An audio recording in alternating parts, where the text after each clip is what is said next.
¿Cuál es el camino que nos lleva a la felicidad? ¿Por dónde transitan los senderos del reencuentro? ¿Hay mayor viaje que el que nos conduce hacia nuestra propia esencia vital? Me llamo Victorio Pérez, soy periodista y vecino de Gáldar. Déjenme que les acompañe por nuestro camino de Santiago de Gran Canaria.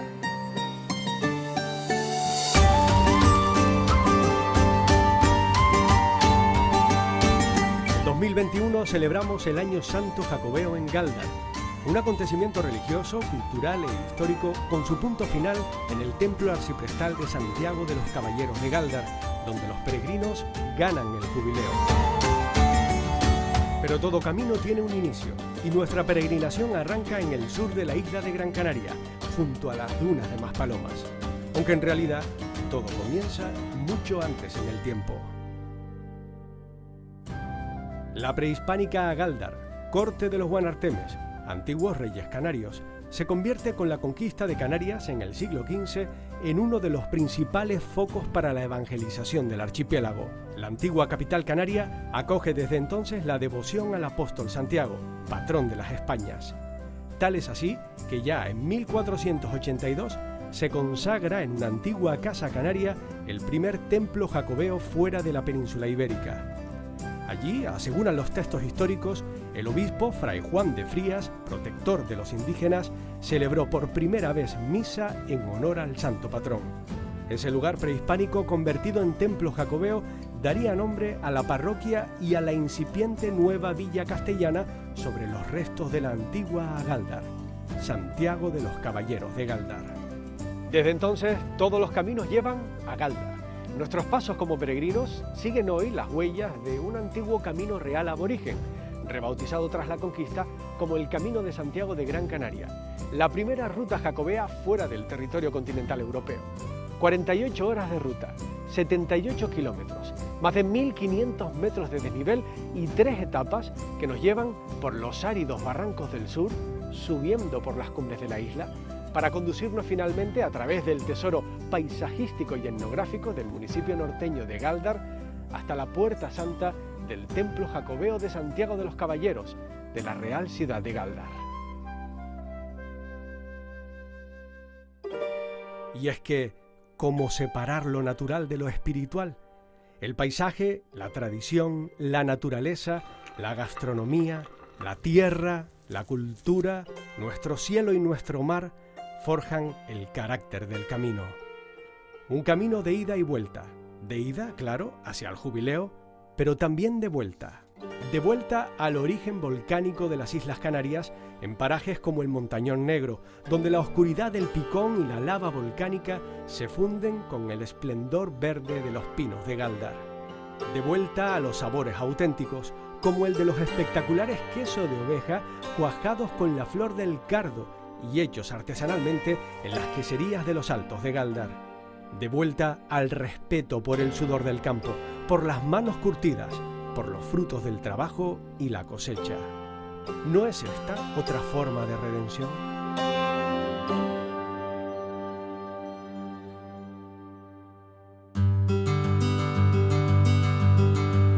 Pero de vuelta a nuestro viaje por la historia jubilar hay un hito clave, otro punto de partida, 1965, fecha de celebración del primer Año Santo Jacobeo en Gáldar, merced a la bula papal de Pablo VI, en la que se le reconocen las mismas gracias jubilares que el camino compostelano.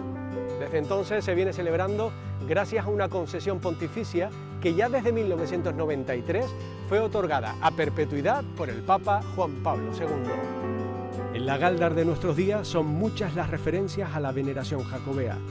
En el Museo de Arte Sacro, situado en la cabecera del templo neoclásico, se exponen importantes obras artísticas religiosas que datan desde el siglo XV. Es la Plaza de Santiago, que ya se llamaba así en el siglo XVI, corazón de la actual ciudad y lugar privilegiado de la antigua villa, donde hoy se ubica este emblemático hotel en un edificio histórico donde se han encontrado los restos arqueológicos de los cimientos de un primigenio lugar de culto dedicado a Santiago. De hecho, la pila verde del último tercio del siglo XV atestigua la antigüedad de ese anterior templo, que contaba en 1697 con su propia Puerta del Perdón. pero parte sin duda del centro de la devoción jacobea y culmen del camino es el templo arciprestal y matriz de Santiago de los Caballeros de Gáldar. El 23 de mayo de 1778, día en el que se celebra la aparición del apóstol Santiago, se colocó la primera piedra de este templo neoclásico. Elegante, sobrio y austero, su construcción refleja los gustos de los círculos ilustrados galdenses, liderados por el capitán de milicias Esteban Ruiz de Quesada, a quien se atribuye la mítica frase «Hagamos el templo aunque tengamos que mendigar el pan», que da a entender la enorme dificultad de la magna construcción del que es considerado uno de los primeros y más magistrales templos neoclásicos de Canarias, obra de los hermanos arquitectos tinerfeños Antonio José y Diego Nicolás Eduardo. Dentro son muchas las piezas de enorme valor artístico, religioso e histórico, pero la obra de mayor importancia jacobea es, lógicamente, la propia imagen del apóstol.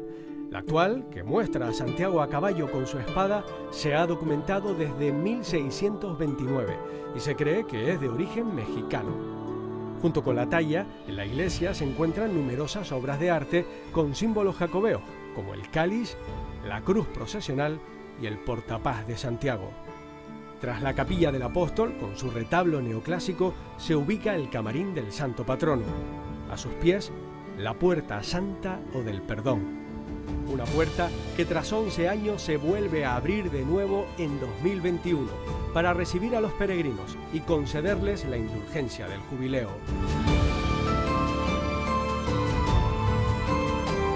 Hemos llegado al final del recorrido, pero no del camino, porque ahora más que nunca el espíritu del peregrino nos acompañará siempre allá donde vayamos.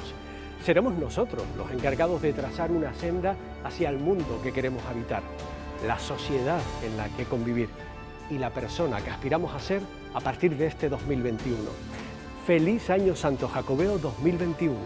Gáldar.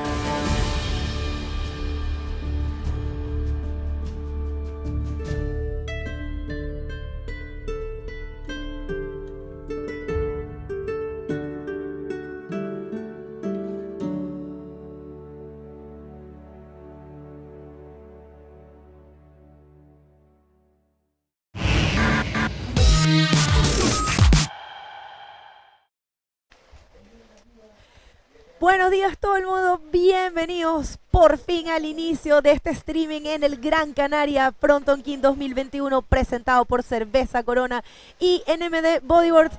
Bego Martínez por acá y a mi lado uno de los organizadores, una de las grandes estrellas de este evento, Maxi, ¿cómo estás? Hola, buenos días a todos, pues muy contento, muy feliz por haber llegado otra vez a celebrar lo que es el Gran Canaria Frónton King. Y aquí estamos pues para dar espectáculo del bodyboard a nivel mundial. Así es, y ya hemos tenido 2 días de competencia. Recuerden que tenemos un formato bastante innovador este año, el formato de no eliminación. La primera ronda fue no eliminatoria, lo cual es muy cómodo para los competidores que vienen especialmente de afuera, para no estar eliminados de una vez. Y bueno, vimos la ronda número 1 y la ronda número 2 en la categoría Junior Pro. Y también terminamos ayer la ronda número 1 no eliminatoria de la categoría Open y ahora estamos en la ronda número 2. Sí, ahora continuaremos con la ronda número 2 de Open. Hay olas increíbles, las condiciones la verdad que son bastante favorables para celebrar un campeonato de esta magnitud y esperemos que lleguemos a todos los hogares y a todas esas personas que no se puedan acercar aquí con el mayor bodyboard posible. Eso es así, Maxi, muy difícil este año también, ¿no? Sí, este año, pues bueno, sabemos que todo sigue la pandemia ahí en nuestra vida. El año pasado fuimos capaces de lograr celebrar el evento y este año, pues con el acercamiento del público, pues la verdad que estamos bastante contentos de que estén aquí con nosotros y poder darle pues lo que se merecen y lo que se merece este deporte, que es nuestro deporte. Así. Well, for everyone that is tuning in that are English speakers, this is the 3rd day of competition. We already saw the first round of junior and men. Those were non-elimination rounds, and That's why they weren't broadcast. But right now we are in round number 2 of the Open Division and in round number 3 for Junior Division. And one very important thing in this year is that we're going to be crowning the world champion, the Junior World Champion. So one single event that it's going to be crowning the Junior World Champion. ¿No es así, Maxi? Yes. Estamos coronando aquí en el Gran Canaria Frónton King 2021 el campeón mundial junior. Sí, este año hemos logrado traer ese campeonato y coronarlo aquí, como bien dice Begoña, al campeón del mundo junior. Ya esta categoría la tuvimos en el 2017, hemos querido repetirla y cómo mejor que traer y coronar aquí al campeón. Aparte de eso, claro, tenemos también a la categoría Open, donde saldrá el campeón del Frontón del 2021. Y darles a ustedes las gracias por estar siempre ahí apoyando y a todos esos patrocinadores y colaboradores, que gracias a ustedes, gracias a ellos, pues podemos lograr celebrar un evento de esta magnitud. Claro que sí, de verdad muy contentos de estar de vuelta. Las olas el día de hoy prometen. The waves today are amazing. There's a little bit of wind, but you know what? It's not really affecting the conditions. The waves are really good. The riders are really motivated, and I know it's just going to be a great day. So you gotta follow the IBC World Tour. Everything is in the website.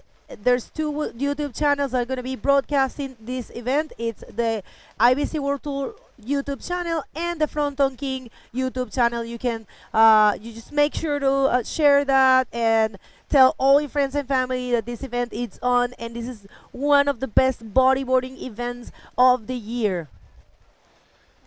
También querer también informarles y recordarles que volvemos a repetir lo que es el premio del Banana Challenge.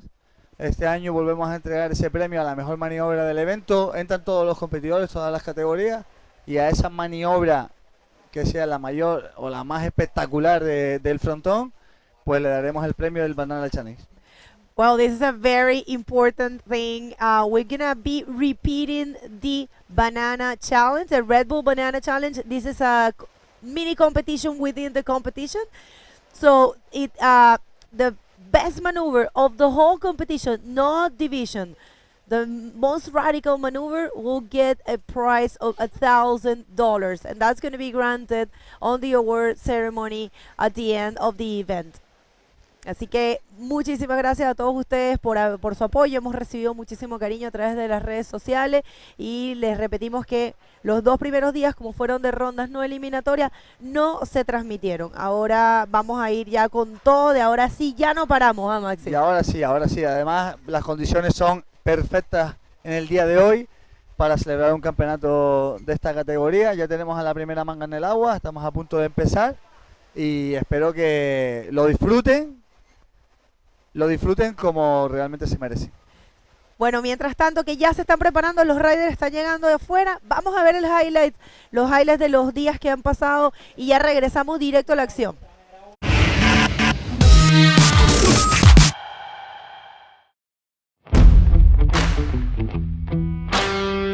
One of the local athletes in this beautiful place on the cliffs at Fronton.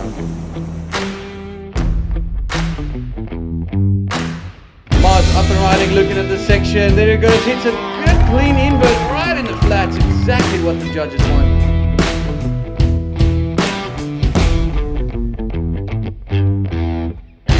Wide in wide, Showman Lopez going on smooth with your right hander, bangs out a beautiful backflip, and he will be happy with that one.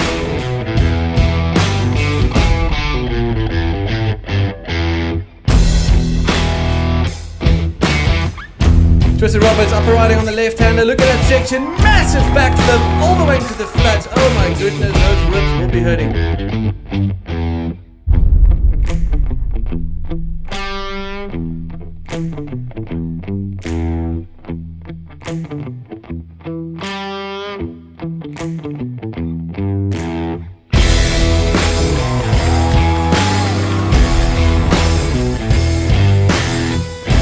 Nice looking wave, hits a section, big projection. Oh, what a landing into the flats.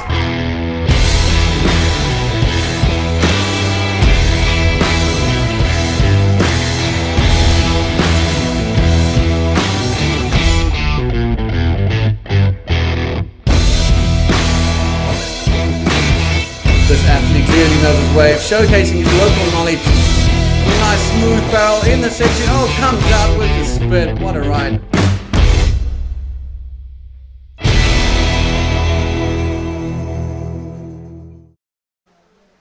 Y bienvenidos de vuelta, estamos aquí de regreso y a mi lado, por supuesto, mi compañero, mi gran amigo Dion Mayer, también conocido como Mumbles. Mumbles, good morning. Good morning to everybody, all our international viewers. Welcome to the 2021 Gran Canaria Fronton Pro, and oh my goodness, Fronton is doing Fronton things, and I think we should not delay. How about we shoot back to the action? But first and foremost, thank you for holding the fort. It's been incredible, great journey to be here with everybody, and we're really looking forward to bringing you guys all the action in the water.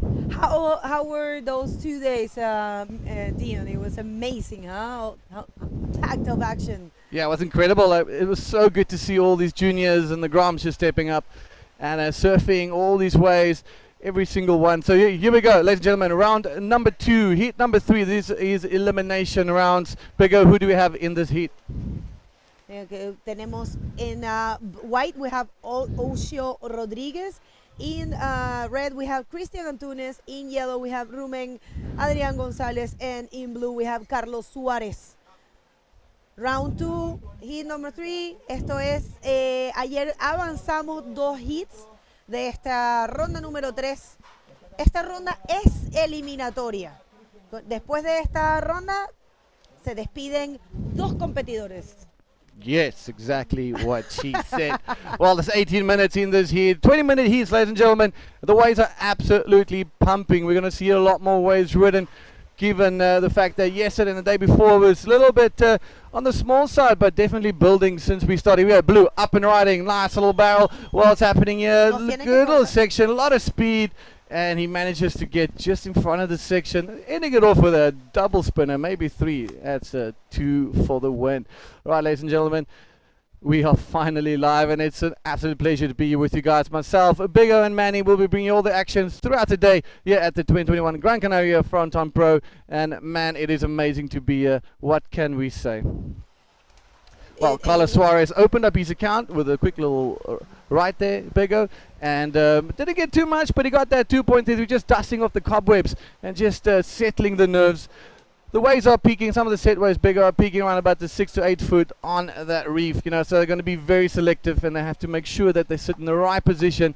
And with these elimination rounds, Biggo, I reckon the priority system comes into play, and you got to understand it and use it at the right time.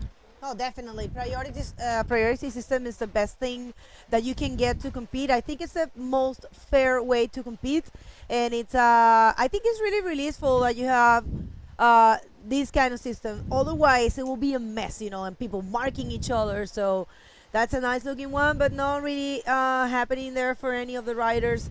And whoever is just tuning in, remember this is the 3rd day of competition. We already seen 2 days of non-elimination rounds, and actually in junior division we are on the 3rd round, and this year we're going to be crowning the world champion, the junior world champion, one single event, and you're going to get your world champion right here at the Fronton. Is packed with Canary Islanders. Yeah, Español locals. I know. And what better place to crown a junior world champ? It's a high performance wave. It really showcases the best of their abilities in high performance, high rewarding, high risk waves. And you know what, for these young guns to come and step up on this type of platform, I can't think of a better place for this to be at. And like I used to, like I love to say, young in age, not in level. You know, these kids are amazing. They are just they're only under 18, but it doesn't mean that they don't know how to surf. Actually, some of them surf actually better than most of the people I know. Why are you looking at me? I'm definitely. joking. It's so good. Here we have Blue up and riding again. What can he do with this nice good little ramp? Bust a nice little innie, and just getting pushed with the white water. Good way to open his account and continuing his charge into the next round. Así es, Carlillo Suárez ahí rápidamente marcando. Él ya tiene un puntaje de 2.33. Vamos a ver qué hace este niño que es bastante joven, Carlillos, y ya está demostrándole al mundo Lo que un canario puede hacer aquí en el Frontón, por supuesto, es su ola y se la conoce súper bien. Y ahí está, cae rápidamente el score de la segunda ola de Carlillo Suárez y es un 5.33, en este momento sólido en la primera posición. No se ha visto mucho, los otros riders están tranquilos. Estos son hits de 20 minutos. Para quienes están sintonizando que tal vez no conocen el formato de competencia, hits de 20 minutos vamos a tener en estas rondas, en estas primeras rondas.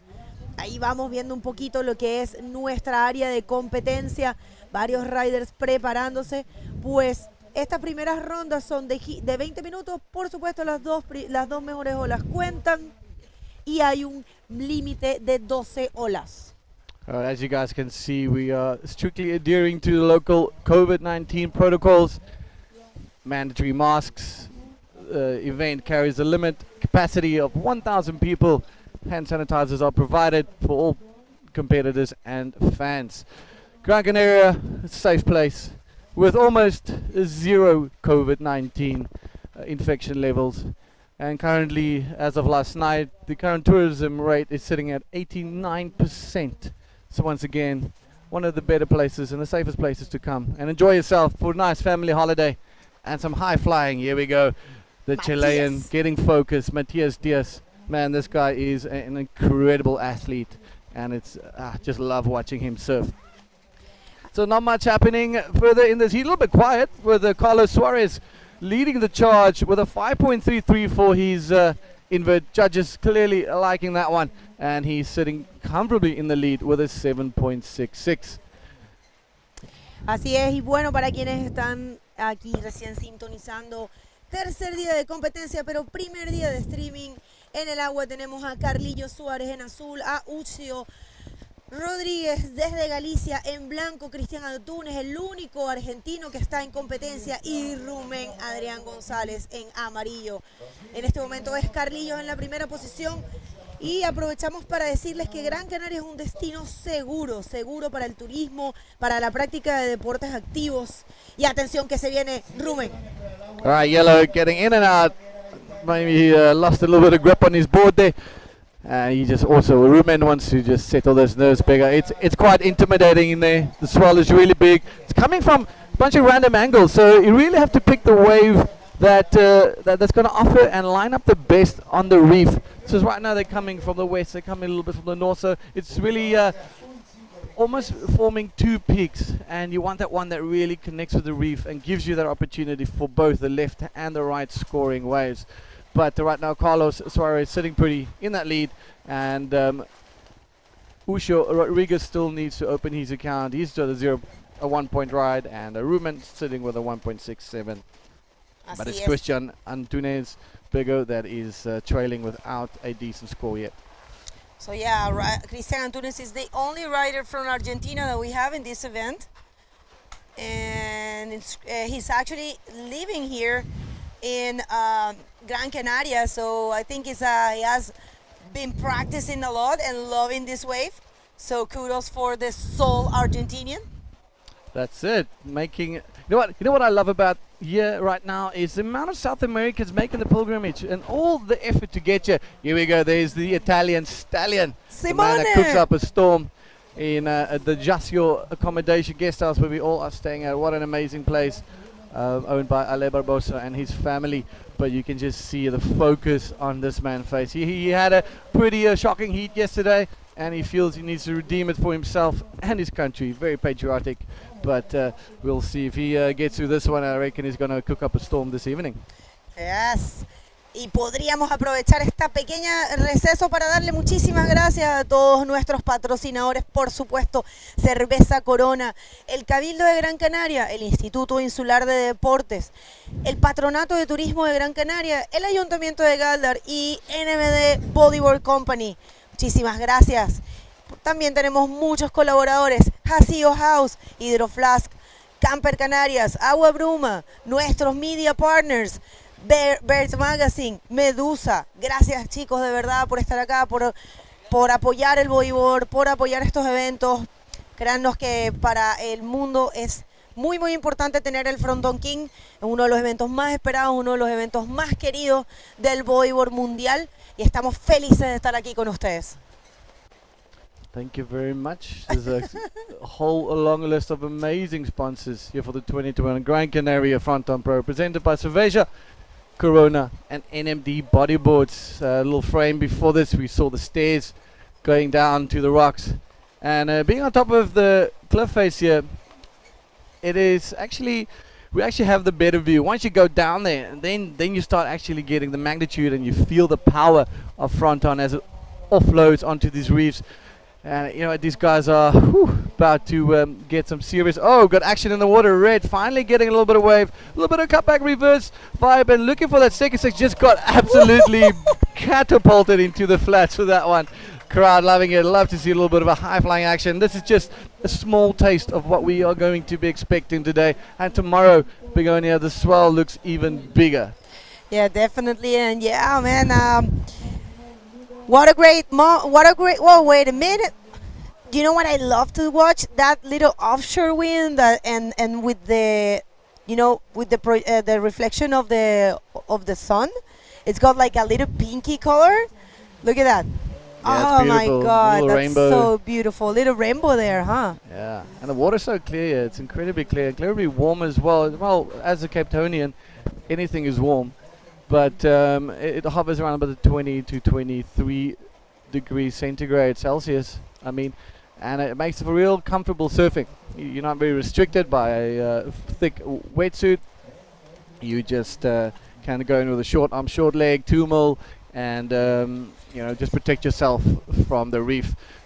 Here's a little bit of replay. Let's have a look. See at Christian's wave. Goes for a little reverse. Manages to get over the ramp and then connects with the reef form. And there he goes again. Hits a roll and just get absolutely shot into oblivion with that one. He's going to be stoked with that. Let's see what the judges think. Our judge is giving a 3.5 for that. And it puts him into second position, where yellow and white both need a 1.85 for that second position and a 2.5 for that second position. Now White's holding on to the priority, so Usho, he's going to be very selective, knowing that he's got 7 minutes and 23 seconds in the bank, and he's looking furiously paddling around, and the guys are just hovering around him, because if you paddle and you let go of the wave, you make a mistake, you lose that priority. It opens up the door for the rest of your competitors, especially the person sitting with a P2 next to his name, which is Carlos Suarez. Así es, el localazo Carlos Suárez. Y Ucho, que viene desde Galicia, tiene 30 años, es local de la Machacona, me estaba contando un poco de su ola, y además es parte de la selección gallega de bodyboard, y una cosa súper importante, que tiene 8 años con su escuela, Viveiro Surfing Family. Así que un gran saludo a Galicia, cuando vemos ahí preparándose al increíble Matías Díaz desde Iquique, Chile. Se vienen unos hits de infarto, gente. No se pueden despegar de la pantalla, porque la acción está asegurada, el bodyboard radical está asegurado, y finalmente llegó nuestro momento. Hemos estado esperando por este día todo el año. Realmente el Frónton King es un evento que todos esperamos, y estamos felices de estar de vuelta aquí en esta preciosísima isla de Gran Canaria para el Gran Canaria Frónton King, un evento presentado por Cerveza Corona y por NMD Bodyboard. Muchísimas gracias también a todos quienes lo hacen posible, los patrocinadores, los colaboradores. Estamos súper felices de estar de vuelta. We're so happy to be back. Yeah, it's a really good shot of the reef, and the drone getting that proper angles of how it forms and how it sits and how the wave will be approaching that reef. If you just joined us, we're approaching the 5-minute mark here at the 2021 Gran Canaria Fronton King. Make sure you guys like and share and tell the world that we are live and bodyboarding is back. It's so good to be back, to see the family, to see everybody again, and you know, to be working alongside all the athletes. It's just phenomenal. It's been a tough year for all of us, year and a half I would say, for all of us, and it's just great to be back in this beautiful place. Look at that shot, offloading on the reef, left and right. The tide is beginning to get a lot more better, so with the incoming heats, we'll be seeing the reef and the wave itself form and produce a lot more rideable waves.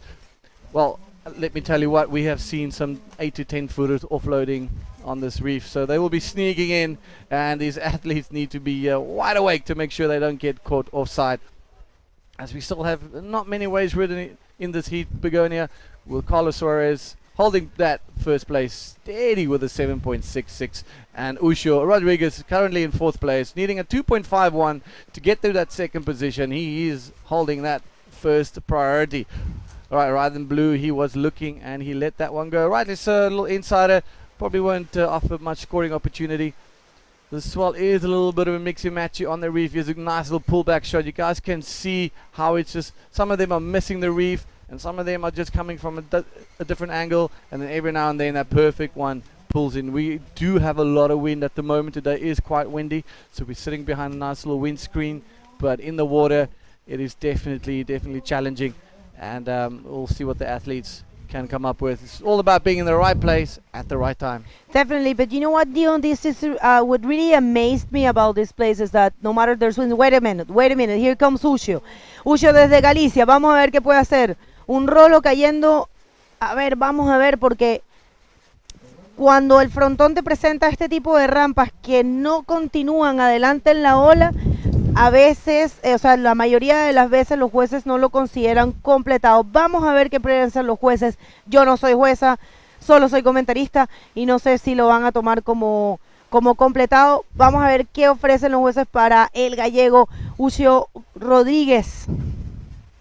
All right, here we go, a little bit of a score update, and Ucho Rodriguez using that priority and jumping up into 1st place, getting 2nd place, just getting exactly what he needs to get into that non-elimination spot. Top 2 riders will advance into the next round, and the bottom 2 will be unfortunately be sent packing, and that will be the end of their campaign here at the 2021 Frónton King.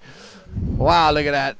It is heavy, it is shifty, it is moody. I would say Fronton is very moody this morning.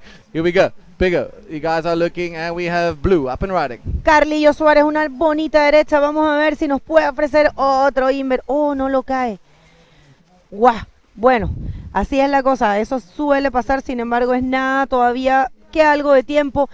Un hit, una manga con unos scores bastante pequeños hasta ahora. Vamos a ver qué puede pasar. Recuerden, ya hay más tamaño. Hay un poco de viento, pero mira, el frontón ahí abajo es otra cosa. Todo lo demás alrededor se ve con muchísimo viento. Sin embargo, para la ola como tal, el viento es favorable, es un viento de offshore y se ve bastante bien lo que vamos a ver el día de hoy. Vamos a ver, en este momento está entrando la última nota de Carlos, no entra en sumatoria. Es Carlos Suárez en la primera posición y Ucho Rodríguez en la segunda posición, pero atención que Cristian Antunes, que ya está en ola. Vamos a ver el argentino que solo necesita un 0.10. 0.1. 0.1. So he was dragging his legs, looking for a little cover up, just looking for something. Unfortunately, the weight is running away from him, but just off screen, the athletes are getting absolutely cleaned up by a massive set that just rolled through. You can see all that wide water, The water patrol is on standby. Here we go. Who's this? This is Red. Looking again at this one. Which way is he going to go? Nice right-hander. Can he come out with a cover-up? Unfortunately, the white water getting the best of him. Yep. That is what Fronton does to you. He's now getting washed in a very peculiar spot where you do not want to be. And if the set wave would have to break and come wash through now, Bigger, he will be in trouble. 1 minute left of heat number 3 of round number 2, as we'll be changing commentary quite often during the day. And coming up next is the one and only Manny Vargas here with Bigger, and it's going to be a whole day of fun and a lot of ways to be ridden. So we're looking forward to it. And man, so good to be here. 40 seconds to go. And in the lead, Carlos Suárez, second place, Cristian Antunes. Sí, tuvimos cambio de situación. Por supuesto, Cristian, solo necesitaba un 0,10. Atención, Ucho, solamente te quedan 30 segundos. Estuviste segundo casi todo el hit. Bueno, en el medio del hit lograste la segunda posición, pero fue Cristian Antunes, el argentino que está viviendo acá en Gran Canaria hace un tiempo, quien está en la segunda posición y está logrando avanzar un hit con scores bastante bajos, pero así es, se hace el trabajo. Y atención, que vamos con la cuenta regresiva. 5, 4, 3, 2, 1. Se acaba el hit. Resultados oficiales. En primer lugar, Carlillo Suárez en azul. En segundo lugar, Cristian Antunes desde Argentina en rojo. Se despiden Ucho Rodríguez y Rubén Adrián. All right, well, that's the end of heat number 3, round number 2. And your athletes advancing to the next round, Carlos Suárez and Cristian Antunes. Ok, no se muevan, vamos a ir un pequeñísimo corte comercial y ya regresamos.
Este es el tercer día de competencia aquí en el Gran Canaria.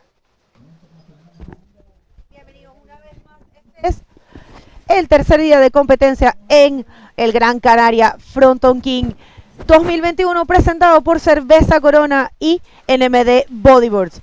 Tercer día de competencia, los dos primeros días no fueron transmitidos porque teníamos rondas de no eliminación. Y en el agua, ¿quiénes tenemos en este ronda número 2? Hit número 4, en rojo está Simone Machera desde Italia, Mohamed El Hamsou, oh my god, en blanco, Matías Díaz en amarillo desde Chile y Ernesto Evana en azul. Y a mi lado, mi super gran amigo Manny Vargas. Welcome to the booth. Yeah, oh my goodness, it's been a very long time since we got to hang out together, and I'm stoked to be back with you and Dion. But back to the live action, we have a solid run. We're actually staying in the same place as Simone, and the Italians have taken over the Hasio house, and it's been pretty fun to hang out with these guys. So yeah, a full day of action today. Bego, where are we as far as in the scheduling today? Well, so far we're going to be seeing the whole round, the second round for the men division, and we have a check-in for juniors at 12, and there we're going to decide if we're going to continue with the open or get back with the juniors who are in the third round. Remember, we're crowning the Junior World Champion 2021 right here at Gran Canaria Frónton King 2021. That is pretty much the pinnacle of what's going to happen for this event. It's going to be pretty exciting. Pretty solid entry forms were sent in from the Groms, from the juniors, so we have a ton of them. But we're going to get to them maybe later today, for sure, probably on the next day. But today it's all about the open men's division. We got 20-minute heats in round number 2. This is an elimination round. Oh my goodness. So 2 riders advance on. 2 riders will get to chill out in the Cerveza Corona zone if they're 18 and older, of course. But yeah, I mean, this is it. 2 riders are not going to make it through. Welcome once again to the Fronton King, the Gran Canaria Fronton King, presented by Cerveza Corona and NMD Bodyboards. Bego, it is massive out there. It is massive, but you know what? I believe it actually is not that big as we are going to see in the following days. There's going to be there is a good swell hitting. It might be a little windy, but you know, there is another swell for next week, and we might have a break. We might be on hold. I don't know. I'm not a professional in that area, so it depends on what the professionals request. But I think we might see a break to wait for a very good swell that it's showing for next week. But you know how Mother Nature is. These things change every single minute, so it's up to the professionals who knows the conditions. I mean, we've said it pretty much at every event. The promoters, the people that make the decisions behind the back doors on when to run the event, they always have their back against the wall because they are sometimes short on time. Look at this, coming off the bottom in white. Simone. No, sorry, that was Mohammed. Yeah, Mohammed. Nice, clean in and out. But there are waves to be had out there. It looks big and sloppy because of the winds, but once that water hits, that wave hits the inside reef, it just cleans up and you can have clean barrels left and right. But back to making the decisions. You have a certain amount of days of competition and the contest window is limited. So if you don't get those early rounds, underway, you're going to end up, having to put 20 guys in one heat. Okay, maybe not that extreme, but you know what I mean? There's just so many variables that are in play when you're making those choices, whether to run or not. I'm saying it's massive because I haven't seen El Fronton in like 3 years. You're right. Tomorrow is going to be giant. So, yeah, compare today to tomorrow and let me know what you think. All right, where are we right now in this heat? Begoña. Bueno, voy a decir un poco lo que decía Manny, que realmente me gusta mucho que lo haya mencionado. Es un poco difícil el tema de y mucha responsabilidad que tienen los promotores como cuándo hacer el evento. Es bastante complicado porque tú solamente tienes una cierta cantidad de días y cuando tienes muchos hits, cuando tienes mucha gente inscrita y una cantidad limitada de días, a veces la ventana se va cerrando, se va reduciendo, esperas un día no lo haces porque estás esperando mejores condiciones y el día siguiente lo mismo y no puedes arriesgar llegar a un punto en el que vayas a tener que hacer las cosas apretadas o de una forma que no es, digamos, deportivamente la mejor. Atención que se viene rojo, el Simone se mete en el tubo. The Italian stallion coming out of that with a nice roll on the inside, but does not pull it off. He's going to talk about that one later tonight at dinner for sure. I'm so happy for him because he was so nervous, Manny. This is a very good guy. He's like a very sensitive person, and for all the Italians that I know that are tuning in, Simone is doing amazing. And Simone, when you see this hit, I told you shouldn't be nervous, and you are doing a great job. And let's see what the judges think about that one. But definitely, it's a nice wave to get that backup score. Let's see what the judges think. He's actually holding a 3 and only needing 1 point to advance to the first position. But attention, Mohammed just got a 4. So let's see what's going on. But he has to be really careful because Matias Diaz is an amazing rider and also Ernesto Evana. So, 12 minutes, 13 minutes. That's a lot of time. Yeah, there's, plenty of time that can go down, and it could be down to the last few seconds. We've seen it all the time. Wow, 6 points for that last barrel ride from the Italian rider, Simone Marcera. I believe he runs a pretty cool company called Radical, so we'll give you more information about that as soon as we sit down and chat with him, but Simone is going to be very stoked. Buongiorno from the inside of the barrel here from El Fronton. And you know what? It looks like we are ready with an interview with Carlillo Suárez and Dion Meyer. Estamos listos con la entrevista con Carlillo Suárez y mi compañero Dion Meyer. Vamos. Okay, talking. All right, well, ladies and gentlemen, welcome, Mr. Suárez. That was a tough heat. First heat of the day. It's never easy. Get the cobwebs off. How did it go out there for you? Ese fue un hit difícil. ¿Cómo fueron las olas para ti en el hit? Pues las olas estaban bastante difíciles, estaba muy descolocado y la marea bastante vacía, pero bueno, me pude hacer un invertido y esa fue la mejor ola que pude hacer para pasar primero.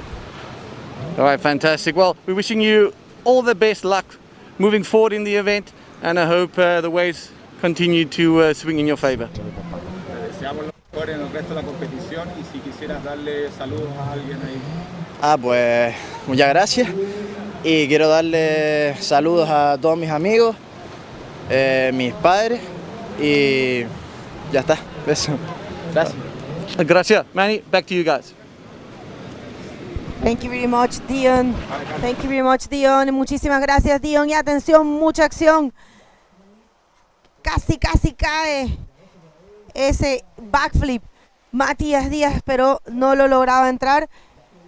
Y súper contento, Carlillos. Dijo que realmente estaba difícil, un poco difícil la situación allá, pero lograba pasar. Y atención. Oh my, get out of there, get out of there. The Italian is finding all the barrels on the right-hander this morning.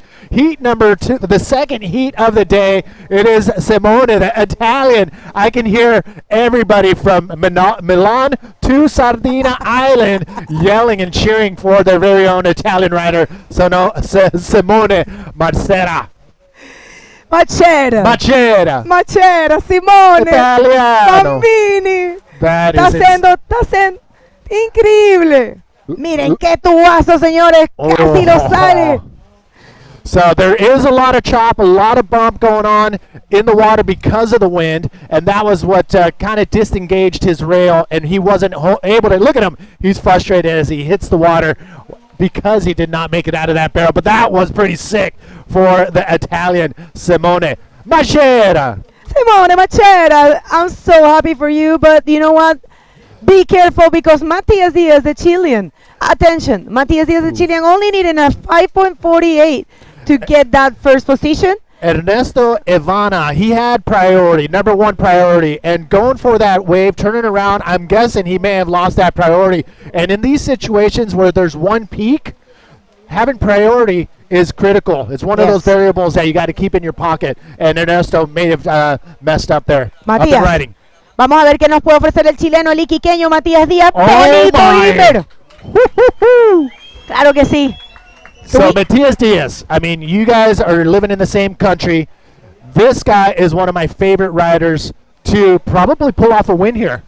No, definitely, man. Matias, consistent rider. He serves equally as good to left or to right.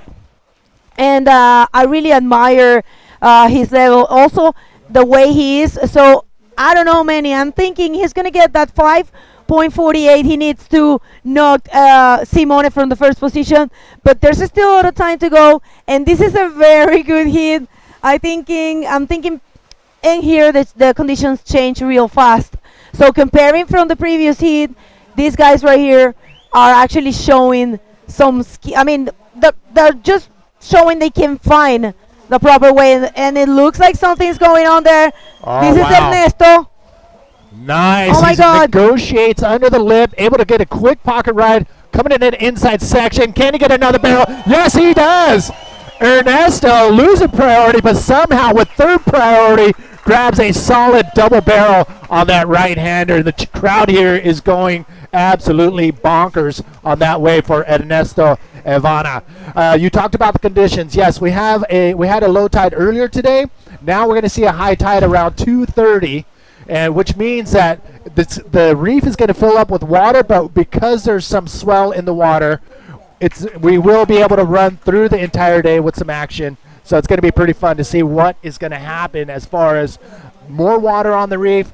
I think that right-hander is going to be forming up a little bit better, and we're going to see a lot more barrel riding just like that from Ernesto, as we get closer to high tide and as we start dropping off to that 8:30 low tide. Matías Díaz en la primera posición, por supuesto, pero atención que estamos esperando una nota tan importante y se viene el italiano. Whoa, bonito. Italian? Are you kidding me right now? And another roll. Whoa, I did not expect that at all. He was so humble, did not really talk much about the event, and here he is clocking in some big scores. Simone. I'm so happy for all of them. They're showing some skills. What hit, Manny. It's been amazing, and look at that, Ernesto. He's getting a 7.5. Ernesto for that double barrel. I mean, the first one was a little bit not so deep, but then the way he managed to connect with the inside section and ride that second barrel, I really enjoyed that one, and the crowd was crazy about it. You know what's happened before at some of the events, because we have two camera people on the bottom down by the water and one up top, and sometimes the cameraman looking into the barrel doesn't make it look like he's barreled, but look at this one coming off the bottom. Matias with a big invert lands on top of the wave, not as projected as he wanted, but still, whew, got me excited, that's for sure. Would it be a 5:37 he needs? Oh my God, this is crazy. Simone is back in the first position now, Manny. He's Solid. oh my god, this heat is really good. I have to say, I just take my hat off for these guys. They're doing amazing in this heat, and big scores are throwing. Let's see. Oh, what a Unfortunately, beautiful Mohammed shot. hasn't had the chance so far, but I mean, it's doable. There's 5 minutes and a half to go, and he's needing a 7.33 to advance to the second position. I mean, if he can build that score, it's doable. But Yeah, it's we're looking for the last wave of Matias. Let's see what the judges think. Again, this is an elimination round. 2 riders advance on. 2 riders get, oh my, look at this set out the back. We're taking the drone to the skies for this event, and round number 2 out in the water. You can see the riders kicking out to see if they can get in position for a bomb. Matias taking a look on the right, but oh, look at that thing just unloading on the shallow reef. That wave probably about 8 to 10 foot face, but it's dropping and unloading in about 3 to 4 feet of water. That is what is happening out here, and that's why my heart is beating, not only because of the coffee. Here we go. Let's take another look. Aquí viene entonces el tubo. ¡Oh, este tubo increíble! Doble tubo que nos ofrecía Ernesto Ana. ¿Cómo me gustó esa ola? He was stoked. Muy bien corrida entonces para Ernesto. Esta fue la ola de 7.50 y este es el replay del rolo, el último rolo, combinado con un segundo rolo aquí para el italiano Simone Machera. Very well executed 2 maneuvers on that ride. He loves rights. Where he comes from, it's mainly all rights. Obviously, he knows how to ride them pretty well. I'm really impressed. I mean, they don't get much swell in Italy, and when the swells do come in, the riders are on it because they only last maybe 3 days max. But yeah, obviously he knows what he's doing in these conditions on these types of waves. But Simone, I got to buy him a bottle of wine for sure. Definitely. I'm so impressed. He's so well mannered, cool, calm, and collected out of the water, and here he is showing the same thing in the water in these conditions. We're gonna have him here for sure. We need those representatives. Only 2 Italians competing in this event. Is here and Genesio Ludovici, who is also a very good rider. So let's see what the Italians. I'm so happy to see new countries jumping in this contest, in this world contest, because they might do the European tours and the local tours, but we want to see more of you. We want to see more nationalities, and I know for a fact there's bodyboarders in every single country. I will say not every single country in the world, but probably yes. Yeah, no, we have a pretty insane international stage here at the Frónton King, the Gran Canaria Frónton King. But the Italians, I was very fortunate enough to meet some Italian bodyboarders. Davide. We had Andre and Simone, a couple other riders from Italy. Actually, Andre and Simone, they both came and visited me in San Diego. Not this Simone, but another one. And we had a really good time, and it was pretty cool to know that the Italian riders have skills. To see these guys in my home break riding the way they rode them was pretty impressive, and I'm not super duper shocked to see Simone do what he's doing out here. Thank you guys for tuning in from all over the world. Dion is standing behind the rafters right here. Dion, we lost our heat sheets with all our notes. I don't know where they went. The wind took it. We're looking at about 11 miles per hour side shore winds. Oh, Dion took it. There it is. Atención que se viene Simone Machera, demostrándole que también sabe correr izquierdas. Here he comes and goes. No, not much there for Simone. That's not going to be affecting his total score. I don't think so. That left is very, very tricky for 2 reasons. One, you have this side wedge coming at you, and it's making the most incredible ramp that you can imagine as a bodyboarder for a left-hand wedge. But the judges have to figure out how to score that when they land. If they land in front of the whitewash, they're just going to get annihilated and end up on the dry reef. Or if they do land it, they're going to land behind the actual wave that they started on and continue on with that wedge that came across. So they won't get top scores if they catch and land behind the waves. But here we go. Ernesto, ¿cómo se nota que Ernesto sabe correr muy bien? Tubos, ahí un cutback y va a conectar, Manny, va a conectar, claro que sí. Wow. Un 360 forward, bastante bonito. Entonces una ola de 3 maniobras. Vamos a ver si Ernesto consigue el 383 que necesita Manny, último minuto. ¿Podrá Ernesto con esa ola quitarle la segunda posición a Matías Díaz y eliminarlo de competencia? I know. I mean, we still have 50 seconds. Matias Diaz does have priority, so any wave that comes in, Matias Diaz still can pull it off. You can see him being a little anxious right now. He's turning around, 30 seconds. He has priority. Here he is on the left. He needs a big score right here for Matias Diaz. Look at this ramp coming up. Big backflip. Can he pull it off? Perfectly executed. The Chilean may have pulled it off in the last few seconds. That is what he needed. Wow, Ernesto almost pulled off an upset for the Chilean, but Matias, wow. That was solid wave riding, solid contest riding, and again, the Chileans. I'm going to put some money down that we're going to see a Chilean world champion within the next 5 years, guaranteed. Y atención, gente, estamos esperando que entren unas notas súper importantes. No nos vamos a ir todavía a cortes. Atención, que estamos esperando la nota de este backflip de Matías Díaz que necesitaba mejorar su score. This is the replay. Let's see if Matias can improve his total score because Ernesto is stepping on him to get that second position. So the important seconds, important minutes we're leaving right here. We're waiting for some scores. And I don't know. Oh my God, Manny. Oh my God. We're waiting for the scores to come in. Waiting for the scores to come in all the way. We don't know just yet. Ernesto got a 7.5 and a 5.23. Simone is 6 and a 5.87. Matias Diaz, I think we're still waiting for the scores to drop, or was that it? Let me check. That might have been it, ladies and gentlemen. We're going to come back with the official scores and then jump into heat number 5, but holy macaroni. Macaroni? Is that a word? No. We'll be back right after this.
De las mejores cosas que me ha dado, yo creo que viajar, es darme cuenta de la suerte que tenemos de vivir aquí.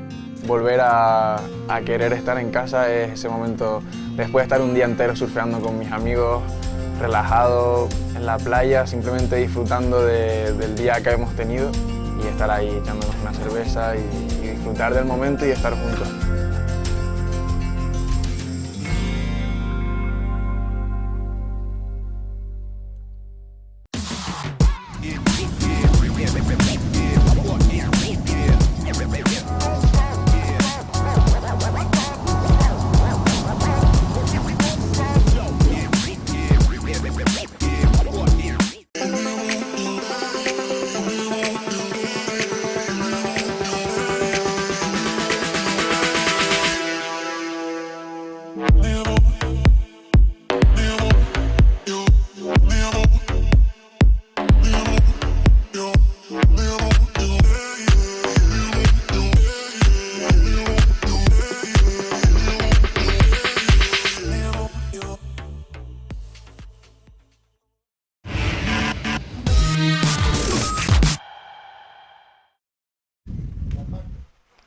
Oh, welcome back. Oh, yeah, go take it, Dion, take sorry, it. man, that's what you're looking at. Welcome back. Fancy seeing you here.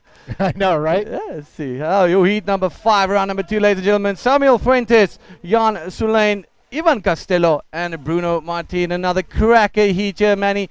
And, man, so good to be here with you. Thank you for the good time so far. And the previous heat was an absolute banger. Unfortunately, Matias Diaz getting knocked out, and what was a very competitive heat. I know, man. I really wanted to see him advance on, but you know what? We had the Italian proving himself here in these conditions. Here we go, the start of round number 2, heat number 5, elimination round. These are 20-minute heats. Top 2 waves are scored. And again, welcome to the 2021 Gran Canaria Frónton King, presented by Cerveza Corona and NMD Bodyboards. It's been a while, Mumbles, but I am enjoying every single minute. Absolutely, absolutely. It's just so good that we're all together again as a family and everybody working together, just being able to travel and see the world and just be a part of something like this. Something that we love, our passion, which is bodyboarding. And to be able to talk about it, you know what, a little cherry on top of the cake. Yeah, I mean, it was, gosh, 10 years ago, maybe 11 years ago. Yeah, the 2010 Wild Wave event that was held here. That was the first world tour, not world tour, but a big international event. That was the first event here back in 2010. We had, you know, the Dave Winchesters, the Ben Players, the Jason Finlays. We had that generation, and now we're looking at the new generation of riders that are starting to show face here at these types of waves and here at this event as well. I'm pretty stoked to see everybody not holding back.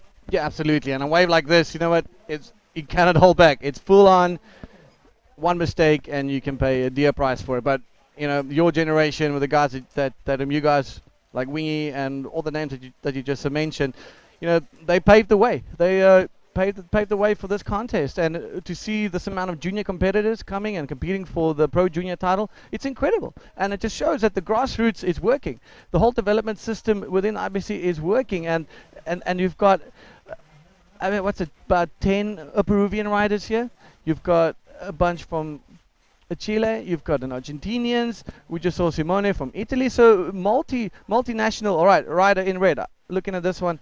Yeah, this heat right here is full of the Spaniards. A lot of the local riders from this island and the other islands around Gran Canaria are here to compete, and these guys are all well aware of what El Fronton can throw down. Again, this wave it's gnarly. Yeah. I mean, I try to explain it to my friends back home, but to explain it and to actually see it with your own 2 eyes are 2 different things. I mean, I went out there with my GoPro when it was like 1 to 2 foot, and I was still scared because the power from the ocean hitting this super shallow reef that looks like a table, it's just incredible. Now to see that at like 3 to 4, 5 and bigger, it's just like I'm just in awe of what these guys are doing out there when it gets over, you know, 4 feet. So it's pretty awesome. Yeah, it's pretty awesome. And like you said, standing down on ground level, feeling the power, watching it unfold is truly something you just cannot compare to watching it live on TV or any form of movie or video replay. But let's throw our attention back into this heat. It's been a bit of a quiet heat, a bit of a lull. The previous heat saw many waves being ridden, and we've got only four waves ridden in this heat so far, with Samuel Fuentes in first place with a 3.5, and Bruno Martin Manny right behind him in that second place with a 3.4, and Priority sitting with Jan Solein. What's that? I say Priority is sitting with Jan Solein. Yes. I mean, the priority system, we mentioned it before, pretty crucial when you have everybody sitting on one peak. Yeah. I mean, we just saw it in the last heat. Matias Diaz had priority. He took advantage of it in the last second, but it wasn't enough. It was a smaller weight, but he did have that opportunity. Big invert right there from Ivan Costello in the red jersey. And he's doing everything he can to come out in front, and he does pull it off. He will get a solid score for that to start off his campaign, even though that .83 is his first wave. That's going to definitely help him. We do have 20-minute heats. Again, that feels like a long time to us, but, man, it zips by out in the water. Here's another look. If you look at this one, there's that section. Hits it. Nice projection on the invert. Lands perfectly. Gets pushed by the white water. Now he's holding on, and there he pops out. I think he's going to be very stoked that he managed to squeeze through that one, man. All right, blue, little insider, and just a little bit of a roller. But you can see the white water just pushing into the oncoming wave and making it really difficult for him to push through and to become, well, to get in front of the white water. And that's what the judges want to see. You know, once you've executed your maneuver, you need to show control and that you've landed it and you're in front of the white water. The longer you stay in the white water, that that can definitely impact the score. Yeah, I mean, the guys upstairs, the judges, the international panel are doing a pretty great job so far. Head judge, Mark Rossi. So, yeah, Rossi all the way from Durban, South Africa. And you know what, he's relishing in this opportunity to be head judge again for the second time at the 2021 Gran Canaria Frónton King. So Rossi was the head judge in 2019 and again now for 2021. So Manny, while there's a little bit of a lull in action, well, I'll take that back. That's yellow up and gliding. What's going to happen on this one? Jan coming around the section. Nice backflip. Can he pull that around? No, see that wedge just got a hold of him. Exactly. And they pushed him back behind that whitewash. And that's going to be the tricky part on these lefts. When you're doing the big maneuvers, your timing has to be on point. If you land, it may push you, the wedge may push you off to the side, or it may push you behind the wave, where you're not going to get the total scores that any other wave would offer up. But, the judges know that, the riders know that. They're still going to try to pull off the maneuvers, but if you land in the wrong position, something like that's going to happen. Yeah, and I guess the wind is also having a big factor because we have quite a strong cross-shore which blows into the left-hand barrel, which also brings some wind swell into it, so it kind of like messes up that whole end section, and it just makes it really tricky for the guys. Yeah, I mean, this is one spectacular area on the planet. We're on the northwest side of Gran Canaria Island, and this place is phenomenal. I still got to take you up into the mountains. It's just another piece of this magical island. We're about, maybe 90 or so miles away from the west coast of Africa, so we're really close. But to compare both locations, it's night and day. I mean, this place is super tropical, very dry. Yeah, a little bit of everything. I mean, the water is warm in low 70s.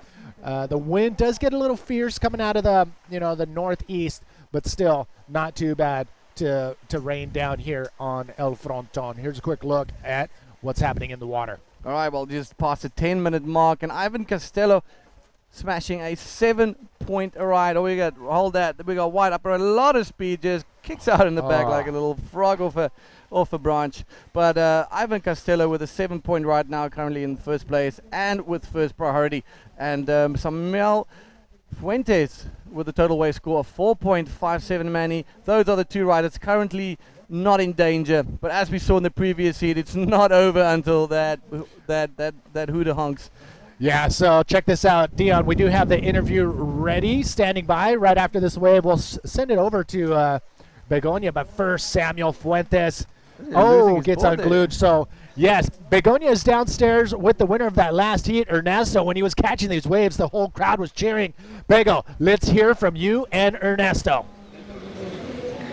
Muchísimas gracias, chicos. Thank you, guys. And we're here with one of the legends, one of the big names of the Canarian bodyboard, Ernesto Habana. Ernesto, ¿cómo se siente estar aquí en tu casa y dar esa cátedra de bodyboard que nos acabas de mostrar? Pues estoy encantado de volver a competir.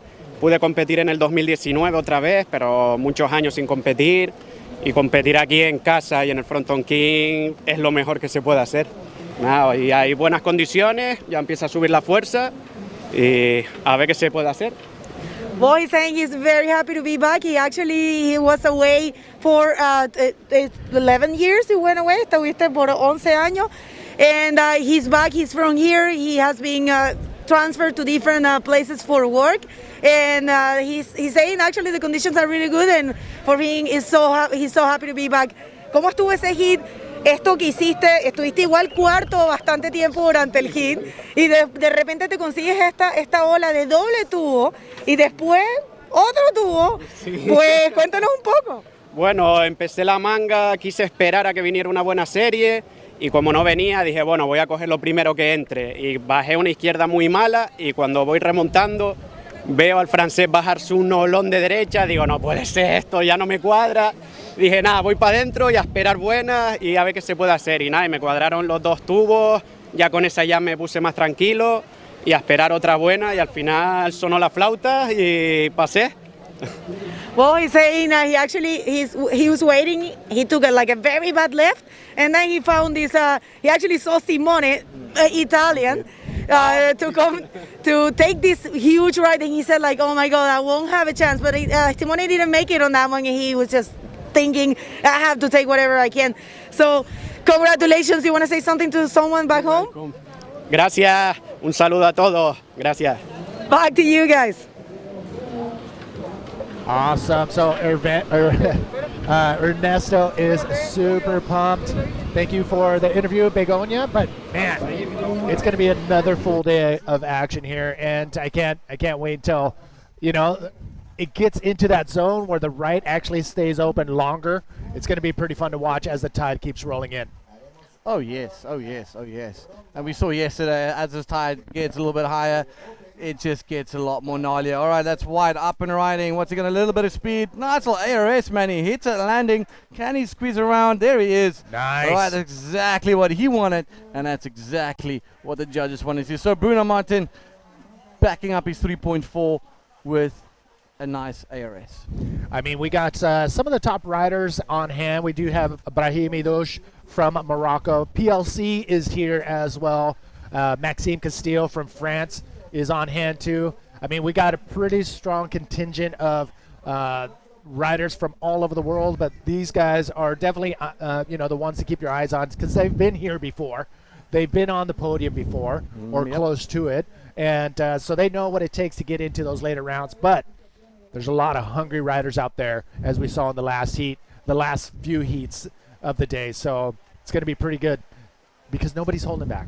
Yeah, nobody's holding back, and that's the joy of this wave. So, you've got all these big names. You got Mars, you got Tristan, you got PLC, you get all the big guns, but the young guns are smelling blood, Manny, and you know what? They want a chance at these podiums, and we've got a couple of juniors doubling in the pro division as well with Yellows, nice little insider, looking for speed, looking for that section, and fortunately that second priority was quite key to the dying minutes of this heat. So Jan Selene, unfortunately not getting a good scoring right on that one, but Ivan Castello with a 8.93, and Bruno Martin sitting pretty in that second place. Talk about Bruno Martin, there he goes.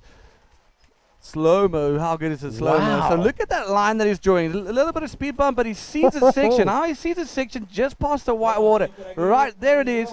Throws his head back. Now he looks at the landing zone, knows exactly where he's going, turns it around, lands facing the wave. In that bounce, he manages to squeeze around, almost going over there, Manny. So quite lucky to hold on to that one, and well-deserved to get that through that little washy, meaty section. That was an amazing textbook ARS maneuver right there. So great job to the cameraman in that. Looked like 240 frames a second going down right there. Yeah. Big shout out to the Gran Canaria Frónton King sponsors and those in collaboration as well. So yeah, our presenting sponsors, Cerveza Corona, NMD Bodyboards. Cut me off if there's any action. And yeah, I mean, we'll go down the list once we get some, some spare moments. Here we go right now. Cerveza Corona. Do we have VIP access to that the Corona VIP area yet? If not, we got to work on that, Dion. We're working on it. Okay, well, we got White up and riding. Bruno Martin, can he back up that nice ARS? A lot of speed, man. Where's that section? Just losing out, and then unfortunately now for this one, the wave just not horseshoeing. But hold your horses. That's Red parking in a nice little barrel. Is he going to come out? What happened there? He just got blasted. He got hit so hard, man. Google can't find him. Well, they better find him off the reef because that is a dangerous part. He does not want to be there. That's the inside section.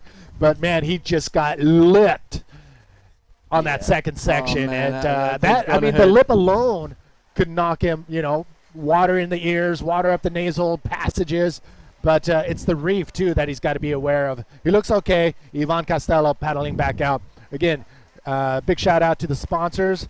Cabildo de Gran Canaria. Here we go. Another replay. Sorry. Look at that replay. Nice. It gets in the barrel, but right there he just gets absolutely smashed. And a free underwater tour courtesy of Fronton. Instituto Insular de Deportes, Patronato de Turismo de Gran Canaria, Ayuntamiento de Gáldar. Man, I need to. I know, right? Oh man, that's a tough. These are tough ones. I'm I'm going to work on it. Trust me. NMD Bodyboard Company. In collaboration with Hasio House. That's the place we're staying. So rad. Ali Barbosa and the family doing a great job of putting together an amazing place to stay. Now with a restaurant and a cool little pool bar, which is awesome. Hydro Flask, Camper Canarias, Agua Bruma, Vert Magazine, and Medusa. Stoked to have you guys all on board, and we will get the pronunciation for those top sponsors, which we should have down by now. So, Dion, you and I, we're going to have our Spanish lesson tonight. I love this view. This wide-angle view is absolutely amazing. You get to see the competitors area. We're over to the left-hand side of your screen in that black tent, and you get a shot of, in the bottom right, we do have the priority system manually. So the riders, they look back and they see panels of colors, and they're in order of first, second, third, and fourth priority. Here we go, taking a look at this. All right, White keeping busy. Bruno keeping really busy, just looking to keep his score ticking. Nice little loopy roll into the face. Now, can he get that second one? Nope, not this time. Well, Manny, with 1 minute to go in this heat, Ivan Costello scoring that 7-point ride for that beautiful invert, I think he did. And then, you know, Bruno Martin with a nice ARS. So it's been quiet between Jan and Samuel. I mean, Jan's been holding on to that priority for a good 10 minutes now. Well, we're coming down to the last 40 seconds. Something's got to change here for Jan and Samuel if they want to move on. But quick note, really quick. Gran Canaria, a super safe place to come if you want to go on a vacation. They're at like, you know, around 89% of the tourism that they've had before back on track. So if you're thinking about a vacation destination, think about Gran Canaria. This place is pretty legit, and they've been on top of it as far as COVID is concerned. 12 seconds remaining.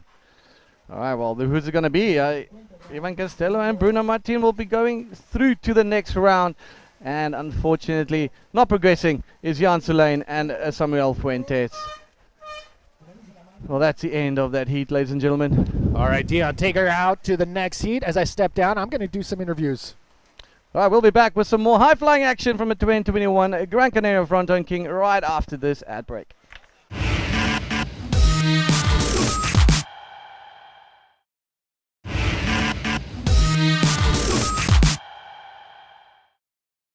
Have you ever wondered why you always want more? More Mondays without an alarm. More first tones. More whiffs of the salty sea and the countrified country. More smiles for the camera. More unexpected friends. More laughing at life. More enjoying the journey. And what if the answer was never really what, but where? Gran Canaria. So much to live for. A mí me encanta despertarme con el sol. Cuando me abro los ojos y veo la luz y ves colores tan bonitos, agradezco vivir. Cuanto más estoy con la naturaleza, mejor me siento. Y decir, qué belleza, el mundo.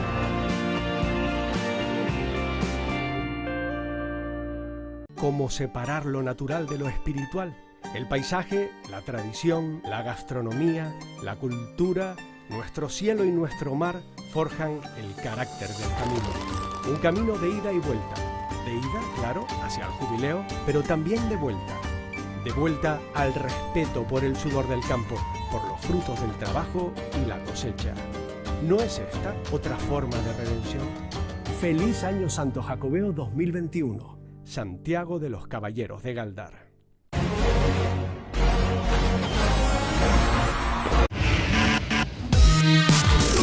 ¿Cómo separar lo natural de lo espiritual? El paisaje, la tradición, la gastronomía, la cultura, nuestro cielo y nuestro mar forjan el carácter del camino. Un camino de ida y vuelta. De ida, claro, hacia el jubileo, pero también de vuelta. De vuelta al respeto por el sudor del campo, por los frutos del trabajo y la cosecha. ¿No es esta otra forma de redención? Feliz Año Santo Jacobeo 2021. Santiago de los Caballeros de Gáldar.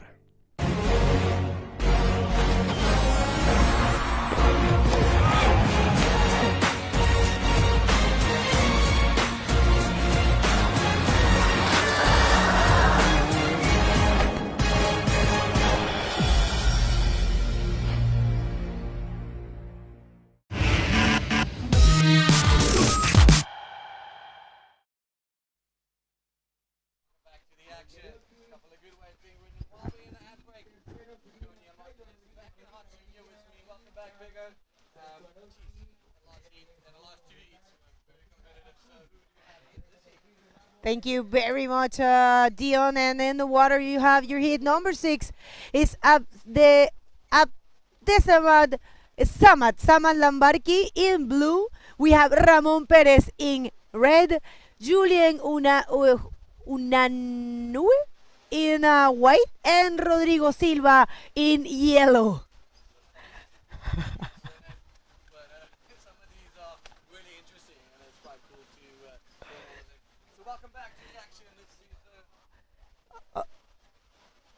Well, okay, my that bad. was off. My bad, I've been talking the whole time with my mic off. Thank you, guys. Well, welcome back to the action here at the 2021 Gran Canaria Fronton Pro. It's been an absolute pleasure to be with you guys. Last 2 heats were very competitive, and the waves are starting to get better and better and better. And it's as the tide is pushing in that mid-tide vibe, it's really going to be showing its teeth. This Fronton is wild. She's moody. She's a little bit angry.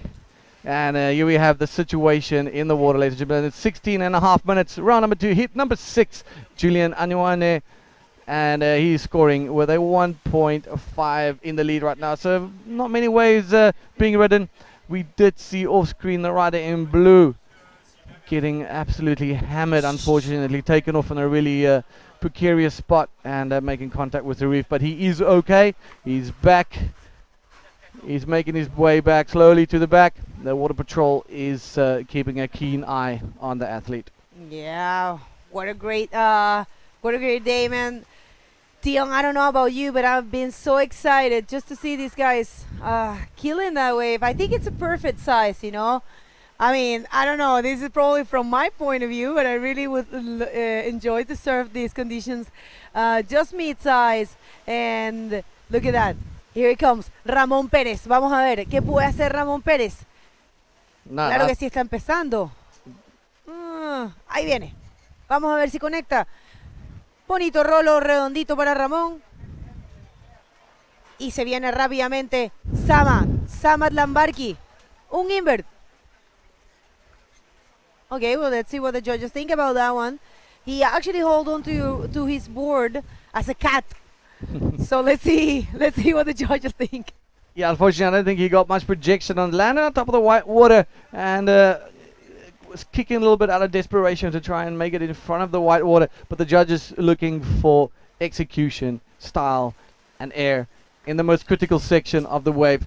And I don't think this invert will be ticking many of those boxes. All right, rider in yellow, Rodrigo, nice looking one, and unfortunately, just getting away from him. Nada ahí para el chileno, el ariqueño Rodrigo Silva. ¿Dónde está Chile? ¿Dónde están los ariqueños? Apoyando aquí a su gran Rodrigo Silva, el Bartorro. ¿Dónde está la gente de Chile? Ya saben, gente, en su casa, quienes están sintonizando, recuerden compartir. Esto está siendo transmitido por 2 canales de YouTube, por el canal de Frónton King y por el canal de la IBC World Tour. Y si quieren saber más acerca de la IBC World Tour, es la nueva organización que se está llevando a cabo un tour privado profesional. Así que asegúrense de revisar la página ibcworldtour.com. Look at that wave, Bigger. Increíbles momentos, increíbles. Hola. There's no one on there. So it just shows it's very shifty. It's like it's moving. The wind is playing a bit of a factor. The tide is still pushing. We got fairly big tides. It's on the back of the spring tide right now. You know, so you got heavy tidal movements, and it's just about being in the right place at the right time. I mean, you know where to sit. These guys are very familiar with the wave right now. But with these type of windy conditions, you got a little bit of wind chop coming through, kind of throwing the wave off of the peak. And you know what? You kind of sometimes miss these epic potential 10-pointers. No, definitely. I think I'm pretty sure we might see a 10-point today. Oh, we sure. I mean, these guys are hungry. They want it. Look at that. That will be Rodrigo. Vamos a ver qué puede hacer el Bartorro. Vamos a ver. He's got a twin. He's a twin of Moises Silva. Ah. They're the Wonder twins from Arica. from El Flopos. Yes, that's correct. Yeah, from El Flopos, coming out the ranks there. And man, these guys love surfing big floppers, and do we love watching them surf big floppers? Heck yeah, we do. I just love watching these kids going absolutely insane. Even the Diaz brothers, man, what a combination of kids that. The Matias, yeah. And you know what, Dion, it looks like Manny is ready with the winner of the last heat. Manny, take it away.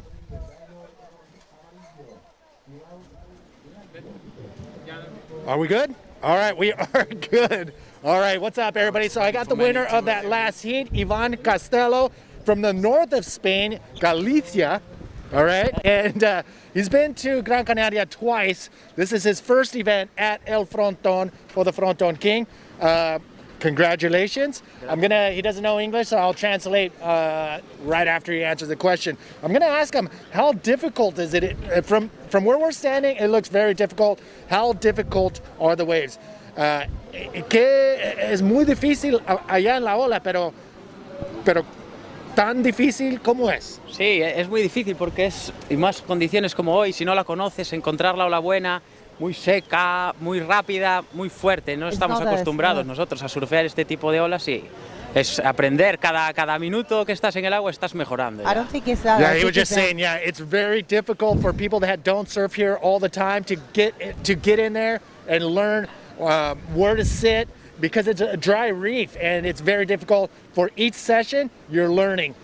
So now, what are you going to do different for your next heat, or if you're going to do anything different? ¿Vas a hacer algo diferente por el siguiente manga o vas a hacer el igual? Sí, yo igual. Yo vine sin presión a disfrutar y es un sueño hecho realidad para mí, venir aquí a competir al Frontón, y más con las condiciones que va a haber, quizás intentes coger mejor las olas, porque sube la fuerza, va a estar más grande y hay que ya ir más tranquilo y escogiendo las buenas olas, aprendiendo, ya te digo, cada ola para intentar encontrar esas buenas, conocerla como los locales. All right, there you go. This guy is dangerous because he's here to have fun and he's taking advantage of every heat, and there's no pressure. He's here to have a good time, but he's going to go out there and learn where to sit, learn this wave on each session. So congratulations once again. ¿Qué? Congratulations. How do you say congratulations? Damn it. Felicidades. Muchas gracias, Manny. Gracias. Man, I need to work on my Spanish. Back to you guys. Thank you very Classic much. Manny. Classic Manny. Right, some hot action in the water, some good waves pulling through as we wait for this good little replay for you guys. See what we have missed. This is rider in white and in red. Red locking into this one. This little replay. Let's see what's happening. A lot of speed. Good lines. There's that section. Oh, look at that backflip. Just tweaks it, but man, can he get around it? Unfortunately, the white water just getting the better of him on that. But Roman Perez in first position with a 4.77. And right behind him, holding that first priority, is a rider in yellow, Rodrigo Silva, with a 3.6. Hitting a 2.45 for that first position. Bego, 9 minutes, 32 seconds to go. It's all systems go here at the 2021 Gran Canaria Fronton King, presented by Cerveja, Corona, and NMD Bodyboards. If you've just joined us, where have you been? And welcome. Sí, muchísimas gracias Cerveza Corona por presentar este evento, y por supuesto NMD Bodyboards. Qué lindo tener el apoyo de una marca de bodyboard en este evento por tantos años, y por supuesto Cerveza Corona, que ha apostado por el deporte, por los deportes acuáticos por bastante tiempo. Muchísimas gracias también a Hydroflask por tener estas botellas increíbles. Cada uno de nosotros recibimos una botella y está buenísimo porque es completamente saludable y además bueno para el medio ambiente no estar usando tanto plástico. Así que mil gracias por estas súper bonitas botellas y por su apoyo. Aquí están, estas son las Hydroflask, me encantan. What do you think about this one? Man, that's so rad, so cool. Great to be part of this brand. It's amazing. I love it. I love mine, and thank you. It's so cool. Well, guys, myself and Bego just bringing you all the action. Manny, he's on the he was on the last post-heat interview, so we will be turning and you know, just keeping it real and having everybody to keep it fluent, to get a little bit of yeah, we're gonna see Dave Hoover and also. stuff like that. Dave Hoover also is gonna be joining us and some guests. Today we're gonna be focusing on doing the whole streaming in between the team, which is mainly Dion, Manny, and myself. But we will, and also Dave. But Dave is competing and he's very focused on competition, of course. He's no stranger to this wave and to actually do well in contests. So, but we're gonna join his company for in a few heats. Yeah, that sounds good. I mean, Dub always so informative, so relaxed. I mean, geez, that guy's so relaxed. I forget sometimes he's breathing. All right, so here we go. Blue, a little bit of a Rolo. Unfortunately, not getting that one. In heat number 9, Bigger, I just want to quickly point out while we have nobody riding right now, we've got Mark Watts, who's also formerly from South Africa, who is putting a rash vest on again for the first time in 6 years. Oh. And I think the guys back home would be frothing to see the boy champ back on it. Oh my goodness, here we go. This is White on an absolute screamer. There's that section and it's going to close out all over him. Oh my goodness, he is getting absolutely drilled and washed off the reef. Man, luckily he's wearing that Gath helmet. Even the Groms understand. Oh, right above him a Rolo went happening from, I think it was right in red. So let's just see. We'll get a replay on that. Yeah, let's wait for the replay. Thank you very much to Jimmy, Marta, who are holding up the, oh, look at that beautiful shot. This is where we are. Look at that amazing setup for Frónton King. We have public this year. And this is another amazing thing going on here. Rodrigo Silva, el Bartorro, saliendo de un tubo, conectando con un giro. Vamos a ver qué piensan los jueces de eso. Rodrigo Silva solamente está necesitando un 2.45 para ir a la primera posición. Completamente posible y creo que me atrevo a decir que seguramente lo va a tener. All right, just look at those banana plantations. So if you're wondering what all these white things are, that is the banana plantations in Gran Canaria, known for its good quality export bananas, and we've been eating quite a few of those, which has been quite delicious. But man, Rodrigo Silva coming out with a screamer on that last barrel of his, just showing that he's no stranger and no stranger with heavy waves. Surfing Arica in Floppos, you know, coming to a wave like this, you're already put in a groove when it comes to heavy stuff. Naturally, Fronton being a beast of her own, but he does have the confidence to showcase his skill in heavy surf. No, definitely.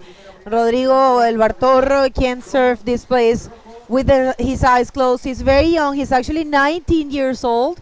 And, you know, yeah, as you say, coming from Arica, such a playground El Flopos is, but also it's a very dangerous place. So I think he's very comfortable here in el Frontón. Un gran saludo entonces a todas las personas que están sintonizando. Estamos esperando y ahí, señoras y señores, claro que sí, cae el puntaje de la última ola de Bartorro, de Rodrigo Silva, y en este momento está en primera posición el chico, el flopiano, el gemelo, Rodrigo Silva, el hermano de Moisés Silva, unos gemelos explosivos desde el flopo, dejando entonces a Ramón Pérez en la segunda posición, pero atención que Ramón solo necesita un 5, es fácil. Julen también necesita solamente un 3.30 para la segunda posición y Sama un 3.20 para la segunda posición. Hay scores muy justos y cualquier cosa puede pasar. Todavía quedan 4 minutos de competencia. And anything can happen. You know, the scores are not so far away from each other, so any of these kids or guys can change the situation if they get the proper wave. That is bang on, Biggo. So yes, that's definitely what could happen. Excuse me. Right in red, up and riding. Roman, what's he gonna get? Nice section. No, not much. You can see the frustration. He just wants that ramp with all that speed. He's like in his head, he was like, I'm going to send this, and unfortunately, nothing for him there. Definitely. I'm pretty sure you can, you guys at home can feel that. You can sense it. He was trying to do something for himself, but you know that's what the left sometimes do. It sometimes just offer you this amazing big ramp or beautiful barrel, but sometimes it just fades away.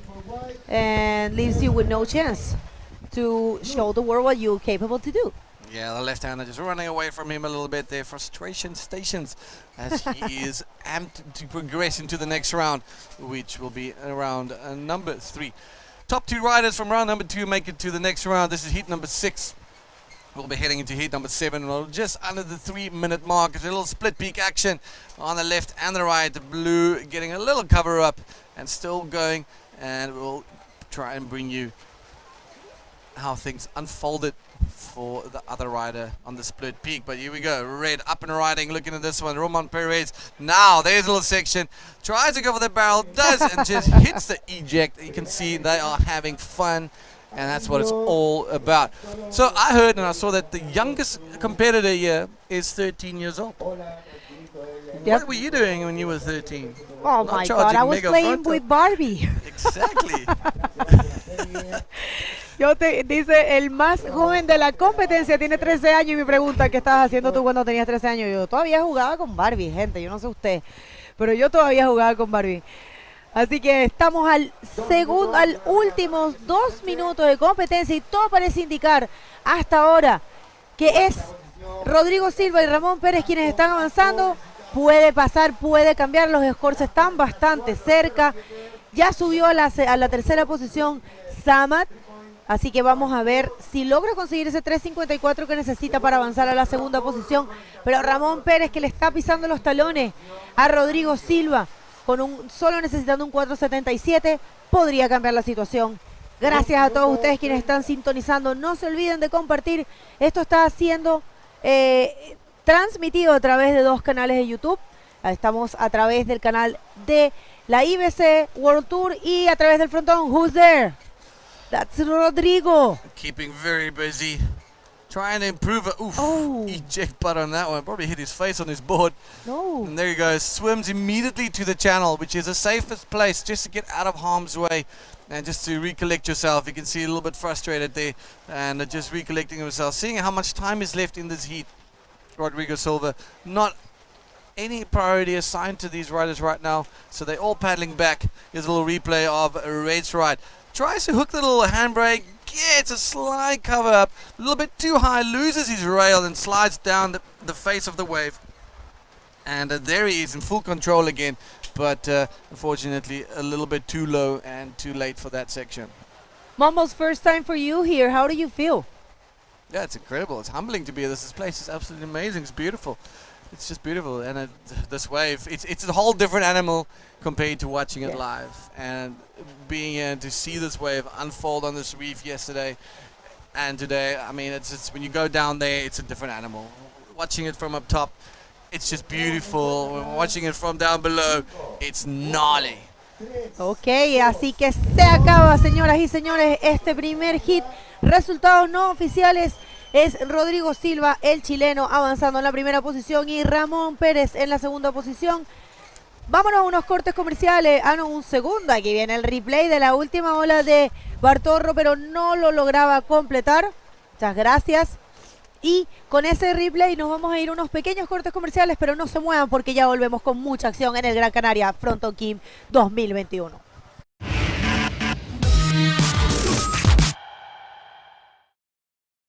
Have you ever wondered why you always want more? More Mondays without an alarm. More first tones. More whiffs of the salty sea and the countrified country. More smiles for the camera. More unexpected friends. More laughing at life. More enjoying the journey. And what if the answer was never really what, but where? Gran Canaria. So much to live for. A mí me encanta despertarme con el sol.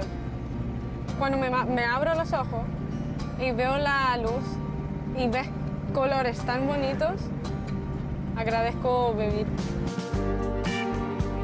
Cuanto más estoy con la naturaleza, mejor me siento. Y decir, qué belleza, el mundo.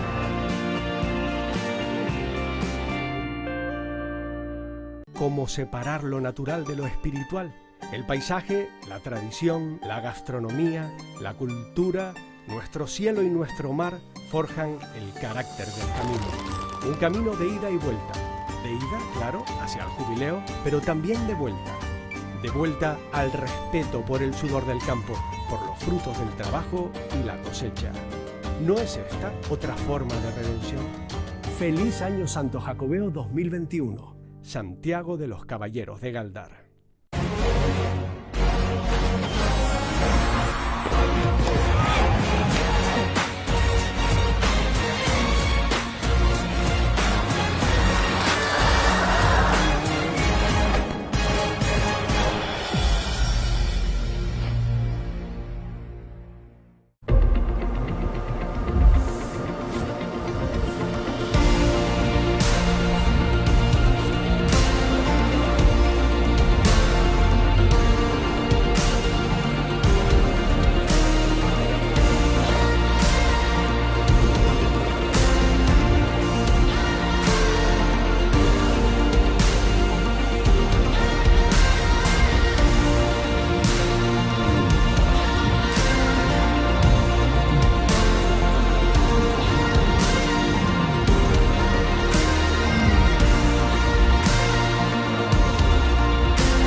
The Google Chrome.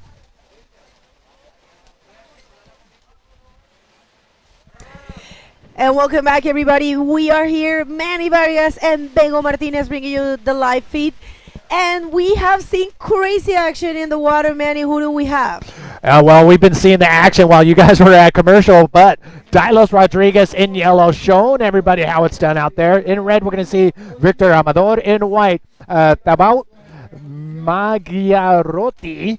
And I think, is Dan here or not? The blue rider? No, I think unfortunately, Dan, it's he had to leave and he couldn't make it. So this is a three-man heat. Okay. It's only Dylos, Victor, and Thibaut.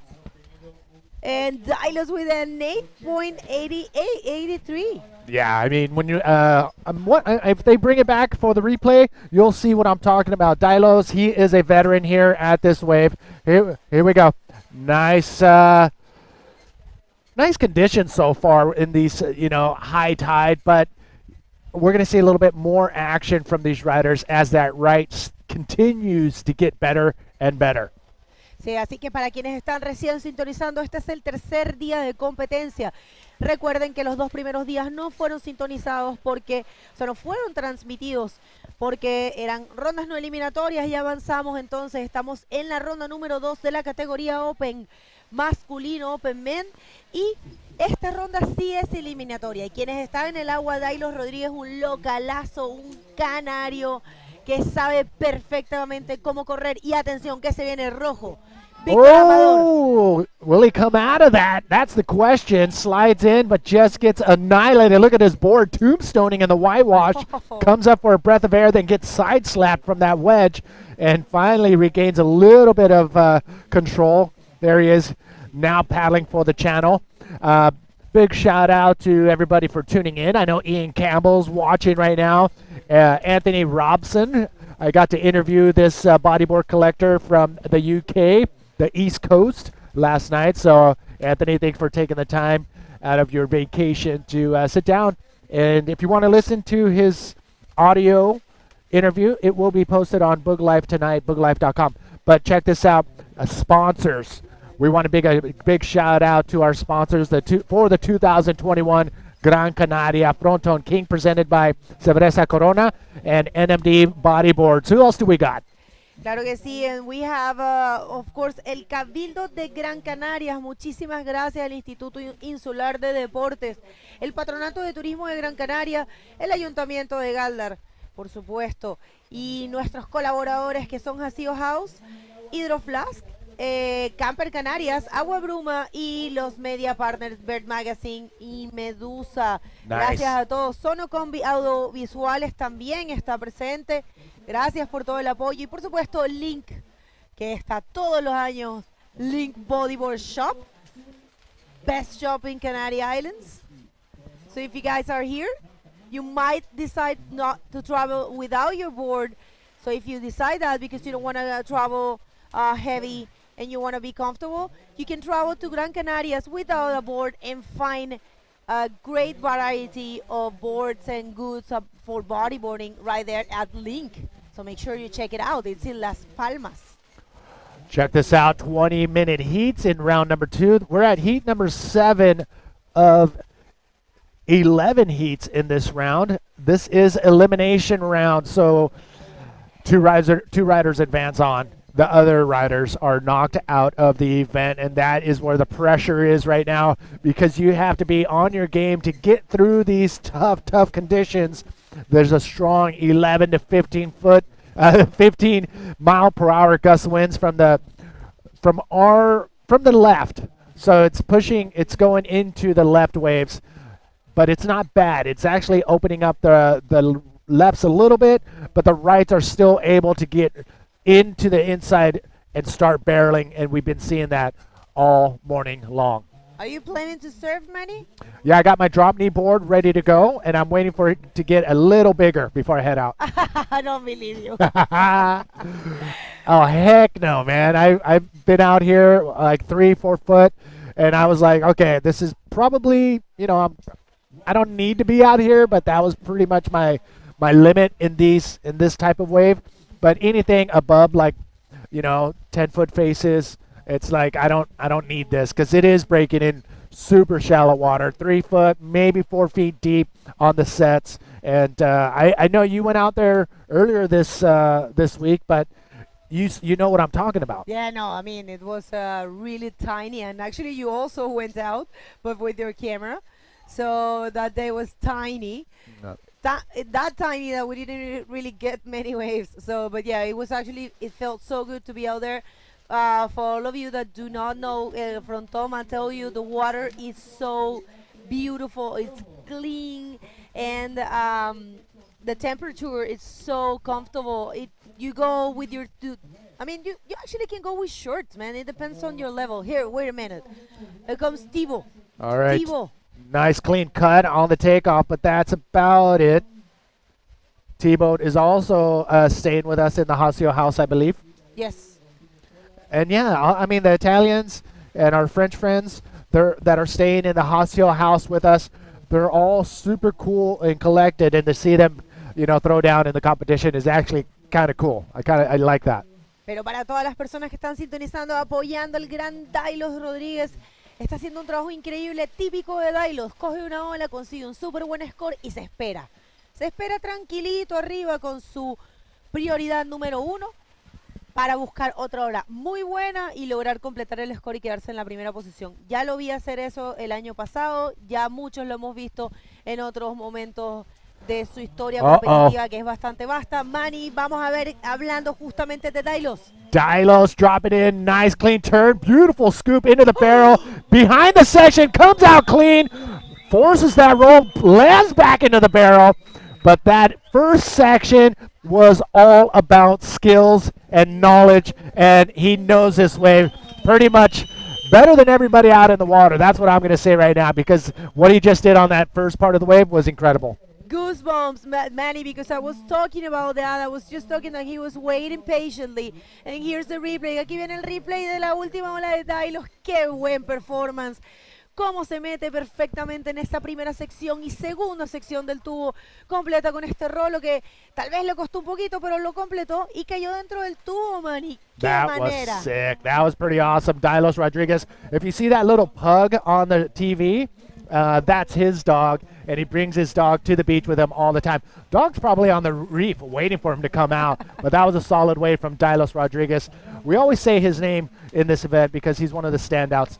Off the bottom, rolling, but wow, gets hopped on that wedge coming across. Victor Amador. It's a maneuver. It's a wave. He's going to get scored, and, you know, it's pretty much going to be a battle right now for second place because Dylos' wave just came in at an 8.83. Victor was, you can see the gesture of Victor. He was saying this classic word, agüita, agüita. He was, you know, just, he almost do not land that one, and here it comes, a Thibaut. Ooh. That's what you do not want to do, but he still holds on. I thought he just got annihilated on that inside, but look at all the turbulence of the whitewash coming back and forth. He's okay. He was able to hold on to his board and make it out to the shoulder, out to the channel now, but he's got to be a little bit more patient. He's got 9 minutes left in this 20-minute heat. If he can relax and wait for a good wave to come in, he's going to be able to get that high-scoring wave. I mean, just outside of the commentator's booth, we have last year's winner, Lionel Medina. He is looking fresh and ready. He is an Instagram master. Look for him online, Lionel Medina. Lionel, what's your Instagram? Lionel Medina. All right, check him out on Instagram. He's always posting these live videos. He's got some pretty cool things that he posts up. So check him out on Instagram. But it's going to be fun to watch him in the event this year. Así es, y bueno, señoras y señores, ya cae la nota, 8 puntos más, y quién es Dylos, que está dando una cátedra total de bodyboard aquí, como todos los años, como siempre. 16,83 es lo que el total el puntaje total que tiene Dylos, dejando al resto de los competidores en combo, man. Y qué manera de surfear. Atención entonces, Víctor y Thibaut tienen que cambiar sus olas, tienen que cambiar las dos olas que tienen, porque en este momento están en situación de combinación por el localazo. Uno de los canarios que más fuerte se ha mantenido a lo largo de los años en este evento, Frónton King, el Gran Canaria Frónton King. You can see Dylos hanging on the top of the wave right there, and then a big air forward, but lands back behind the wave. That looked pretty awesome. It's definitely going to make for some good photos. But Dylos, Bagel was saying, has everybody else in combination, which means they need 2 new waves if they want to get into that first place position. But again, it's all about top 2, and I think Victor and Thibaut are the ones battling it out for that last spot to advance on. Yesterday, I saw a heat where the rider had his competitors in combination. It was the young Peruvian, Cristiano Bayona. Cristian Bayona. Yes, from Peru. That was amazing. Yeah, the young gun put his competitors in combination yesterday in the early rounds. But to see Dylos do it right here is, you know, a sight to see. He's got the skills. He's been out here. He's got the most experience out in the water right now, and it's showing with his scores. Nice set, Manny. Nice set rolling in there. Let's see who's going to get that one. Woo, Victor. Nobody. Look at that thing just ready to dump. There's just so much power unloading on this inside shallow reef. It's just, I always just super stoked at the end of the day where nobody gets seriously hurt, because it's like people can. That's what's crazy. Yeah. Y un gran saludo. I just want to say hi to our head of judges, Francisco Garritano. Look at this. It's the replay of that crazy roll. Oh, yeah. Oh, my God. This is the backwash. Look at the backwash going up the face of the wave. Knocks him up another 3 feet. And then he's got an elevator drop of about 8 feet. And then lands back on the face of the wave. But there's so much water moving out there. He almost loses his board, but is able to regain. That took some skills right there for the young gun to hold on. No, Víctor, muy buen trabajo ahí, porque de verdad súper difícil mantener ese aterrizaje con ese backwash que le estaba pegando a la ola, y realmente lo hizo súper bien Víctor Amador. Did you say Chico was watching? Yeah, Chico. Chico Garritano, our head of judges for the IBC World Tour. Gracias, Chico, for your support. We do have Mark. Oh, no, but in here, Mark Russo. Yes. but Chico is the head of judges of the whole IVC, so he's controlling and monitoring everything, and he's been there for more than 30 years. So thank you, Chico, for your commitment and your good work. We miss you. Yeah, Chico. All right, check this out. We do have the winner of the last heat with Dion. Yeah, Mumbles. Mumbles, where you at, brother? All right, I'm with 19-year-old Chilean Rodrigo Silva, all the way from Arica, representing Union Floppers. Mate, that was a good heat, a lot of pressure off your back. How are you feeling? Fue un muy buen hit, mucha presión en tu espalda. ¿Cómo te sientes acerca de tu...? Bueno, sí, fue un hit difícil. Está un poco complicado encontrar bien cuál era la ola buena, donde hay mucho viento y como que vienen olas de todas las direcciones.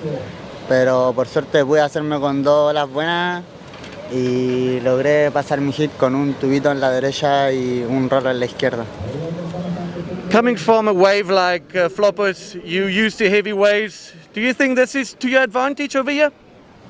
Ya que tú estabas acostumbrado a correr en flopos en Arica, ¿piensas que te dio algún tipo de ventaja en adaptarte a esta ola o es muy diferente? La ola sí es muy diferente en verdad. El flopo suele ser así, algo que viene de frente, y esta ola como viene de muchas direcciones y es un poco difícil ubicarte. A veces vienen 2 olas juntas y no sabéis si se van a conectar bien o si se van a cerrar. Pero ahora, antes de venir, igual tuvimos una competencia en el flopo con condiciones difíciles, parecido a esto, con harta ola y mucho viento, y creo que sirvió mucho la experiencia.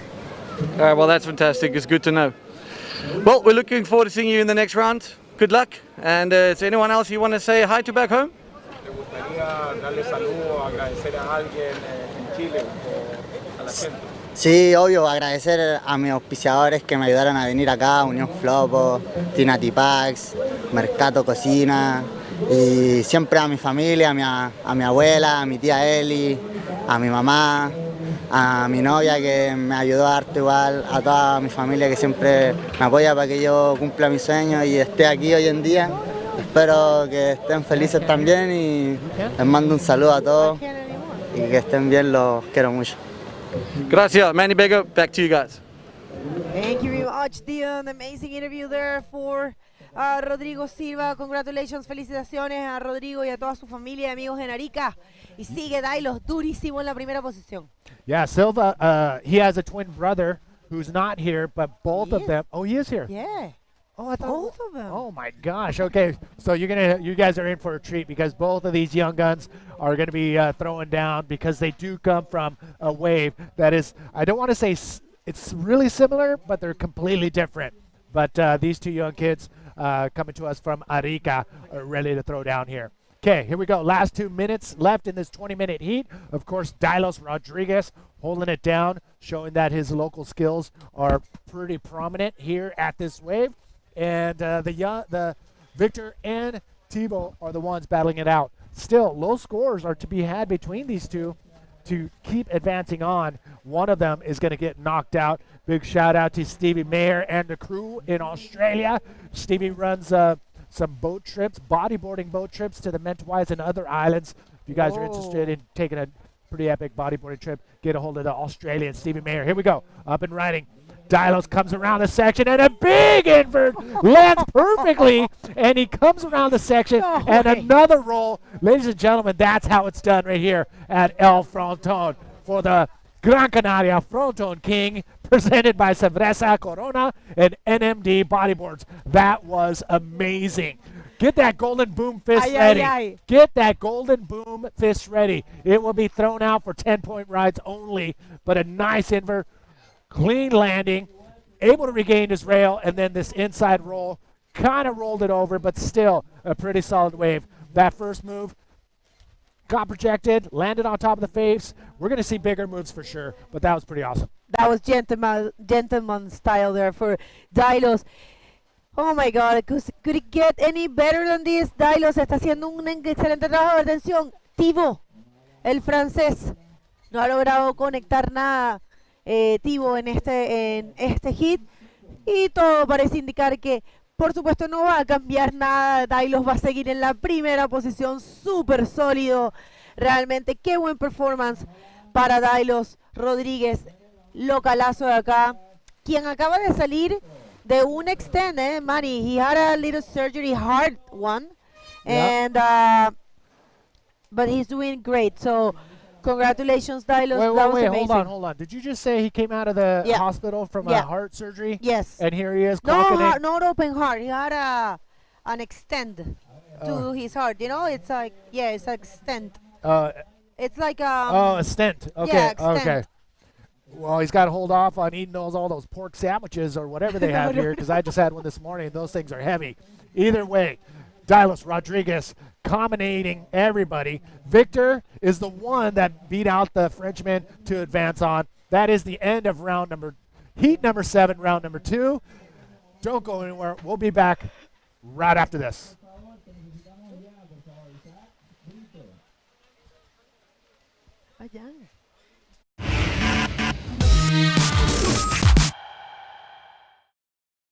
Have you ever wondered why you always want more?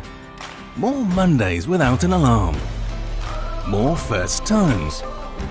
More whiffs of the salty sea and the countrified country. More smiles for the camera. More unexpected friends.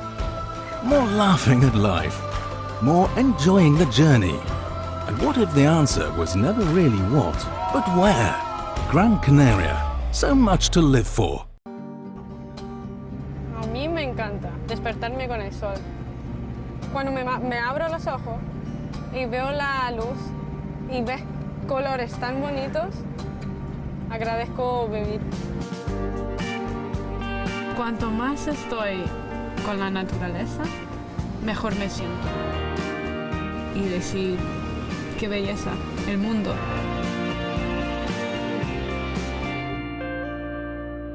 ¿Cómo separar lo natural de lo espiritual? El paisaje, la tradición, la gastronomía, la cultura, nuestro cielo y nuestro mar forjan el carácter del camino. Un camino de ida y vuelta. De ida, claro, hacia el jubileo, pero también de vuelta. De vuelta al respeto por el sudor del campo, por los frutos del trabajo y la cosecha. ¿No es esta otra forma de redención? Feliz Año Santo Jacobeo 2021. Santiago de los Caballeros de Gáldar.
All right, welcome back to the action.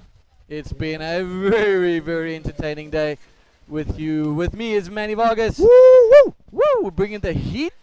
Time for some. All right, well, let's just go through this heat. This is a 3-man heat, ladies and gentlemen. Dan Skarowski unfortunately needed to head back to Ireland due to. Hold on. We just had heat number 7. Dailos dominated that heat. We saw him with 2 big scores.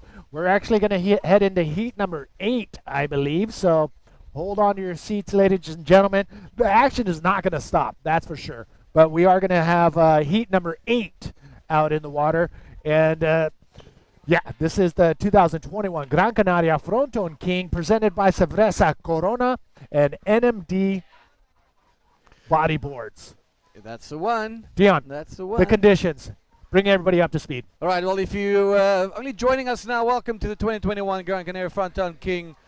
Manny and Mumbles holding it steady down here in the booth. All right, so the conditions have been extremely competitive. There's been a couple of bombs rolling through, some of them touching that 6-foot mark, I would say. And the tide is pushing. We'll be on the high tide within probably the next hour and a half or 2 hours. And we can see that Fronton is now starting to shift more towards the right, where Dylos in the previous heat absolutely killed it, sending everybody to the shops in combination land. And we're just waiting for a new heat update there, but we'll just keep bringing you the action. Manny, so it's been a good couple of days. It's been a good time off as we've been waiting for the waves to come through, but now it's showtime. Who's been your standout so far? I mean, we've seen a lot of big scores dropping from a lot of the international riders, but it is the locals that are holding it down. They know this wave better than most, so they know where to sit, they know where to get those perfect waves, and they know how to scoop into these heaving barrels. So Dylos showing everybody how it's done. So I'm going to see a lot. We're going to see a lot more of that from the local riders: Guillermo Cobo, Kevin Orihuela, Carlos Sanz. I mean, the list goes on of the guys who've been riding here pretty often. But again, you're going to see guys like the Italian Simone, who earlier today was just driving into the barrels perfectly, and then you know, a lot of the young guns, like we just saw the young Silva from Arica, Chile, putting in a good show too. So it's going to be pretty much going to the person who can understand where to sit in the given conditions. Oh yeah, absolutely. Yesterday when you and I were down by the water's edge, we watched a heat, and one of the locals, you know, he was surfing really well. He knew exactly what to do. The conditions were very tricky. They were very shifty. It was not actually like one peak. It was 2 or 3 peaks.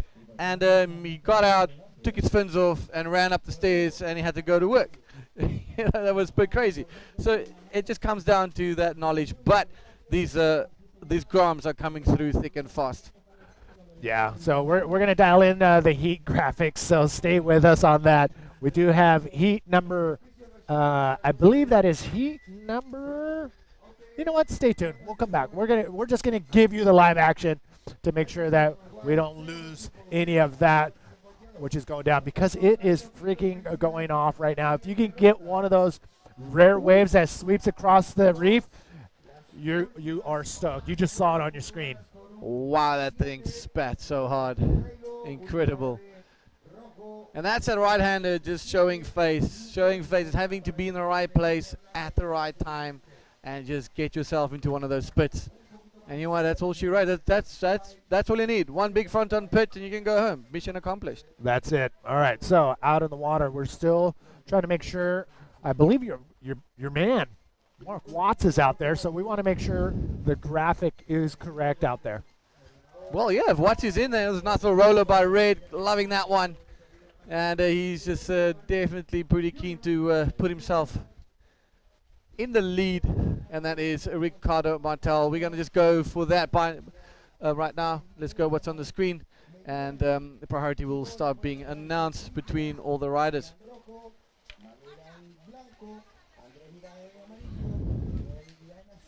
All right, well, welcome back. If you just joined us, where have you been? Thank you for tuning in. Let everyone else know that Fronton is on and it is heaving. Yes, right in yellow, looking for that ramp. Fortunately, still going, a lot of speed. Who needs a little handbrake, and just running away from him, Manny. And definitely looking for a higher scoring potential on that left. The left right now with the higher tide is kind of the safe bet. You hit the section, you kind of almost off the reef, and you're very close to the channel, so you can get into the safe space very quickly. As with the right-handers, it is extremely shallow, and it runs and wraps around the reef, giving the riders 2 opportunities to put scores on the board and you know, maybe a big gunning maneuver as we saw in the previous heat with a nice invert, and backing that up with a roll or a second scoring wave or scoring ride, and get that combo nice and flowy. Well, the wind is definitely picking up. It's going to be a bit of a windy day, so you got to hold down those umbrellas and the caps. But tomorrow, my goodness, it's looking even more gnarlier. Bigger waves, and the wind will still be sticking around. That's what I mean. We're looking at waves coming in, you know, 10-foot faces, and then it's scheduled to be bigger than today. So I'm going to put it in the bags of the promoters. Number one is making sure everybody's safe. Safety if it's first. massive out there, if it's going to, you know, potentially hurt somebody, especially you know, the juniors who are going for a world title, they will not hold anything back. They're going to make sure that everybody is safe first and foremost. Look at that bomb coming in. Yeah, that's the right-handers just pinching it a little bit, but it's just that direction. We'll probably see the next one wrapping a little bit better around the reef, but that's just the high tide starting to show face. Here we go, Manny, rider in yellow. Nice little boosty roll by Michael. And there you go, he is one happy chappy. But if you pan back and you see what is approaching, you'll see the guy scratching really hard. There it is. The scratch game has begun. Now, if anybody turns and burn, I'll give them $100. That is a huge wave offloading. Oh. Look at that thing, and he's almost getting sucked over. Scary. But here we go. This wave is lining up. Do we have a junior that, or someone that can turn and burn this? And is it going to give it? Yes, sir. Ooh. No, ma'am. That was very close. You know what? I'm not going to take anything away from our rider in red out there for wearing a helmet. Yep. I mean, I would be wearing a helmet. I just got to make sure. Spray our heads and it looks like a helmet. We could totally do that, but there would be no protection. White coming around that section right there. That's getting stuck in the white water, Manny. But yeah, you're absolutely right. I mean, safety first. And you know what? You're not old enough or young enough. Oh, wait, hold the horses. Nice. Ooh, takes off under the lip, loses his rail a bit, and just, yeah, he's about to get a nice little barnacle treatment down, courtesy of El Fronton. But yes, helmets. You know, the game has changed. The game has changed. You kind of want to make sure that you look after yourself, you look after your competitors.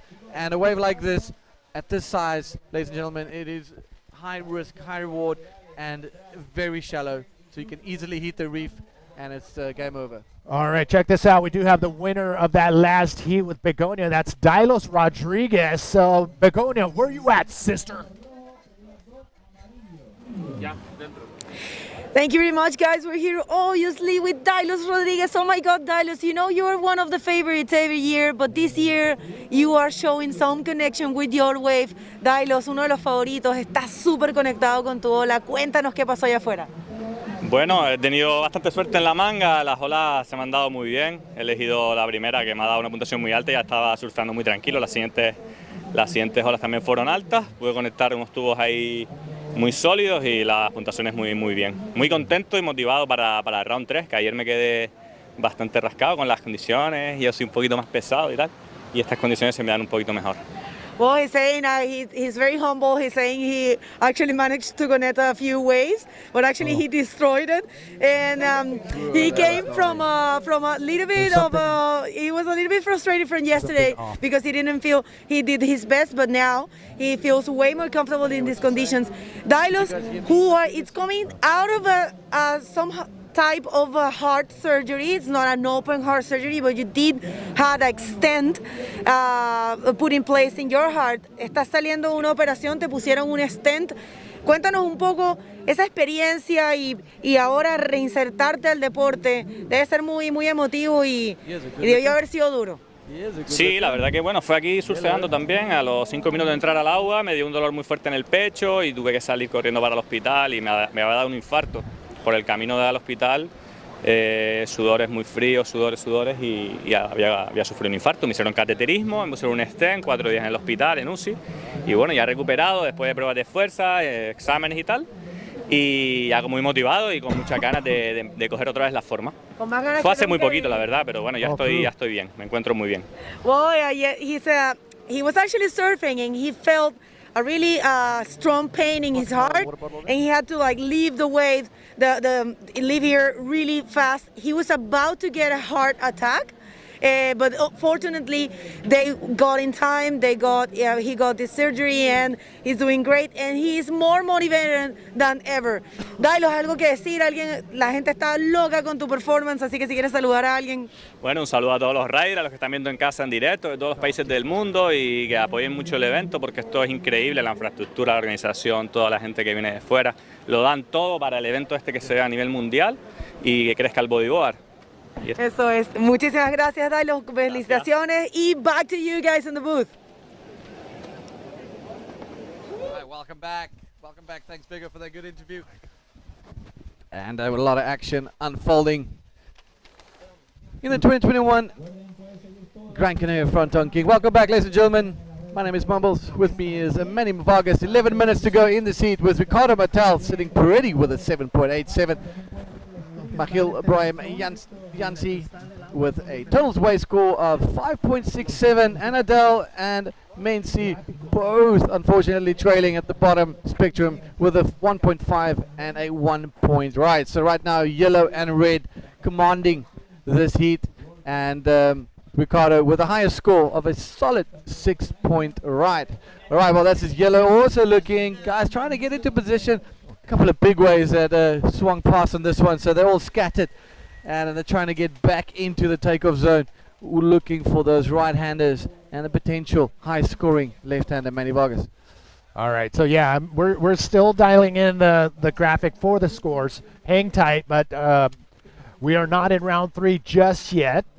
We do still have a couple more heats to run through, but the riders are not holding back whether or not the graphic is right or not. Blue coming around that section.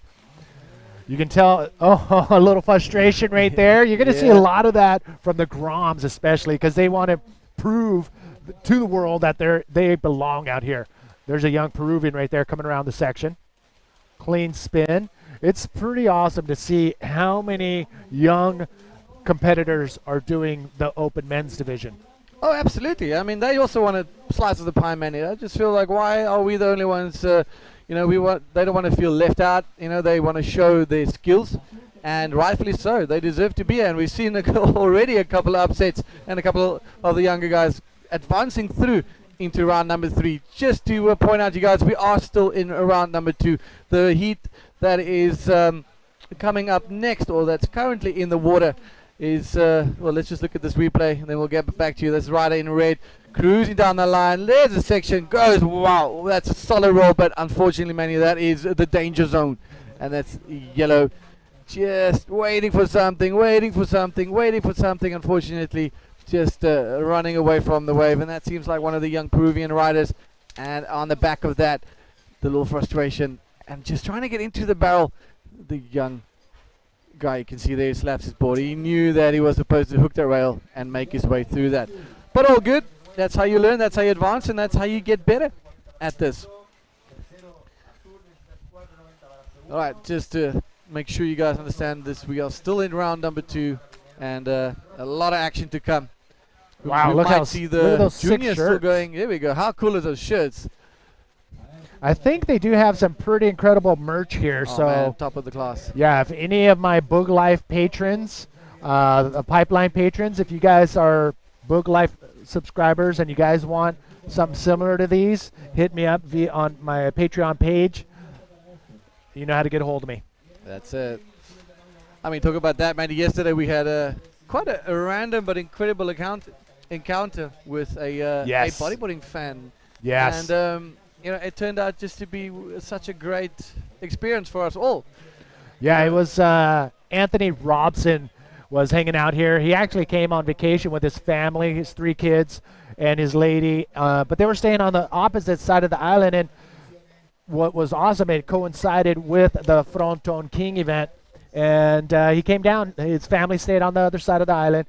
He came down for the day. Next thing you know, we're having dinner and interviewing him at the same time. So if you guys want to hear pretty cool stories about a bodyboard collector from the UK, the East Coast, check out patreon.com/booglife. You'll hear what we had to say. It was actually pretty awesome.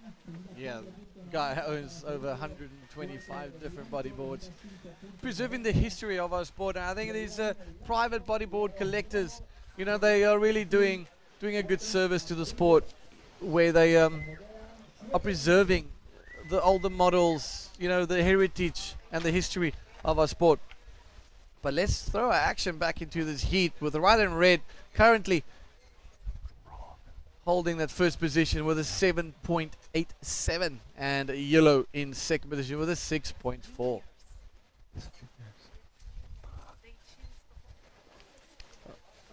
All right, Manny, do you want to bring us up to speed as to actually what's been going on? We found out what was going on. Gosh, I'm looking at the screen, you guys, and I'm sorry. I seen a couple juniors riding. I'm like, what is going on here? They finally handed us the papers. We are in the juniors division, Dion. That makes a lot of sense. Yeah, I don't know how that happened, how we just let that slide through our fingers, but we are in round 3. What you've seen on the screen is correct. I was still following round number 2 of the men's. Absolutely. So pretty interesting. I'm guessing what's happening is they're trying to run as many heats as possible with the higher tide, more water on the reef, a little bit more cushion for the juniors to be able to pull off the bigger maneuvers and have more water underneath them. That's what I'm guessing. But we are on schedule. Round number 3, heat number 1 of the Pro Juniors is correct. So that's what you're seeing on your screen, and I apologies. Maybe we need a little bit more Red Bull and coffee to get the brains going. I can do with some coffee. That's for sure. That's for sure. So yeah, so we have 16 heats in round number 3 for the junior division that needs to be a run. So it's a lot of surfing, and then from there on, you know. So let's see what the guys do. Let's see how they're going to be shuffling the schedule. We are now approaching the high tide, and as Manny mentioned, it is a bit of a safer zone, and with the increasing swell, you know what? Not the worst call you can make to put the riders' safety first. So why isn't your personal assistant on tour with you? Maybe they could have helped us a little bit. You know what? They're busy assisting with some other more important. Well, yeah, this is a bit busy. So if you don't know, Dion does have a personal assistant, and he travels with him all the time, and unfortunately could not make it on this trip. Unfortunately, stuck in, couldn't get a visa in time. So still at the airport waiting for me to get back. Exactly. What's cool about the juniors division, you get to see a lot of coaching going on, and you can see on the railing right there, holding up the blackboard. I don't know what signals they would be giving to their rider out in the water, but sometimes it says, hey, move to the left, move to the right, or go outside, and there's a set coming. But it's kind of cool to see that. We even see the Peruvians, they have their flag to let them know a set could be coming in. Yeah, that's the thing. And that's a good thing about this. And that's the one thing that I love about the younger generation, or the junior division, shall I say, is that they come here from Chile, or they come here from Peru as a whole group, including a coach, including a manager. And they are looked after and they are coached into the right ways of a competition. And as we know, there's no better substitute for competition itself. You know, so now the kids are in the water, the waves are solid. They might be a little bit nervous, Manny. So it's always nice to have the knowing that there's someone out there looking out for you, showing you paddle left, paddle right, and then afterwards, you know, they're all filming and they will sit at dinner time and they'll be looking at it. Here we go, the young Peruvian, nice roll right there, beautifully executed. He is stoked. He is very pumped on that wave right there. That's going to solidify that second place, maybe even go into the first place. But Michael Brayama Yancy, young Peruvian. The Peruvians have a pretty solid squad here. Their crew is about 20 deep, but man, this guy is, he almost didn't make it. He actually showed up to his passport meeting 5 hours late. They were able to reschedule. They got him back on board, and Jose Luis made sure he got that passport. As soon as he got the passport, the notice went out. They got enough money, got him on board, and here he is putting together a nice Heat 1, round 3 heat, moving into first place on that last wave. Yeah, exactly. It comes down to this kid's being coached, being looked after, and here they are, showing that they deserve to be on the world stage, competing for the World Championship, the Junior World Championship here at Fronton. How much more of an honor, or how much more gnarly can they get? Fronton, out of all the waves in the world, you're getting crowned. Yeah, my boy, this is your time. The Prince of Fronton, let's call it that. Exactly. And to be a world champion in the juniors division here at Fronton, yes, nailed it right there, Dion. That's worth the weight in salt right there. And I think all the juniors know too that to win here for the first time, having a world title here for the juniors division is going to be something that's going to be hard to beat, because you can't take first of anything away from that person. And it's great for your CV as well. You know, where did you win your world title? No, I won it at Fronton. So it's insane. It's insane. And 1 minute 25 to go. Let's just shift our focus into what's happening in this heat, Manny. We got Michael. He's holding the fort down in the first place for quite a while now with a 5.4 and a 4.67, bringing a wave total of 10.07. Right in red, Ricardo Martel in second place with a 7.87. But Adele and Amensi still struggling, only posting really low scoring rides, unfortunately not linking up with the good scores. 1 minute to go, it's coming down. So as you would always say, it's coming down to the wire for these kids. So let's hope you know, Adele and Amensi can put something out the bag in the last minute, as Ride in Yellow took off on that one.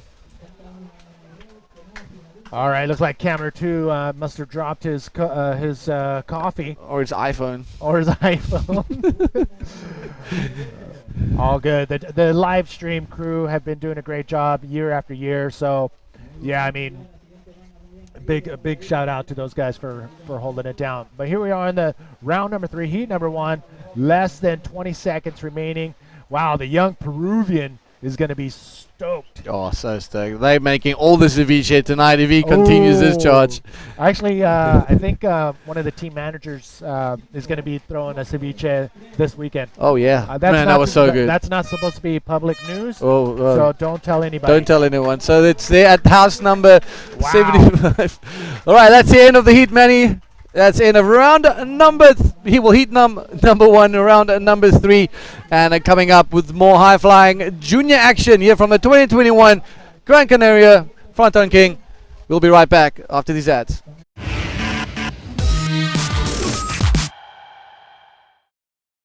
Have you ever wondered why you always want more? More Mondays without an alarm. More first times. More whiffs of the salty sea and the countrified country. More smiles for the camera. More unexpected friends.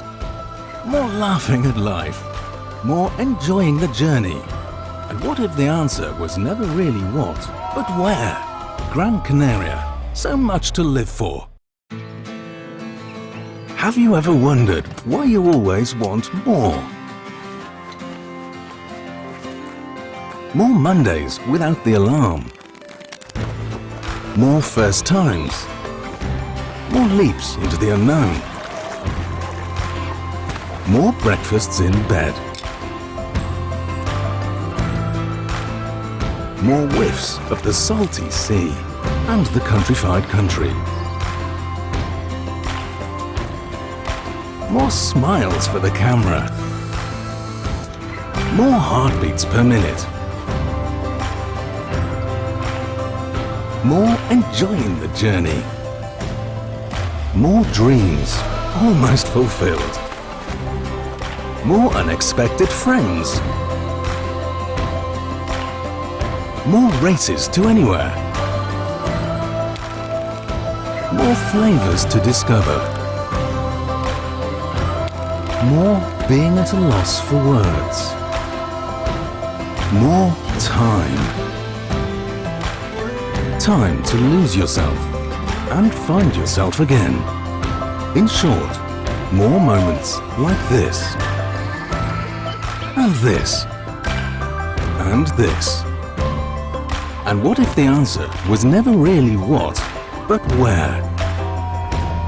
Gran Canaria, so much to live for.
Welcome back, ladies and gentlemen, with some solid high-flying action here at the 2021 Gran Canaria Frónton King. This is junior round 3, heat number 2. Bego, another jam-packed junior heat, 16 of them to come in round number 3. Who do we got? Bienvenidos a todos. Entonces, quienes están recién sintonizando, empezamos con la ronda número 3 de la categoría Junior Pro, la categoría que se corona campeón mundial en este único evento en el agua. Tenemos el round número 3, el hit número 2. En blanco está Mahue Estupiñán, en amarillo está Andrés González, en rojo está Omar Marrero y en azul está Joel Jeremai Melian. Ay, disculpen. Así que para quienes están sintonizando que no entendieron el cambio, les explicamos. Nunca se hace esto, nunca se para una ronda. Normalmente las rondas cuando se comienzan se terminan, pero en esta oportunidad se le está dando prioridad a los juniors para su seguridad, para darles mejores condiciones de competencia. El staff técnico decidió que era mejor cambiarle de atención. Miren ese pequeñín. What's that little kid? He's so beautiful. I think that's a 12-year-old kid from... I think so. He's from yeah. Andrés González. 12 or 13 years old. Andrés González, entonces, les estábamos, aquí viene un replay. Esta es una ola de blanco. All right, sorry, Bega, just a little bit of replay action here for everybody who has, if you have missed anything, just a couple of ways going ridden, and wow, that rider in white just getting absolutely smashed by that lip. Luckily, he's wearing his safety helmet. Just look at this one again. Right there, he got sent to the bottom and had a cup of tea with SpongeBob SquarePants. Live action. This is rider in red. All right, Omar, a good looking line. Nice roll through the lip. There he is. Power surfing by the young man, Omar Marrero. Bigger. I think this kid has got a bright future for him. Sí, Omar Marrero es increíble. La verdad, él surfea súper bien y creo que nos va a ofrecer un gran espectáculo. Vamos a ver qué pasa porque este hit está recién comenzando y todo puede pasar. Retomo un poquito lo que les estaba explicando. Decidió el staff técnico. Atención, vamos a ver este replay. Qué bonito shot desde lejos. Un rolo bastante redondo y bien ejecutado para Omar. Esta va a ser una puntuación ahí interesante. Vamos a ver.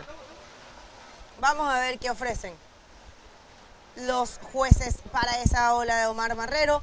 Y les contaba que eso, que paramos la categoría Open masculino para darle la prioridad a la categoría Junior, ya que ellos son los que se están coronando, se están disputando por el título de campeón mundial y tienen la prioridad. Vamos a ver, aquí viene Joel Jeremai. All right, that's right in blue. Joel Jeremy Melian getting a nice little ride with red. Omar Marrero smashing it with that 6.67. Holding it down for the boys. Massive applause for the previous heat winner coming in there. All right, 13 minutes and, well, exactly 30 minutes left in this heat. And current situation in the water in red. Omar with a 6.67 and Joel with a 3.6, leaving rider in white and rider in yellow trailing with 1.3s and 1.17, needing to post some high scoring moves. Still ample of time left in this heat, ladies and gentlemen. With 12 minutes and 40 seconds, we are welcoming you to the 2021 Gran Canaria Frónton King, where we'll be crowning the Frónton King and the Pro Junior, or the Junior World Championship here at Fronton. We've crowned the DK World Champion, won by Sammy Morantino in Sintra about 2 months ago, or end of a month and a half ago. A month and a half ago, and it was a heavily fought battle up against a very informed David Hubbard, which is here in the Canaries. You know, that guy is probably one of the best bodyboarders out there, a very versatile bodyboarder at that, with multiple DK World titles and hunting that elusive men's world title. Así es, este año teniendo solamente 2 campeones mundiales, se coronó el campeón Dropney en Sintra, como estaba comentando mi compañero Mumbles, Dion Mayer, y este año vamos a coronar el campeón acá En este momento es Omar Marrero, que tiene un 6.67 en la primera posición. Todavía faltan 11 minutos y medio. Quien viene siguiéndolo es Andrés González, que se ve bien chiquitito. Necesita un 4.18 para avanzar a la primera posición, pero atención que Joel todavía no ha tenido tantas oportunidades y Mahue también pueden sorprender. Son scores muy bajos los que necesitan y en cualquier momento pueden cambiar la situación. Claramente las olas están con tamaño, pero no crean que tampoco está tan grande ni imposible. Por eso es que los jueces le dieron la prioridad a la categoría junior y decidieron parar la ronda número 2 de la categoría Open masculino para dejar que los chicos entraran con unas condiciones más seguras. Y para que ustedes lo sepan, en el agua hay 2 coach. Atención, atención, viene Omar Marrero. All right, in red. Can he get something? Just a little bit of cutback and nothing else from that one big, unfortunately. I'm sure Omar will be a little bit frustrating. He's still looking for that second backup scoring ride. Top 2 waves count, 20-minute heats, and we're running a 4-man priority system. For a lot of these kids, the priority system are a new thing to get used to, but we've seen that, especially out in Chile, that they run all the contests with the priority system, even across all the divisions, which is great. Here comes, this is the replay of last wave of Omar. Not much there for Omar, pero this is the backup score. Yes, so yeah, I'm trying to do some Spanish people because there's a lot of Spanish viewers. So what we do here is that we share the commentating with one of my colleagues does the English, who in this case is my great friend Mumbles, and I'll be doing the Spanish a little bit more. Estamos haciendo un poco de comentarismo compartido. Mumbles hace la parte de inglés y yo voy a hacer un poco más de español para todos ustedes que están sintonizando. Y bueno, eso les contábamos. Y queremos decirles algo que es un dato súper importante. Gran Canaria es un destino seguro, un destino que desde el comienzo de la pandemia siempre tuvo una incidencia súper baja de casos y además tiene un porcentaje muy alto de vacunación, por lo cual si estás por ahí pensando en hacer alguna vacación, Gran Canaria es un destino seguro para el turismo y en la práctica del deporte activo. Una incidencia de COVID prácticamente nula. Atención, se viene blanco, vamos a ver. Mahue, bonito rolo. ¡Oh! ¡Oh! Lo logra conseguir, mi Mombos. Oh man, that little Grommy is so stoked that he made that. Look at that. He is smiling from ear to ear. So relieved that he managed to hold on as he was sliding down the face of that wall. You know, just sheer determination. And let's look at this little replay. There he goes, drops down. Nice little line. He's definitely going to be an architect. A little bit early on the hitting of the section, but actually timed it quite well and managed just to skid down the face. And you know, this little small frame makes that wave look so much bigger. En el agua está Samu Brito, the coach. Do you know that there's 2 coaches in the water? 2 lifeguards in the jet ski and 1 lifeguard in the on the rocks. So, para que ustedes lo sepan, hay 2 coaches en el agua. Está Samu Brito ahí, que es un excelente bodyboarder y además tiene un team de riders increíble. Y hay un salvavidas en la moto y hay un salvavidas en las piedras. Atención que se viene, vamos a ver, es una ola para Andrés González, está buscando algo, un rolito, vamos a ver si los jueces consideran eso como completado, pero sí, aquí en el Gran Canaria Frónton King 2021 tenemos seguridad de sobra, the security everywhere. 2 coaches and 1 inland lifeguard and 1 lifeguard in the water. Yeah, that's fantastic. And also backing up on that, we have the ski with the lifeguards on the ski and also a lifeguard on land in constant radio contact with the ski operator and ready to guide them as soon as they need to intervene if we might have an incident. Hopefully not, but rather safe than sorry. All right, 6 minutes and just under the 7-minute mark with Omar. Right in red, still holding it down with a good way score of a 7.74. He only has a 1.07 for his backup, and he's looking to improve on that. Right, we're going to be continuing with the junior division.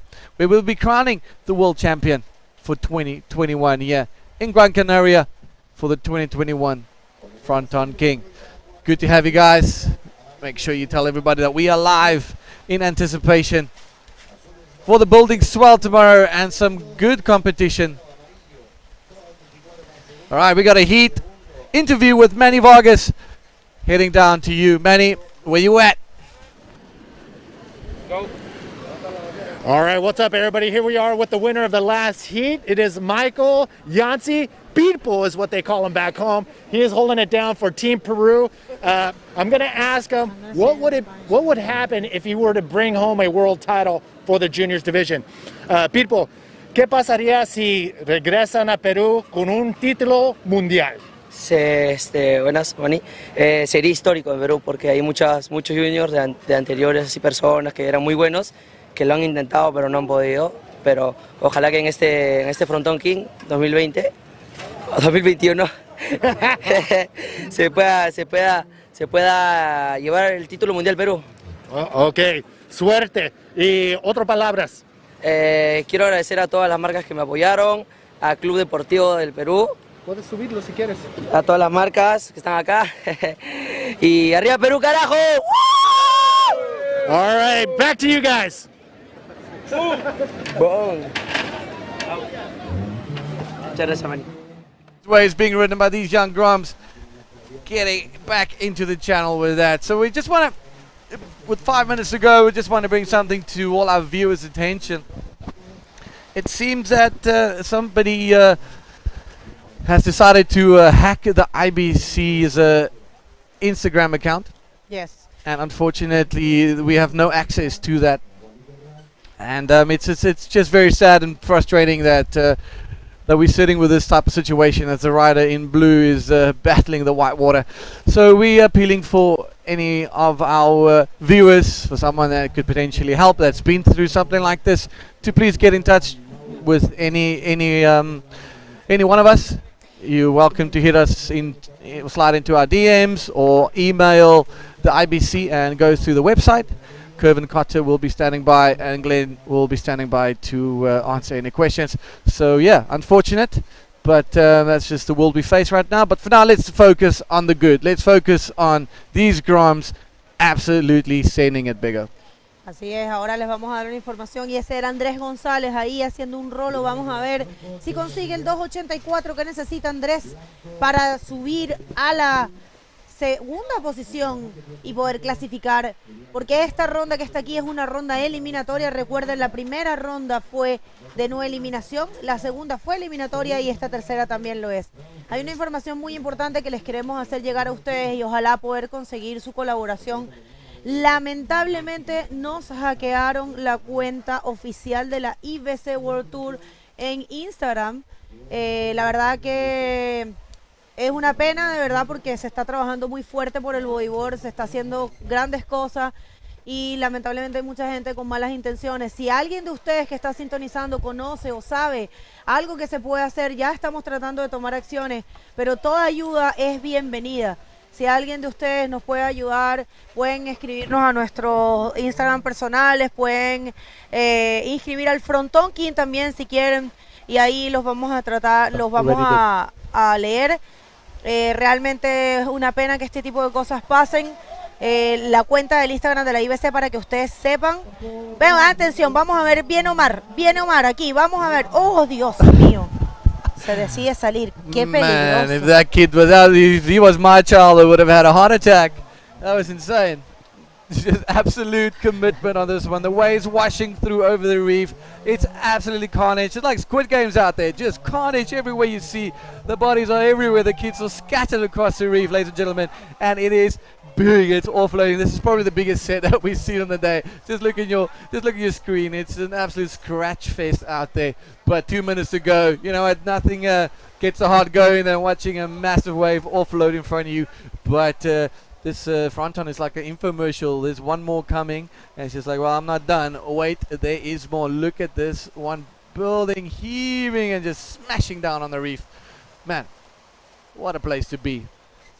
We'll be crowning the Pro Junior Champion, the Junior Champion, World Champion at the end of this contest, and I'm excited to see who it's going to be. I see Blue, foot on the gas. Nice little effort, just get a little bit of projection. Is asking himself the question, why did I not complete that one? He knows what's in stake.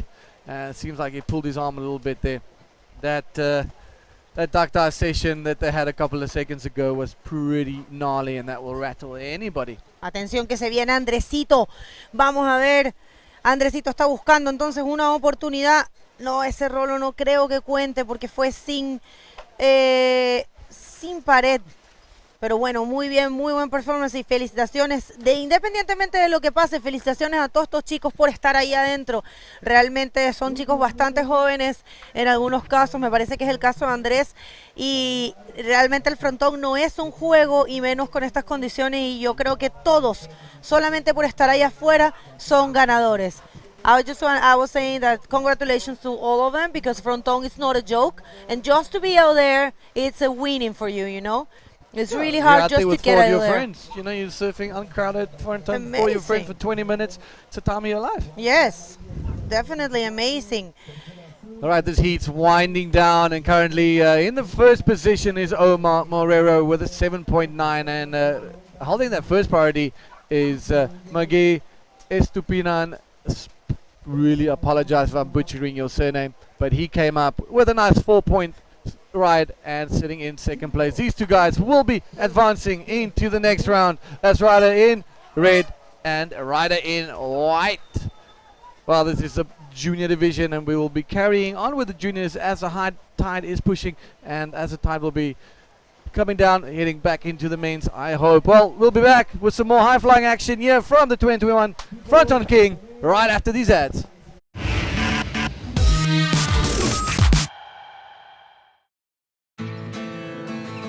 Have you ever wondered why you always want more?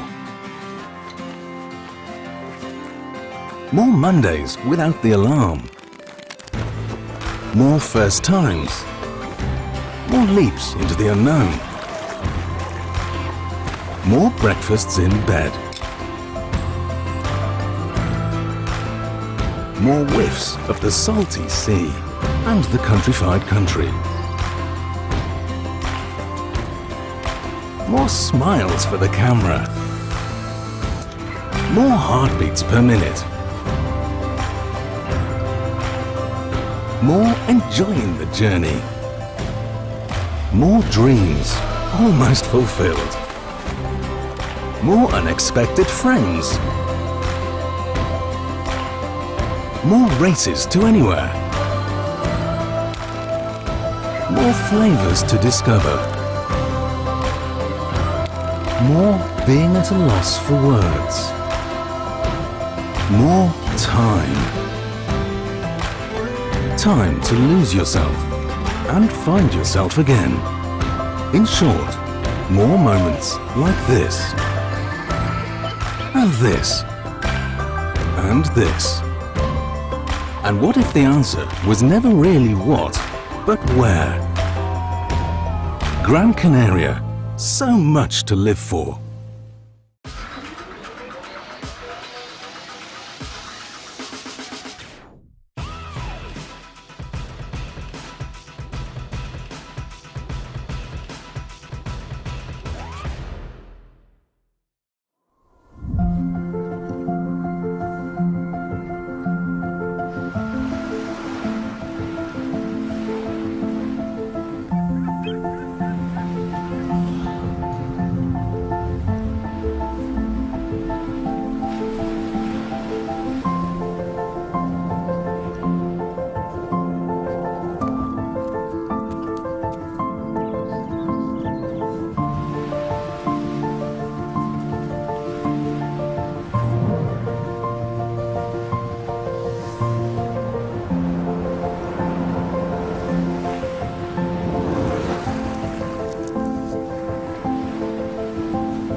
¿Cuántas veces te acuestas sin recordar parte de lo que has hecho durante el día?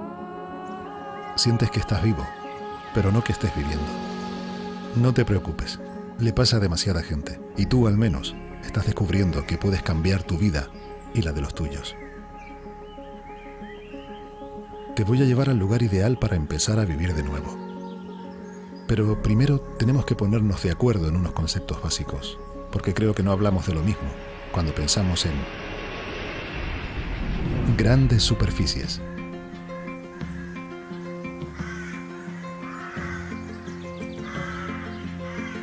Ruido.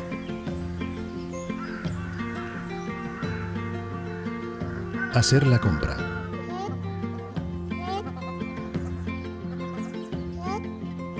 Envejecimiento activo.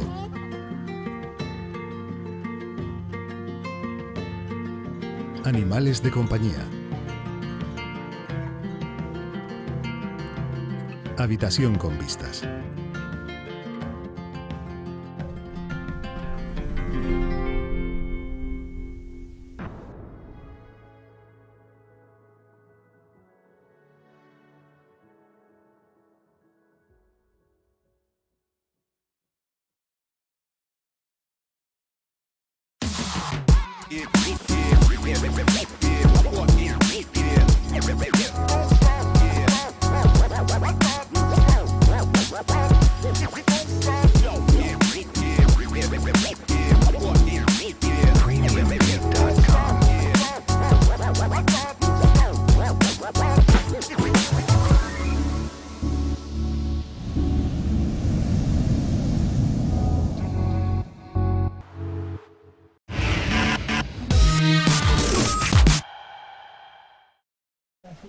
Y bienvenidos de welcome vuelta. Oh my God. Bienvenidos de vuelta.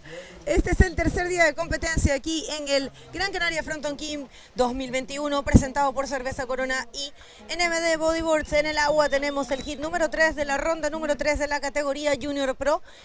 En amarillo está Beckham Esteban, en azul está Nauset Miranda, en blanco está Mauro Bolaños y en rojo está Joel Rincón. Y al lado mío está Manny Vargas. Welcome back, everybody. Round number 3, heat number 3 of the juniors division. This is an elimination round, 20-minute heats out on the water in yellow. Beckham Esteban, blue, Nauset Miranda, white, Mauro Bolaños, and in red, Joel Rincón. I've been talking to the Groms around the area as soon as I got in here, got into the area, and Mauro was one of those names that was thrown out a lot from his peers. So it was kind of cool to know that, you know, when your fellow peers throw out your name, that means that you got a shot for a world title, because that's what's on hand here at this event. That is a junior world title. Exactly, and we do have some scores now. Ya tenemos algunos scores. Es Beckham quien está en la primera posición con una sumatoria de 6,83.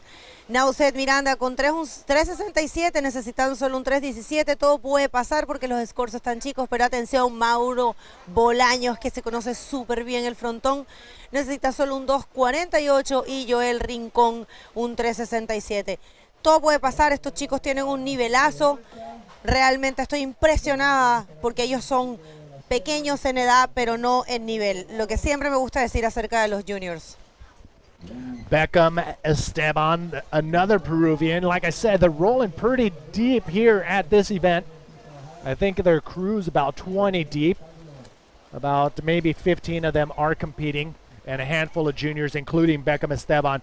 But we just saw beautiful Michael Yancey winning that last heat. So the Peruvians are on cloud 9 right now. Dropping in. Oh, probably interference, although blue, no. Red had priority. Blue dropped in behind red, so there won't be a interference unless blue hit red. But I think they stayed clear of each other.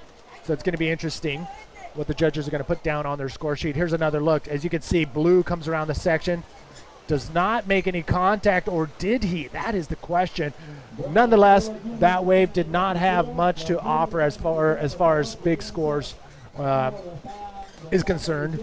But yeah, it's going to be It's going to be another 12 minutes before we find out who advances on. So the juniors, again, a world title is at stake, and it's pretty awesome to have it here at El Fronton. Manny B here holding it down with Begonia and Dion. And so it's going to be another fun week. And tomorrow it's supposed to be giant. So stay tuned to see if we're going to run tomorrow.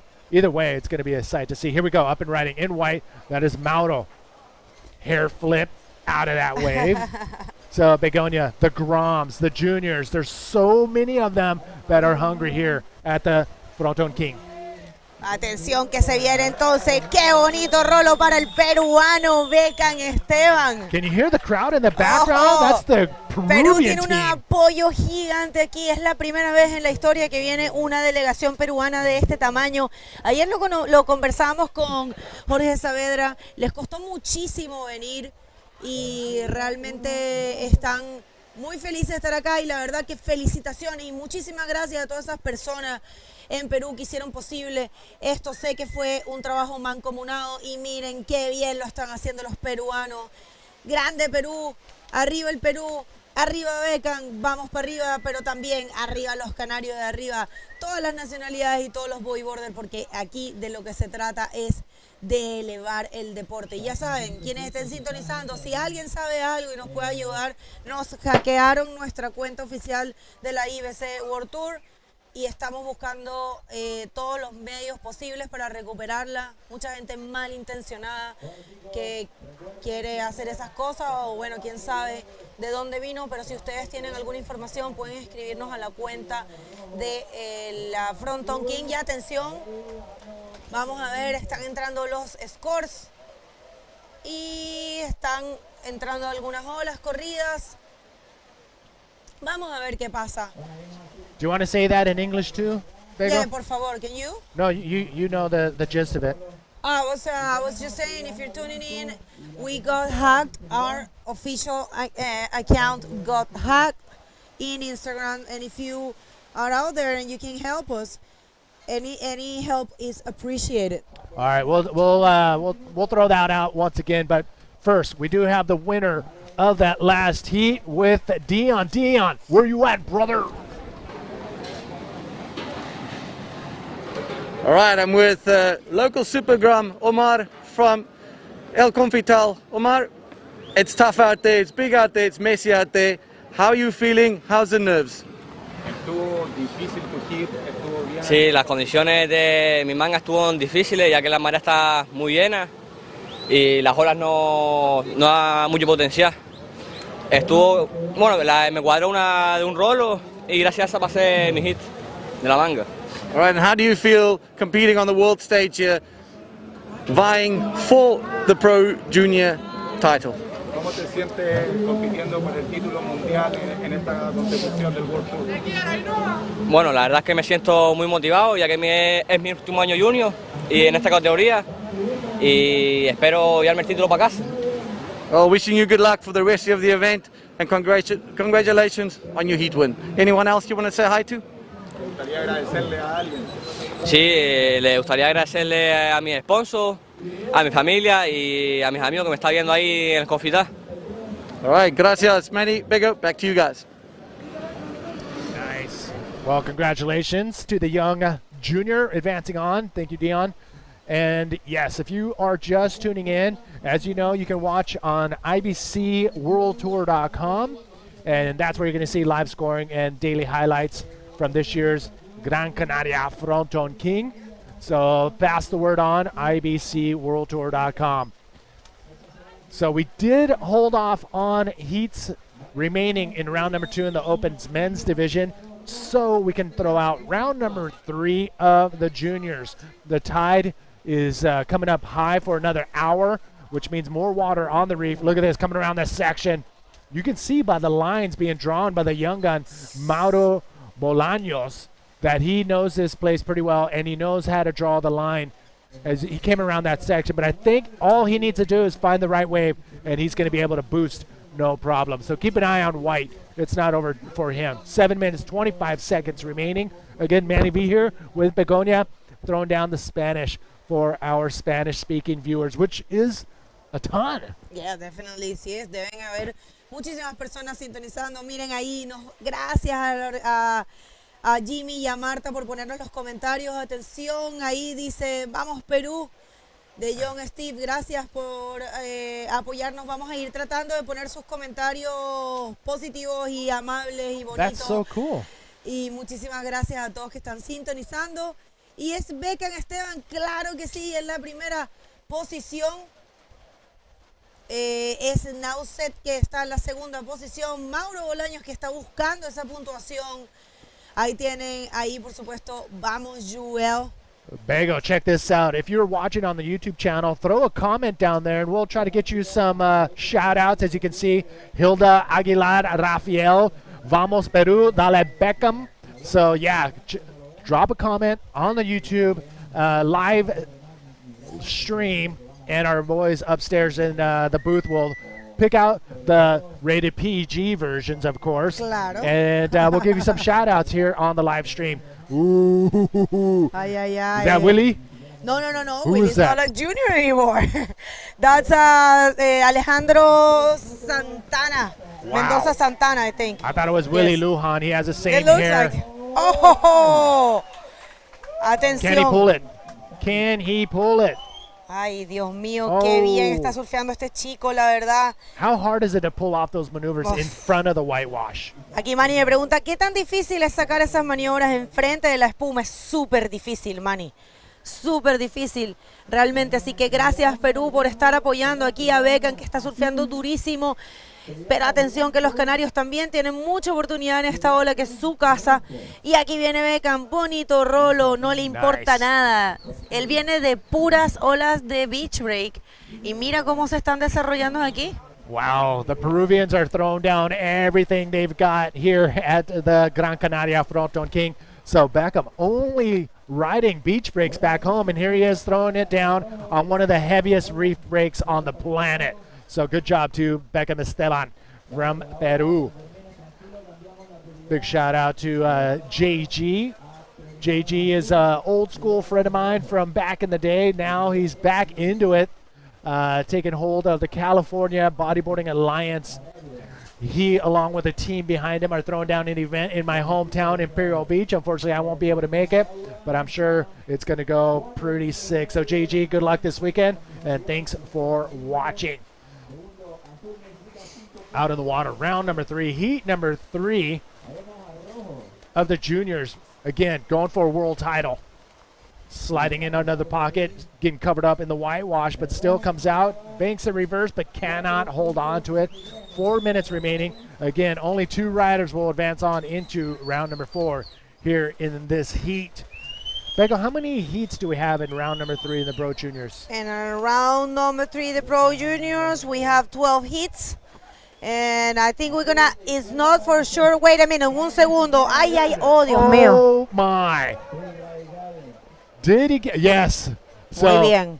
He got lucky. Mauro, that was Zet was able to pull out of that wave just in time and before getting sucked up and over. You do not want to end up where he ended up right there if you did get caught. Así es, increíble, ahí estaba peligroso para Nauset, pero lo hizo perfecto, se salió perfecto de la ola y la verdad que no corrió ningún peligro. Recuerden, gente, para quienes están sintonizando, en el agua hay 2 coach. Está Samu Brito, que está súper calificado para ser coach, y también está una patrulla en el agua con un jet ski, con un salvavidas calificado, y además hay otro salvavidas calificado en las piedras. Así que el Gran Canaria Frónton King 2021 ofreciendo una infraestructura perfecta para competir. Y ahí está la entradita para Bego, Alejandro. Bego, I was sitting on at the edge of the railing right now, looking down. Right now, high tide during the sets. This place is gnarly. This is the keyhole where everybody jumps in the water, but coming in after your heat during a set, it's pretty intense. You got to wait for the sets to roll through. But what happens is the the waves come in and then it sucks you out. So when you're trying to come in against the current, it can get pretty intense. Es verdad lo que dice Mane, ese área de ahí cuando está la marea alta es bastante intenso. Entrar no es un problema, aunque ahí hay una corriente más o menos, pero no es como en Arica, por ejemplo, que ahí está la tortuga y te llevaría directamente a las piedras. Tú entras bien, pero salir es un poquito complicado. Así que creo que fue buena la decisión de los jueces de haber suspendido la categoría Open y haberle dado la oportunidad a los chicos de correr en este día, porque probablemente los días que vienen va a ser mucho más difícil, man, y vienen olas más grandes y tal vez la entrada, la salida sobre todo va a ser más complicada. Pero bueno, también tenemos una moto que puede sacar a la gente por la caleta, ¿no? Yeah, that was one of the key things that the organizers wanted to do. Is safety is a priority. The Groms are out there. I gotta stop calling them Groms. They are the juniors, and they are pretty much well protected. There's we got a jet ski in the channel on this side. We got some cameramen and experienced swimmers on the right side, and there is Elliot. He is a lifeguard on the reef, so they're pretty well covered as far as even if anything were to happen to the juniors out in the water. Look at the drone taking this epic shots that we've been seeing throughout the morning, and now it is coming up on 1:30. We're about 1 minute away from dead high tide, but look at this shot from the drone. Amazing. Preciosísimo este shot. Y un saludo a Miguel Solís, que está sintonizando desde temprano. Dice, vamos Becan, arriba el Perú. Saludos a la asociación de bodyboard de Bahía Blanca, Pachacútec. It's a very cool wave, kind of like shore breaking. How do you say it again? Pachacútec. Pachacútec. No, Pachacútec. Pachacútec. Oh my God. Oh my Lord. Pachacútec. So Dion and I are going to take 2 hours tonight, and we're going to practice names and words in Spanish, including Pachacútec. Should do that before. Should have done that in the past. You are Spanish. I mean, Mexican. 14 seconds remaining. 10 seconds left, 10 segundos, se va este hit y está ganando hasta ahora Becan. Esteban, vamos a ver qué ocurre. ¿Podrá Mauro en esta última ola? Esta ola cuenta, Manny, esta ola cuenta. Oh, Mauro, did he get it under the bell, under the horn? Oh, gets hit by the whitewash. So much power. 4:30, Manny, necesita Mauro, atención. But did he catch it before the horn? That's the question. Yeah, I think so. I don't know. I think so, yes. Estamos tratando de ver si esta última ola de Mauro cuenta. Me parece que sí. No somos jueces, nosotros estamos pendientes de aquí de las puntuaciones y de lo que ustedes están viendo en pantalla. ¿Podrá Mauro conseguir ese 4:30 que necesita para avanzar a la segunda posición y continuar en competencia? Vámonos a unos pequeños cortes comerciales mientras los jueces deliberan esto y no se muevan, que ya regresamos.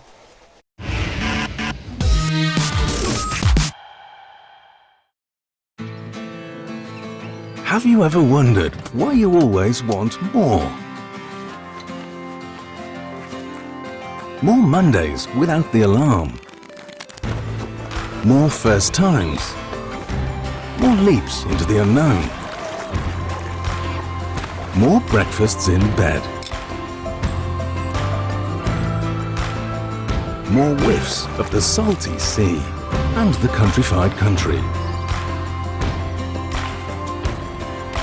More smiles for the camera. More heartbeats per minute. More enjoying the journey.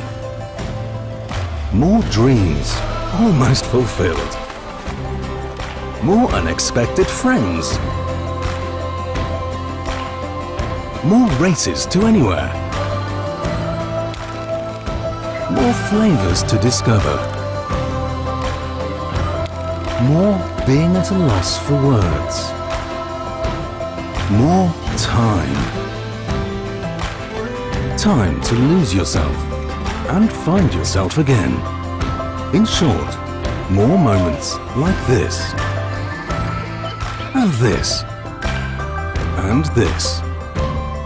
And what if the answer was never really what, but where? Gran Canaria. So much to live for.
¿Cuántas veces te acuestas sin recordar parte de lo que has hecho durante el día? Sientes que estás vivo, pero no que estés viviendo. No te preocupes, le pasa a demasiada gente, y tú al menos estás descubriendo que puedes cambiar tu vida y la de los tuyos. Te voy a llevar al lugar ideal para empezar a vivir de nuevo. Pero primero tenemos que ponernos de acuerdo en unos conceptos básicos, porque creo que no hablamos de lo mismo cuando pensamos en grandes superficies.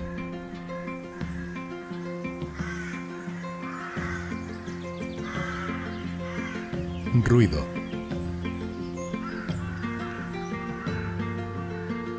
Hacer la compra.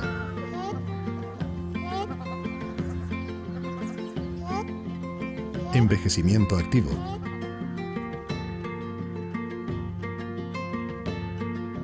Animales de compañía. Habitación con vistas.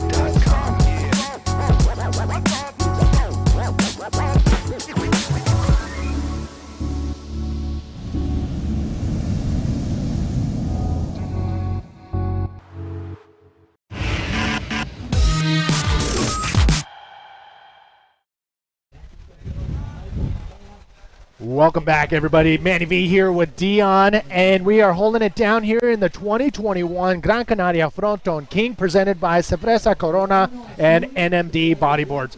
We are in heat number 4 of round number 3.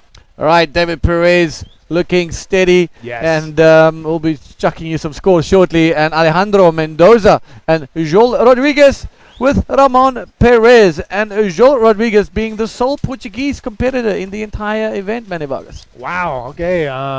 Bom dia, Joel Rodriguez. So all the Portuguese have their eyes on Joel Rodriguez. But David Perez, holy mackerel. Yeah. He is putting on a show right now. Yeah, if you're during looking at the break. scores, he's got one wave, and that came in at a 7.67. But this kid definitely is not afraid of the reef. All right. Nice extended roll, lands perfectly, but he is somebody to keep an eye on. Bego was walking out of the commentator's booth, and I was like, oh, wait a second. Ooh. I'm like, Bego, David Perez, I know that name. Give me more intel. And she's on her, she's going to go find out. But this kid is definitely somebody to keep an eye out. Coming around the section. All right. Keeping it slow. Joel, Manny. Joel Rodriguez. All right, so 14 minutes left in this heat, Manny V. And yeah, David Perez, he's a name that's going to become a household name. As you saw in his previous wave that he ran, he just looks so comfortable and so like in charge of the way he's riding, his board, everything. It was very impressive. Even though we just got a glimpse of it, you can just see the difference between this guy and maybe some of the previous competitors. Just how he read and he rode that wave to perfection, scoring himself a 7.67 and a solid 4.17 as well. That 7.67 is probably the highest score I've seen so far in round number 3 in the juniors division. But I mean, again, a world title is up for grabs. Yeah, it's just go for broke on every single wave. And you know what, these guys deservedly will be crowned the Pro Junior Champion or the Junior Champion, the Junior World Champion for 2021 here at Fronton. And we spoke about it earlier. If you can win it here, you can win it anywhere. Yeah, because you don't know if it's going to move around or what. But if you can win the world title here at this wave, it's probably one of the most prestigious titles that you can get. Here we go, up and riding. All right, riding yellow. Nice little scoop, a lot of speed. Nice, good little roll coming in. They might get a second section if he continues at it, but the wave just going flat into the channel. And that's Alejandro Mendoza. Oh, that was a cameraman right in your face as you're paddling back out. But I would love to be out there. I love swimming out there, you know, to take photos and videos just because you're so connected to what's happening out in the water, but at the same time, if you get cleaned up by a cleanup set, well, right now it's high tide, but low tide, there's nowhere to hide. There's nowhere to hide. You're gonna send it, and then you might regret it. You know? So Yeah. just all depends. But look at this little mountain heaving up in front of the kids, scratching to get over it. How's this drone footage? Duck, duck, duck, and there we go. Back at it. All right. So David Perez holding steady with 11.84. One of the higher heat scores so far, Manny, or at least one of the top 5 highest scores of the junior so far. Well, of that what we've seen today, whether it being men's or the juniors, you know. So she's showing. Sorry. Sorry. We started off today with the open men's division in round number 2, the elimination round, and then the promoters and the organizers decided, hey, the forecast is looking very massive. Let's put out a few more rounds or a few more heats of the juniors division as the tide's coming up, because it's going to add more water on the reef, and it'll be a little bit more tame as far as the conditions are concerned. So we are going to try to run through, probably the whole round of round number 3, which are 16 heats. And if that happens, then it'll put the organizers in a pretty good position to have, just over a week to be able to run the remaining, 4 or 5 days. Competition. There's so much power behind those whitewash when it hits the shallow reef. Again, David Perez showing his maturity in these big conditions, bombing down the face, seeing that is not going to make it, pulls a little bit straight and gets around that in white water and gets close to the channel as possible, so you can just get back into that safe zone, Manny. Yeah, no, I mean, this is pretty perfect conditions considering to run the event for the juniors division. There are some solid waves, to get those high scores. As you can see, David Perez doing that. Blue, Ramon Perez dropping in on this one. All right, Ramon, now you're going to get that second section. Show a little bit of wall in front of you. Gets pushed by the foam ball, pops a little revo, and bombs out of that one. We still have another 12 heats to go in round number 3 of the junior division. 20-minute heats, Manny. So it's a lot of surfing to come. And, they will probably be getting into that mid-tide as well, where the waves will be bombing. Dion, check this out. We do have the winner of the last heat with Begonia. Begonia, where you at, sister? Thank you very much, guys, and we're here with Super Stoke Beckham Esteban, coming from San Bartolo, Peru. This is his first time out of his country, first time here in Fronton, and second time competing in a World Tour event. Beckham, increíble. ¿Cómo se siente estar aquí? Primera vez que sales de tu país, primera vez, segunda vez que compites en un evento mundial, pero de este calibre. Primera vez, cuéntanos un poco. Sí, me sorprendí mucho al saber que tuve la oportunidad de viajar aquí, a Canarias. Fue algo bonito para mí, una experiencia nueva para mí también en el tema de mi deporte del bodyboard. Yo me sentí muy feliz cuando se me dio esa oportunidad. Empecé a entrenar para esto de muy pequeño.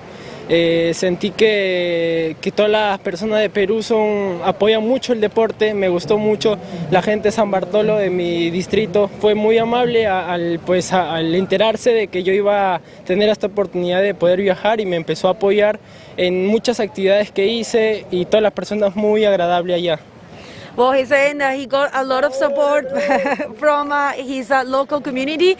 Everyone, when they knew in San Bartolo, where he's from, that he was trying to get here, he got a lot of support from them, so he's very thankful for everyone. Cuéntanos un poco allá adentro, ¿cómo se siente estar en el Frontón? Una ola tan poderosa, tan diferente a tus olas en tu casa, que son de arena, ¿no? Sí, por ejemplo, aquí son piedras, es con reef, es muy alucinante aquí. A cambio, en Perú hay olas de piedras, arena de todo tipo. Más por donde yo vivo, ahí es tipo de arena. Pero me sorprendió mucho esta ola, que es muy increíble y es casi una de las mejores del mundo para mí. A lo que he visto en videos y todo, pues esta se me parece la mejor de por ahora, ¿no? Que no he llegado a viajar a otros países. Well, this place is really different from when he comes from. It's mainly beach breaks, and where he's from is only beach breaks. So he's very surprised, and he thinks it's one of the best waves in the world for bodyboarding. ¿Alguien a quien saludar, alguien a quien decir gracias? Este es tu momento. a mi familia que me está viendo en la transmisión. Muchas gracias a toda mi familia, a toda mi gente de San Bartolo, a toda la gente de Perú que me viene apoyando desde muy pequeño, la gente de aquí, de Madrid, de España, la gente de mi amigo Chavila, mi profesor Manuel Rodríguez, a la escuela Dawat Project, a todos los amigos que han venido a apoyar esta vez. Quiero mandar un saludo a mi auspiciador Tubs, a la marca Tubs que me está apoyando con la marca de corcho, y a toda la gente. Y arriba Perú. Congratulations and best of luck for the rest of the competition, and back to you guys. Peru is amping right now, so just to be clear, Pachacutic is the beach break that they were talking about.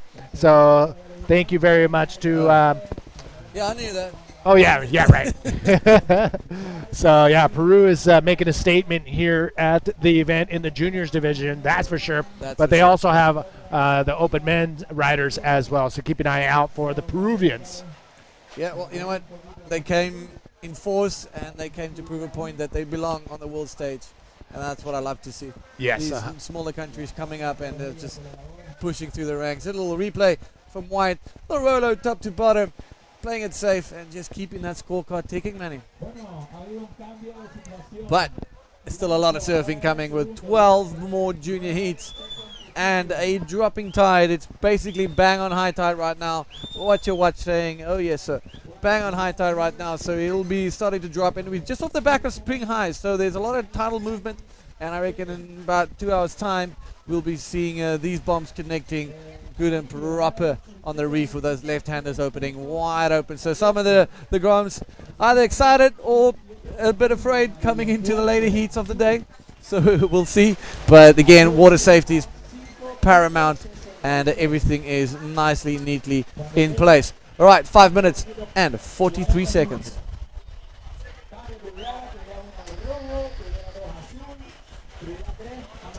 Right, David Perez Manny holding it steady with 11.84.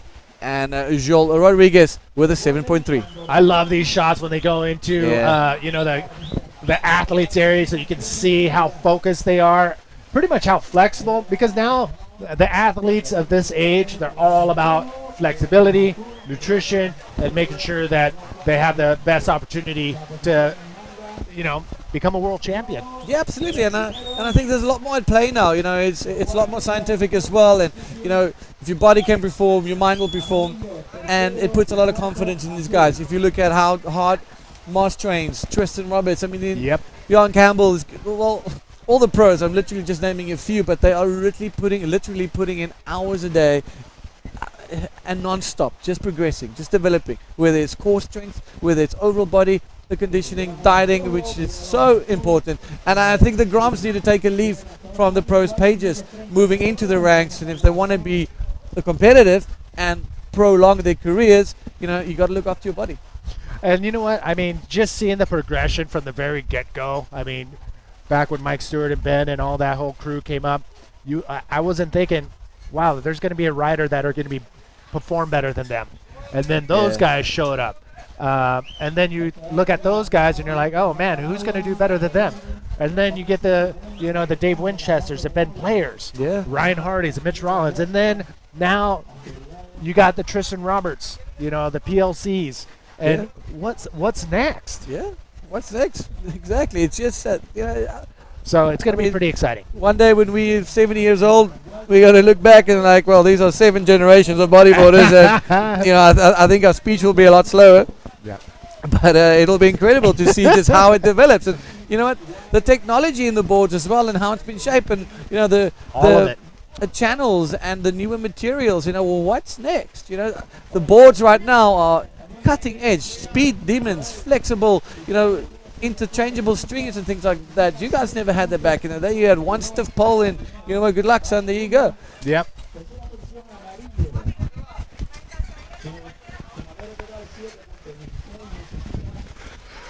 Round number 3, number 4. 3 minutes remaining. David Perez holding the lead. Sorry, you guys. 2 scores, a 7.67 and 4.17. Dion, you all right over there? I'm just joking a little bit. There we go. Yellow coming around this inside section. And that's the thing. Wave selection is going to be crucial coming down to who's going to advance and who's going to get knocked out. We're in round number 3. 2 riders will advance on, and the other 2 will be the end of the show for them. But there is a world title on hand for the juniors, so they're going to keep progressing on. I think they go to round 4, and we're just going to keep chopping away. After round 4, quarterfinals, semifinals, and then the finals. So one step closer for each one of these riders. They're going to go into the round number 4. You make it out of that, you go into the quarterfinals. Then you can march on. Look at that. Will it stay open? Can they come out of that? David Perez, unfortunately, the door slammed shut. Shut and down. Look how deep he just ducked out of there. You know, this kid's really got a bright future ahead of him. You know, his bottom turn was super smooth, just on that last little wave. You don't want to be where he's at. Yeah, and looking on the horizon, he might be in a little bit of trouble. He is getting graded over the reef, but you know, he'll get his way out of there. There's a lot of water moving on that reef, Manny. Whether it's okay, here's it. Look at that bottom turn. A lot of water coming up. It's controlling his rail with his hand, but the wave just pinching and not allowing him to exit. As we see rider in, here we go. Let's see what's happening on the live action. There he pops. What? That was crazy. So that is, I mean, like his whole body was almost out of the whitewash. That was, I mean, here's another look. So this is what happened. A little bit of chop. Ooh. Oncoming wedge, full speed, just gets annihilated, and then the whitewash just ragdolls him. He's okay, but man, that was pretty heavy. Yeah, that's he hit that lip like Mike Tyson would be proud of, and he got absolutely annihilated. Man, that is not fun. But look at it, it's making its way back, and Roman Perez, you know, shakes it off, Manny. Yeah, he's got the youth on his side. If it was you and me, I think we'd be calling for airlift. Oh man, our sciatic nerves would be going crazy. Look at yellow. This is what just happened. Big invert. Oh, rolls into that. Did they pull it off? That is the question. So one more time, big shout out to the Peruvian Jaimito, DK rider from Peru that helped me out with the pronunciation of Pachacute. That is that's the beach break in Peru. That is pretty epic, apparently. So we need to go check it out. Thank you one more time. Well, we're heading out to the dying few seconds of this heat, Manny, and woo! Here we go. David Perez sticking it to the guys with a 7.67 and a 4.1 with a total weight score of 11.84, and second in this heat, Joel Rodriguez with a total score of 7.30. Unfortunately, Alejandro and Roman Perez ending their challenge for the junior world title. Well, we'll be back with some more high-flying, big barrels, heavy-hitting action from Fronton right after these ads.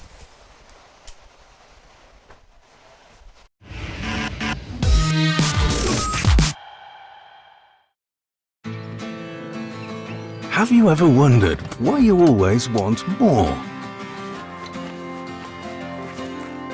More Mondays without the alarm. More first times. More leaps into the unknown. More breakfasts in bed. More whiffs of the salty sea and the countrified country. More smiles for the camera. More heartbeats per minute. More enjoying the journey. More dreams almost fulfilled. More unexpected friends. More races to anywhere. More flavors to discover. More being at a loss for words. More time. Time to lose yourself and find yourself again. In short, more moments like this. And this. And this. And what if the answer was never really what, but where? Gran Canaria. So much to live for.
Welcome back, everybody. This is Manny V in the booth. With me is Dion Mayer. This is the 2021 Gran Canaria Frónton King presented by Cerveza Corona and NMD Bodyboards. Here we go with round number 3, heat number 5. Dion, who do we got? All right, white, Jorge Hernandez, Gabriel Mendoza, Sergio Cortez, and Jonas Medores. We saw from that last heat, nobody's holding back. The 18 and under juniors division world title is up for grabs, and nobody is holding back. And that is an indication of how hungry these kids are to be part of the world stage and to be vying for that coveted title of 2021 junior world champion. And what a place to be crowned junior champion. What a place. Yeah, no, I'm excited. I mean, I don't know when the last time you got on the mic, but man, it's been a while for me, and to sit here and watch the action like this. Right there. That's how he rolls. Insane going down during the commercial break. But wow, Gabriel Mendoza, that was the reason why the crowd was cheering. Exactly that. And Manny, that is a high-flying, sweet, classic El Rolo. You don't get any better than that. And this is Sergio Cortez, last wave. And this was our rider in white, Jorge Hernandez. So Jorge is another rider from around here who is definitely in contention to possibly walk away with a world title. So Jorge Hernandez is one of those kids. He's from Las Palmas. He said he's only 15 years of age. He's our rider out there in the white jersey, so keep an eye out for him. They call him El Batalla, red. Here we go. I think that's another roller. He just scored a 9.17, which is the biggest score of the contest so far, if I'm not mistaken, man. Pretty solid. I'm wondering if it was for that huge extended roll. Perfectly executed. Oh, it's beautiful. Big score right there for Gabriel. And you know what? I think that will be a first entry for my book for the Red Bull Banana Challenge, which is based on the one biggest maneuver during the course of the contest, and we're only in day 3. So for the junior side, I'll put this one in my book so far. Wow, Gabriel Mendoza. He's another one of those juniors that his peers were throwing out his name, saying he is definitely a contender. 16 years old. He's from Guia, which is just around the corner from El Fronton, and they call him El Pelo Verde because he spends a lot of time in the swimming pool swimming. So 2 big names for the juniors out in the water from around this area, Las Palmas and Guia. Jorge Hernandez and Gabriel Mendoza. Keep an eye on these 2 guys.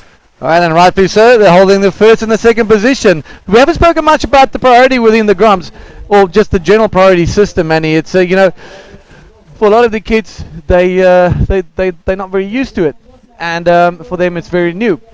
So we will see them holding on to priorities quite longer than what they tend to be used to, or they're just waiting for that wave. But being so shiftier and kind of just being in the right place at the right time, it you know, you just kind of have to hope and pray the wave comes your way. But when you use that priority, you cannot hold back. You need to go. You cannot pull out, because if you paddle and you pull out, you will lose your priority, and priority will then go to P2, which will be the second one, the second person in line, and vice versa. So yeah, if you use your priority, you got to use it right, and you got to be clever about it. Looks like they're going to get ready for the interview of the winner of that last heat, putting on the jersey, the interview jersey for the juniors. But wow, pretty solid. So again, we talked about wearing a helmet. Yeah. I would definitely be wearing a helmet out there if I was in these conditions, just because that reef does not have any mercy. And I think nobody talks any smack on anyone who decides to wear a helmet out there for good reason. I mean, and I'm sure mom or dad may have something to do with that. I definitely would want my kid to wear a helmet out there, but that's me. And I don't have kids, so I'm not going to worry about it right now. No problem. I'll stay. 12 minutes remaining in this 20-minute heat. So Begonia stepped out. She's going to go, I believe lunch is almost ready, so lunch will probably be delivered for our hungry bellies. I can't wait for that. I wonder what's on the menu, baby. So big shout out to Begonia for holding it down in the booth. and the interviews and hooking us up with some grub too. Man, Bego's been working behind the scenes pretty on it. Pretty hard. She's been on it. So, gracias, Bego. Allowing us to enjoy the cerveja at sunset while she's working tirelessly behind the scenes. Woo!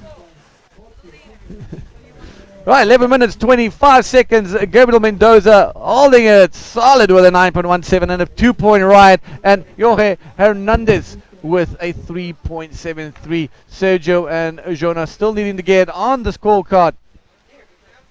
But anything goes. And we know the two little local kids, they are now commanding this heat. Around 3, heat number 5. 16 around 3 junior heats in total. Hopefully we'll be able to run the lot of them, which will put the whole junior category in a really good stead. Because tomorrow we're looking at some seriously big waves, ladies and gentlemen. And the wind is still on it. So as we can see now, the wind is heavily on it. The tide is super high. It is dropping down now.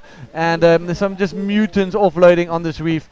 So yeah, I think safety first. Let's get as much of these junior rounds done and dusted.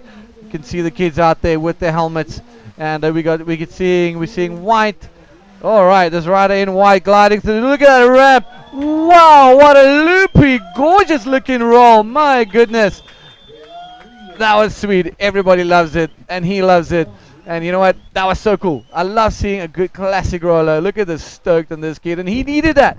He needed that. So now he needed that backup score. Is it going to be a 9.17? Is it going to be enough to push him into that first position? So remember, first 2 riders continue and make it into the next round. But look at how he saw that wave coming from almost nothing with the oncoming section, and just look at that beautiful roll. Man, that was insane. Mad skills for this kid for pulling it off. Well done. Let's see what the judges think about that. I think they're going to give him a really good score in the excellent category. So keep your eyes peeled. But whoa! What? My words aren't even cold about the roll. And Gabriel Mendoza, the local, just smoking it. And kids getting off their seats, going absolutely ham here, Bego. Man, since you came back, everything just started going ham. What's going on? Increíble, entonces, uno de los favoritos, Gabrielito Mendoza, mostrándole al mundo lo que se puede hacer. Y aquí viene, miren ese inver alucinante que se puso Gabrielito. ¡Qué perfección! Esto se viene, esta es la generación, este es la cabeza de la generación, de la nueva generación canaria de bodyboarders. Estamos viendo un hit de infarto, gracias a todas las personas que están sintonizando, estuvimos ahí. Y ya tenemos lista la entrevista con el ganador de la última manga, con Manny B. Manny, take it away.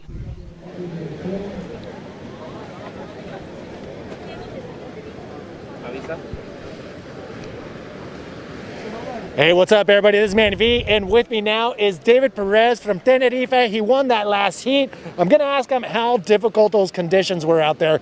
David, las condiciones son difíciles, pero tú estás ahí en el agua. ¿Puedes explicar a la gente cómo es? Sí, la verdad es que están un poquito complicadas las condiciones, la marea está muy alta, hay un poquito de viento, pero realmente estamos en el frontón, siempre hay olas buenas, siempre puedes coger una buena rampa y puedes hacerte una volada muy buena. ¿Y qué pasa si ganas un título junior aquí en Frontón? ¿Qué es importante, pero qué va a hacer por usted? Hombre, la verdad es que sería cumplir un sueño para mí, y más en una ola como esta, en el Frontón, que para mí es la mejor ola para el bodyboard, y con la gente aquí, con la gente de Canarias, sería un sueño, como digo. Ok, unas palabras o amigos, felicidades a tus amigos. Sí, pues muchas gracias a toda la gente que me está apoyando desde Tenerife, desde Canarias en general, a mis amigos y a los patrocinadores, a Fancy Sur Shop y a Hot Butter Canarias. All right, there you go. One more time, congratulations to David Perez. We'll see him in the next round. Back to the action. Muchas gracias, Manny, por esa linda entrevista. Entonces, a David Pérez, el hermano de Teresa Miranda, que lo hizo increíble. Y atención, miren esos scores que tiene Gabriel Mendoza hasta ahora, los scores más altos. Un 9.17 con un 9 tiene Gabri. Está en la primera posición poniendo en combo a todas todos los otros competidores, así que excelente performance ahí para Gabri. Y los otros chicos tienen un trabajo súper duro que hacer. Mumbles, Gabri just put everyone in combo and just got the highest score of the competition so far. Yeah, that was mental surfing. That is world title surfing right there, ladies and gentlemen. My words weren't even called after a 7.5. Nice Rolo from Jorge, and Gabriel just goes and sticks a mutant, beautiful textbook invert, posting the highest scores of the entire event so far. So, well, Red Bull Banana Challenge is wide open. The Banana Challenge works like this. It's not necessarily the 10-point rides, but the biggest maneuver of the entire event. The athlete will then win the coveted prize of, I think it's $1,000 and the trophy for the Red Bull Banana Challenge. And my second entry would be Gabriel Mendoza. Both of his moves in his heat. This kid's on fire. World title surfing. Increíble. Y para quienes no lo saben, for everyone that do not know, Gabriel, it's one of the favorites, and actually I did like a little survey the other day, and all of the kids voted for him, and that's a beautiful looking Vega, roll. but just look how classic style, the projection he got, the timing of hitting that lip, absolutely perfect. Yeah, no, that Fabio Saavedra also, you know, definitely the Peruvians are surfing so good, but this is the answer of Gabri. Oh, increíble invertido, no, esto realmente, los peruanos están realmente dando una cátedra con Fabián Saavedra, el hijo del Mutan, pero ya saben que es Gabri, disculpen, estaba viendo, no, disculpen, ahí se me confundió un poco lo de las licras, en blanco era Jorge Hernández, claro que sí, desde acá, y de verdad que impresionada por lo que hizo Gabri. Ese invert es un invert de calidad mundial, un invert de un profesional del bodyboard. I mean, that invert, it's world class, That's man. cover. That's as good as it gets. That's a cover photo right there. It is. It's incredible to see, and just look at the style. When he was bottom turning, he flat bottomed a bit just to get some more speed, just to see the section. He saw the section a little bit ahead of him. He raced it, flat bottom, got some more speed, and hit that thing to perfection. You know, that is something PLC and Tristan and all the boys will be very proud of, because that is just world class. World class. 4 minutes remaining in this incredible junior heat. Gabriel Mendoza putting on a show, putting on a clinic, sending everybody to the shop to have picnic in Combo Land with a nice roller there. And getting, there we go, right in yellow. Sergio getting a little bit of his own back. And hopefully he can start getting out of that combination station. But everybody needs brand new scores. 3 minutes, 40 seconds to go. It's a mountain to climb. I think Gabriel Mendoza, take a bow. Epic surfing. Sin duda, Mumble, sin duda, Gabriel Mendoza, uno de los favoritos para tomar este evento. Está mostrándole al mundo, dejando a todos los competidores en combo. Realmente es un performance increíble, pero atención, Jorge Hernández también puede hacerlo. Básicamente yo creo que cuando faltan 3 minutos, la pelea se está reduciendo a la segunda posición. At this point, Mumbles, I think the fight, it's only about the second place, man. There's no much to do with 3 minutes. Absolutely, Bego. And it's all about the second place at the moment. That's it, but Jorge Hernandez is still comfortably in the lead for that second place, and Sergio needs a 6.07 for that second position, and Jonas needs a 7.76 to advance into the next round. Grabbing themselves a free Red Bull, one of the major sponsors of this event, always been involved here, and so grateful for that.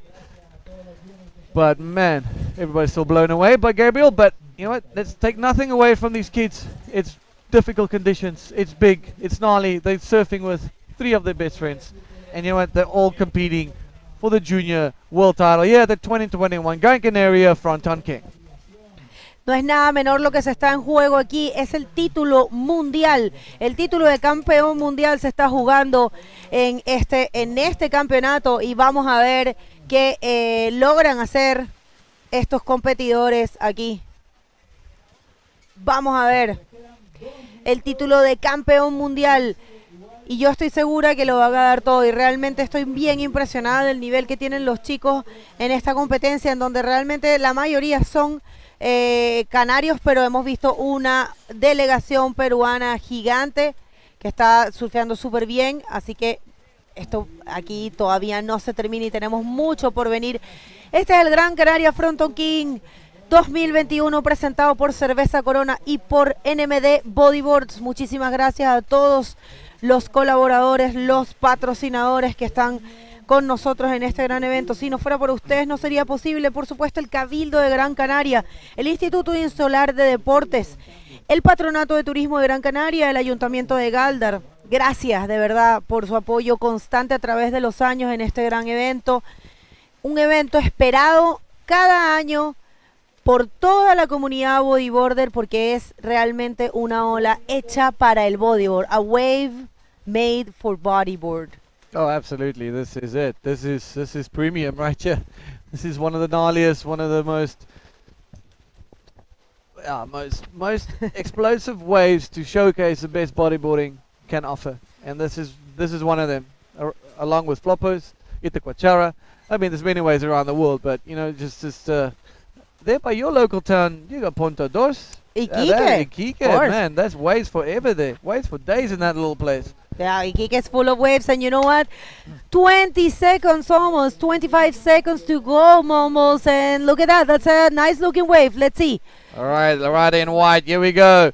Jorge trying to redeem himself. He's hooks are inward as well. That little kid's got big dreams, and he's just getting absolutely smashed by that white water. And here we go, rider in yellow, Sergio, at the dying seconds of this heat. What can he pull off just to get a little bit better score? Unfortunately, nothing bigger. And that is all she wrote for the Gabriel Mendoza show. Combo Land, incredible surfing. What a great heat to watch.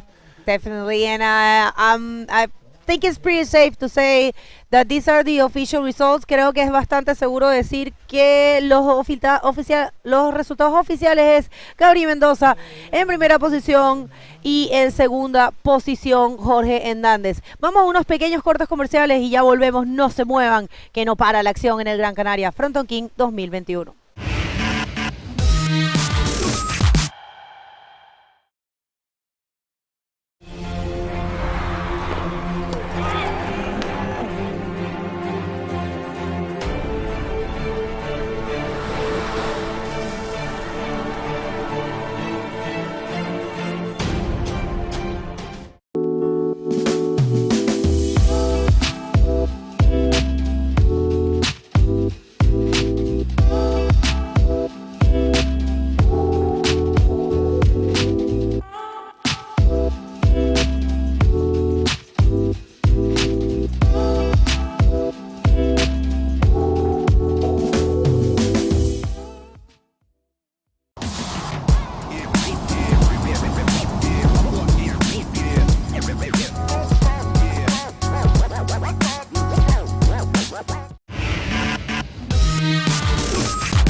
Yeah, we're in heat 3 or what? No, 4. This is gone. We're here. Oh, we're missing one guy. Is here. Bienvenidos todos una vez más. Este es el tercer día de competencia aquí en el Gran Canaria Frónton King 2021. Y lo que están viendo en sus pantallas es la ronda número 3. Es el hit número... Ahí se me salió. Es el hit número 6. Y en el agua, entonces, tenemos en rojo a Javier Martínez Aguilar. En blanco tenemos a Daniel González. Ahí está Javier Martínez Aguilar. En rojo, en blanco Daniel González. En amarillo Eric Porta y en azul Adrián Santana. Y a mi lado tengo el placer, el gusto de tener al 8 veces campeón mundial de drop knee, gran persona, excelente bodyboarder, Dave Hubbard. Welcome, Dave. Thanks for having me. It's great to be in here, and it's just great to be here at Fronton with such an amazing field of competitors, such awesome men's as well as juniors. The juniors are really pushing it We've been seeing some incredible riding from them, and it's like kind of just mind-blowing. It really feels like the right place to crown the World Junior Champion. Definitivamente me estaba diciendo Dave que cree que realmente es una excelente decisión que este año vamos a coronar con este único evento al campeón mundial junior, porque realmente esta ola es una ola 100% bodyboard y estos chicos realmente tienen un nivelazo, así que muy bien ahí. And have you been watching the heat so far? Of course, yeah, I've been watching and just seeing these kids going for it, and we call them kids, but they're young men. They're really fighting for it. They've got ganas, they're mucho hambre, they're very hungry, they got so much desire and passion, and I think they're pushing their own limits, and I'm really impressed. Definitivamente dice que cree que están empujando sus límites y que son jóvenes en edad, pero no son jóvenes en nivel, y definitivamente es lo que a mí más me gusta decir, porque todos tendemos a pensar que porque son juniors y tienen tal vez menos, la mayoría, obviamente todos tienen menos de 18 años, creemos que no son tal vez tan pro, pero realmente tienen un nivelazo y esto es el futuro del bodyboard, así que súper felices de tener esta categoría en este Gran Canaria Frónton King 2021 presentado por Cerveza Corona y NMD Bodyboards. So this heat starting off a little bit slow, but let's get into the action out there. We do just have one ride from a rider in white. It's coming in at a very short score, and we are seeing, you know, the tide really having its effect on this wave. You can see it when you kind of look at it. There's a lot of water covering that reef that normally looks dry. Here we got a rider in blue, Adrian Santana, having a look, trying to airdrop into that one and just gets engulfed. We've been seeing the combination of guys going for it and also some big wipeouts. That's what we've been seeing, and sprinkled with some amazing scoring potential. Here we got nice airdrop there, but just gets swallowed up there. The wave here at Fronton, the triangle that we see that creates these big barrels and big ramp opportunities, is the same characteristic feature that creates just a very difficult vortex of water to get away from. And if you get caught in the wrong place, it's going to hold you tight, it's going to take you down, it's going to put on the spin cycle, and then you're going to have to get back up for another breath. But that's the same feature that gives us the spectacular characteristics of this wave, makes it pretty precarious, pretty difficult sometimes to ride out of moves, sometimes even just to ride the wave, as we saw a rider in blue just get swallowed like before he even set his rail. That's right, and I have to say I'm very, very impressed myself with the level of riding of these guys, and yes, short in age but not in level. That's what I always say. And look at that, that's some of the team of media. That's Diego and Jesus. Diego, the editor, multitask. He films, he edits, he just, you know, takes pictures, do footage. Saludos a Diego y Jesús, gracias por su trabajo. Son los editores y fotógrafos, camarógrafos de agua. You know, I think most of us we are all mostly multitasking. Oh, look at that. Ooh, our rider in red diving out. That was Javier. Just couldn't get in front of that one, diving out. But back to the photographers, the highlight clips from day 1 and day 2 were spectacular. If you guys have not yet checked those out, jump on the IBC YouTube channel and you'll be able to see those. Here we got Javier taking off deep from behind it, can't get up to that section in time.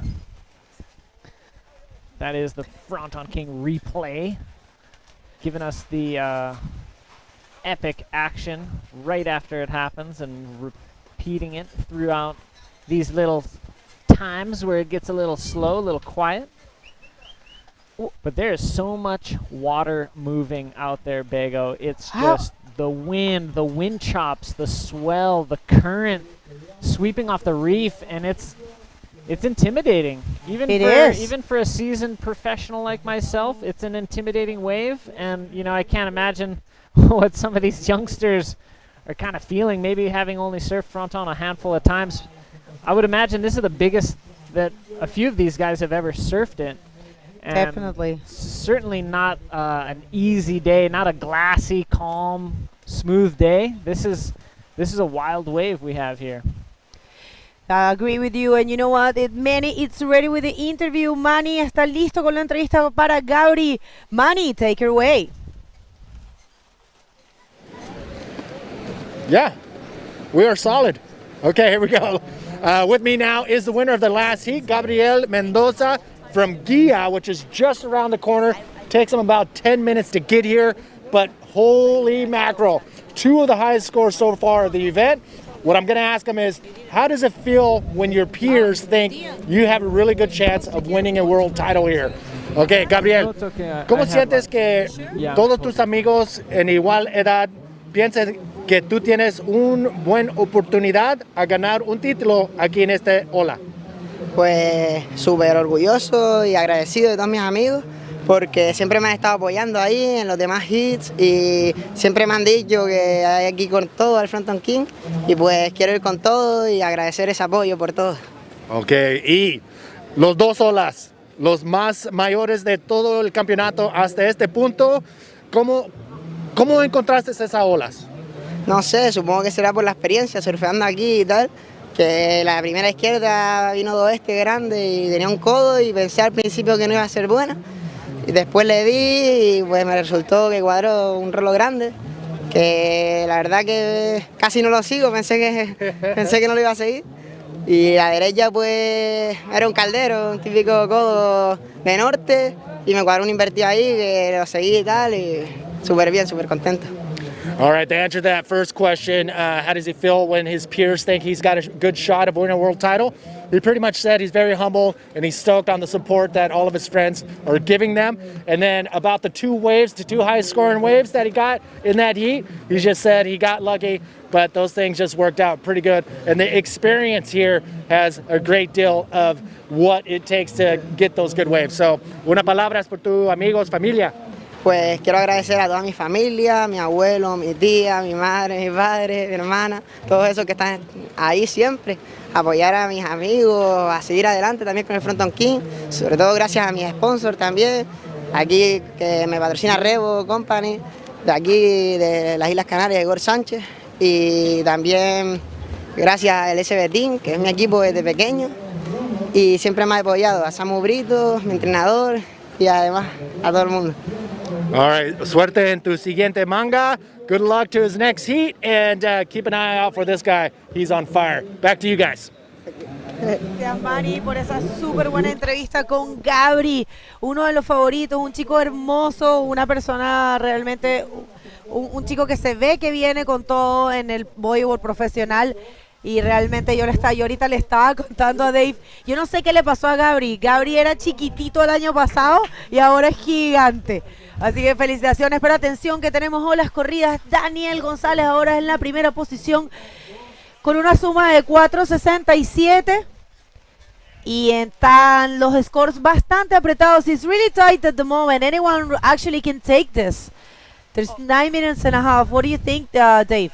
Yeah, it's just Daniel Gonzalez who has a scoring ride, really, with a completed maneuver, that nice roll on the right-hander during the interview. So it really is between the other guys to just get a score. That's going to start to give us a real picture of what is possible in the advancement.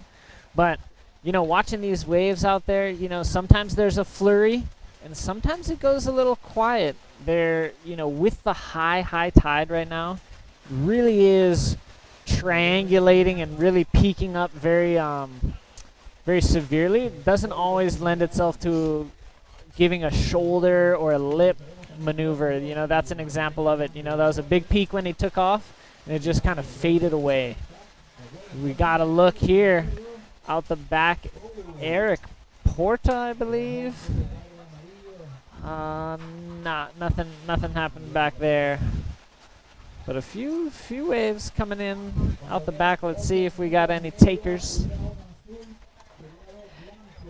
Sí, es Dave. Y bueno, estamos haciendo un poquito aquí la parte de inglés, Dave, y la parte de español para que todos ustedes que están sintonizando no se pierdan de nada, porque este es el Gran Canaria Frónton King 2021. Este es el replay de la última ola de amarillo.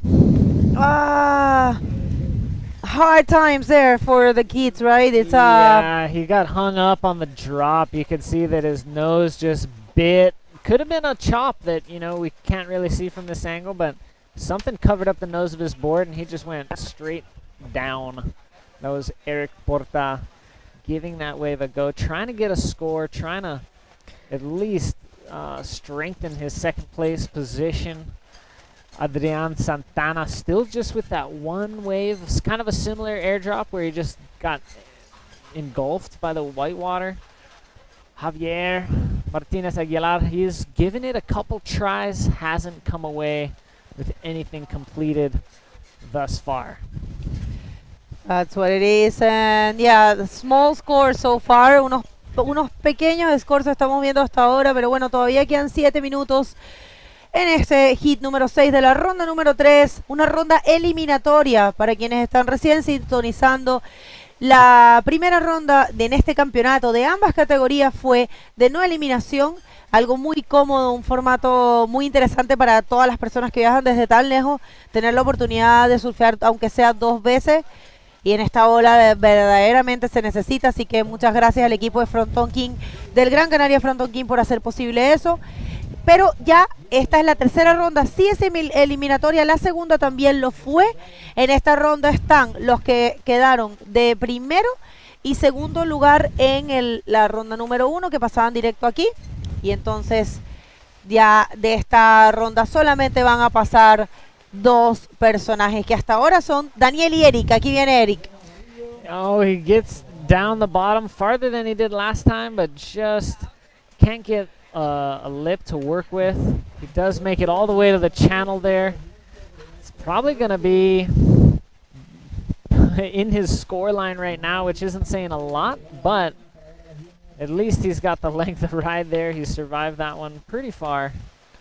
And yeah, it's a tough situation out there. You know, Bego, we see this from time to time where the biggest heat total of the event comes on, the next heat gets a little sleepy.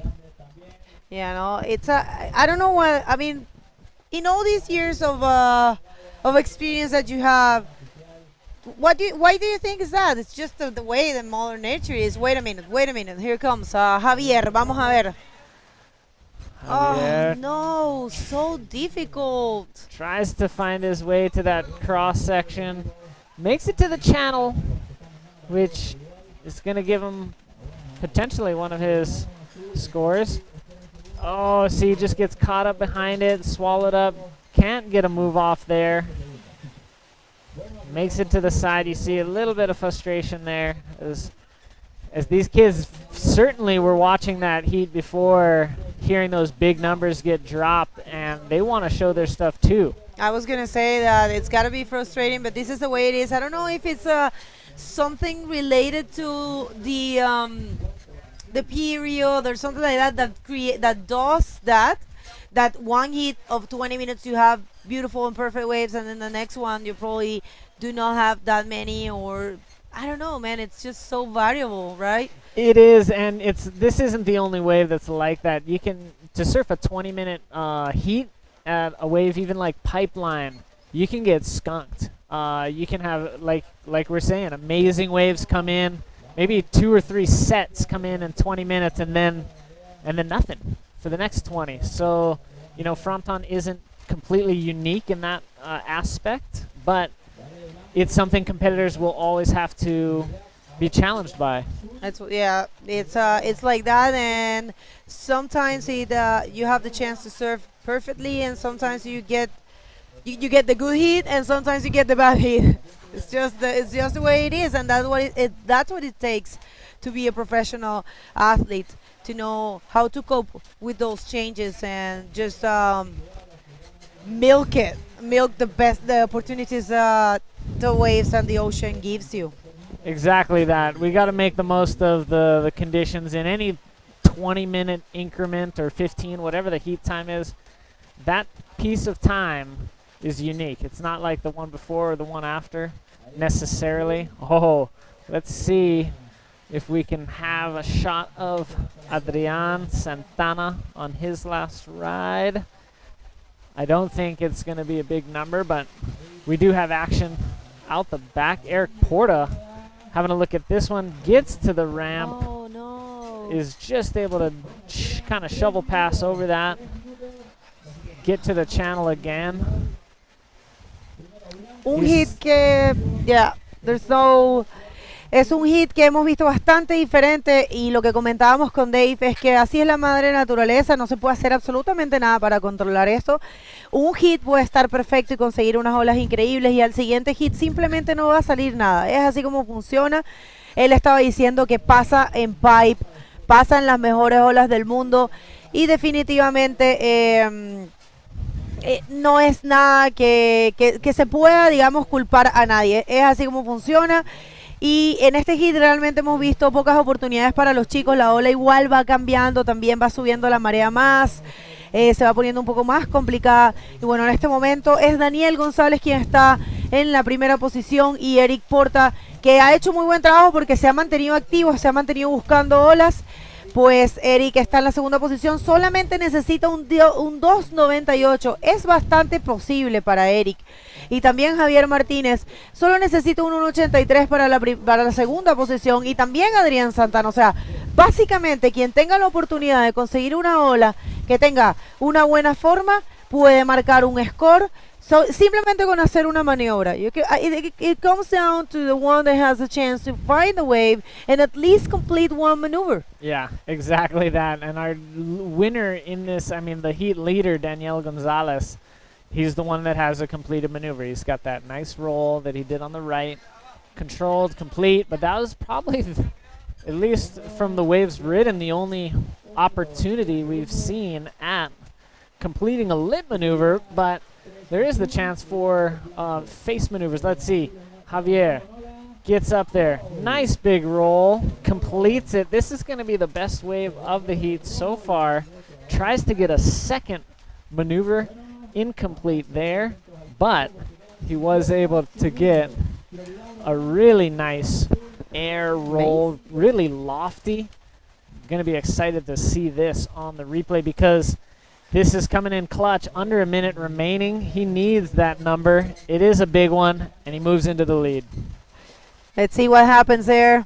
And yeah, there it is. There's a change of situation. Hay un cambio de situación. Qué bonito lo que justamente estábamos diciendo antes. Solamente una oportunidad tenía que tener alguien, y fue Javier que la consiguió. Logra 6 puntos y se coloca en la primera posición, cambiando la situación, dejando a Daniel en la segunda posición. Y en 10 segundos que faltan en este hit, we saw a change of situation. Wait a minute, this one counts. This one counts. Eric Porta hits that sideway for the third time in this heat, but without a maneuver in that section right there, ladies and gentlemen. Just really overpowered him. That was pretty sketch, but results are as stands. The heat's over, and Javier and Daniel will be moving on. Así es, muchas gracias a todos por estar sintonizando. Vamos a ir a unos pequeños cortes comerciales y todo parece indicar que es Javier y Daniel que avanzan a la siguiente ronda. No se muevan, que ya volvemos.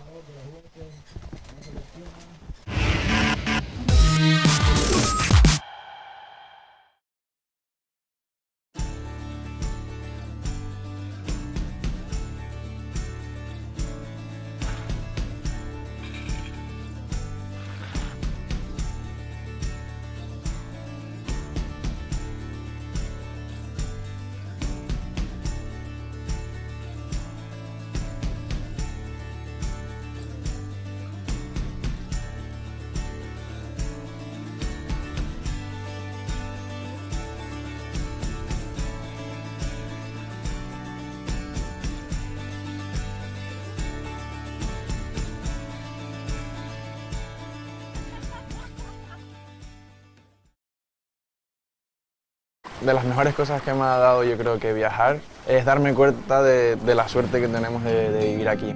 Volver a querer estar en casa es ese momento, después de estar un día entero surfeando con mis amigos, relajado en la playa, simplemente disfrutando del día que hemos tenido y estar ahí echándonos una cerveza y disfrutar del momento y estar juntos.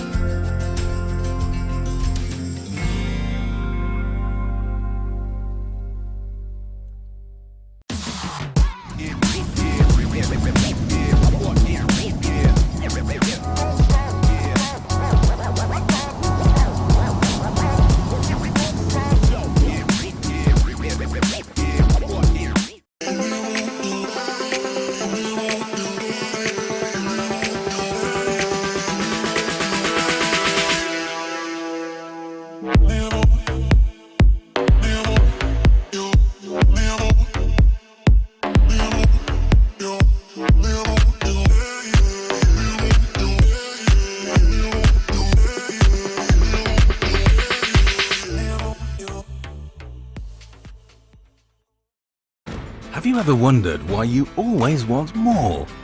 More Mondays without an alarm. More first tones. More whiffs of the salty sea and the countrified country. More smiles for the camera. More unexpected friends. More laughing at life. More enjoying the journey. And what if the answer was never really what, but where? Gran Canaria. So much to live for.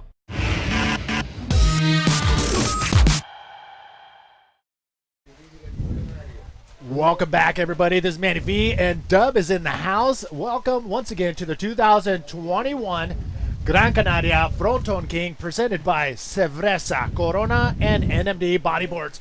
Dub, who do we got? Round 3, heat number 7 of the juniors. Gabriel Molina hitting the water in the red jersey. We got Fabio Saavedra, the son of Mutant, the legendary Jorge Saavedra of Peru. We've got Hugo Medina in yellow and Miguel Angel Castro in the blue jersey. Oh my, we do have another stacked heat here, and I heard upstairs make fun of my pronunciation of Cerveza. It said Vesa. What? All right, let's get back into it. 20-minute heats. Top 2 waves are scored. Round 3, heat 7 is an elimination round. Look at this paddle battle going to the outside. Again, priority is a key variable in this competition because it's a pretty tight takeoff zone. Super tight takeoff zone. We'll get more into that after our rider in red just celebrates on his way in. This was Javier from the previous heat. Well, we got the 4 juniors ready to rock. Here's our rider in blue getting a roll off to start the heat. Stays way up on the top of that one and does pull it off. Let's see it again. That is Miguel Angel Castro in the blue jersey. So he's going to start off with the lead with a 333. We've got paddle out the back, no takers, but this is a good pulled back angle that gives you an idea of what they're dealing with out there. Manny was talking about that tight takeoff spot. It can get a little congested, so it is really handy to have priority and be able to choose right or left without having to worry about where your competitors are, either in front or behind you. Dub, you're going to be out in the water coming up in round 3 of the open men's. The conditions, I mean, how difficult is it to find those solid high-scoring waves right now for the juniors? I think it's very, very challenging. I think, you know, on average, we're probably seeing 1 in 30 waves come into that excellent range. Just so happens that 2 of them came in 2 heats ago, gave a huge heat total. But, whoa, quite a bit of air for that hop over. It was Gabriel Molina. It's be interesting how they score that. There was no contact with a lip of any sort, but the side wave did project him way into the air. So there was a bit of technicality to go with that. And it looked like also that that wedge that comes across and then completing your maneuver on the back side of the initial wave. I mean, the judges have a lot of pieces to connect before giving that final score. Yeah, absolutely. They want to see rides landed out in front of the original, whether it's the wave ridden or the section that was hit. They want to see you land in front of that, like on the beach side of that, and not on the channel side of any sort of cross section. But it's hard to do. I mean, it's hard to do because you drop in and you don't know what's going to happen down the line until it like forms up and wedges right in front of you. You're still going to hit the lip. You're still going to try to pull off that maneuver. But if you land in front of it or behind that wave, it's you know, it's hit or miss. But it is. They're not going to hold back. Yeah, and with, you know, wave selection. Oh, let's see, blue Miguel almost gets a cover up. Little do-si-do to finish off there. And we're going to see that landing in the maneuver behind the wave more on the left, probably exclusively on the left. Yes, because especially with this wind, Manny, but even if it was glassy, there's a side wave that comes across from the east. It's accentuated now with this wind blowing, blustering. You can see on your screen just blustering a little crester across. Those are coming across the wave that's coming from the horizon, and that will give that cross section that's great for launching into the air. But as we're pointing out the technicality and how precise it is with the judging criteria, that they want to see land in front of the wave because yeah, like even if you just went straight and we're just trying to make it to the channel, you might catch air. Yeah. Even accidentally. So it's not necessarily a positive thing, but it can be very beautiful. Yesterday we saw Tristan Roberts doing a huge backflip where he traveled probably 3 meters in the air, but he went directly out across towards the channel, and he got a 3-ish score for that. Yeah, I mean, that's a pretty good, you know, a bar set on doing those maneuvers and landing on the other side of that wave.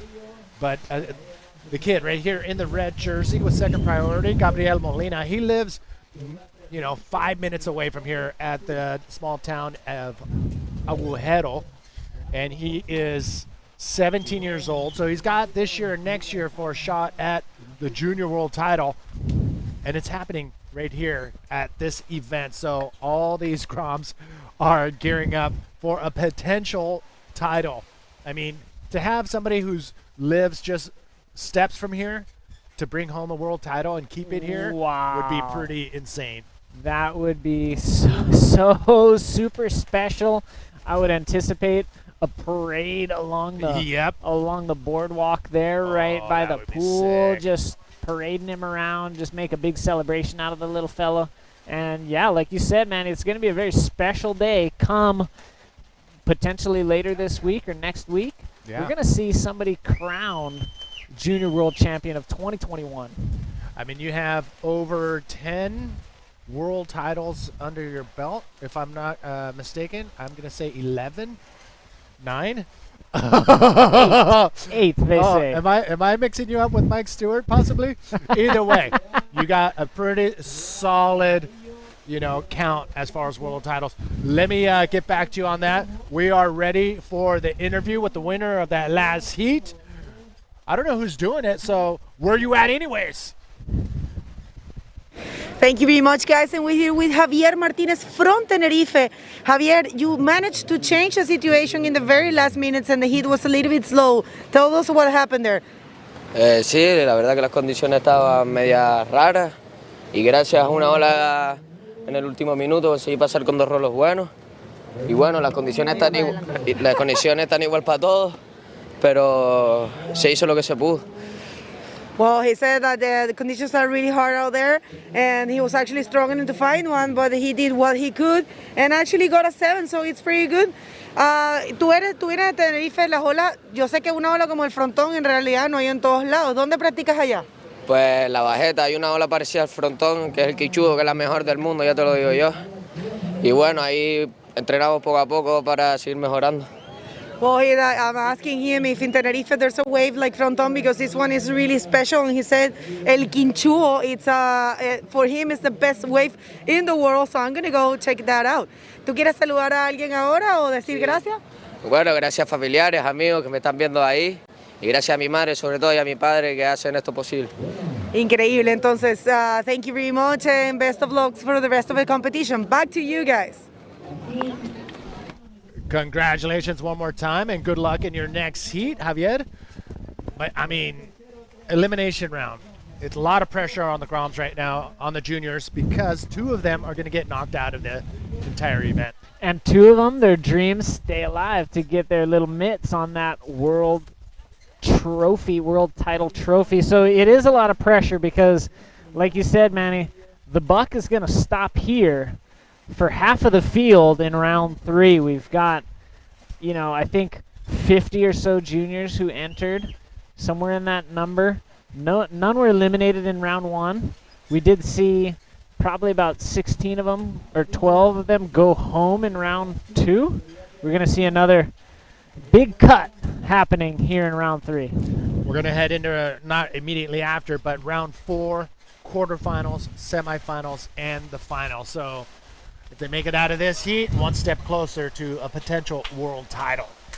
Oh, and you know what? A lot of these juniors are under 18, so they don't make it today or this year.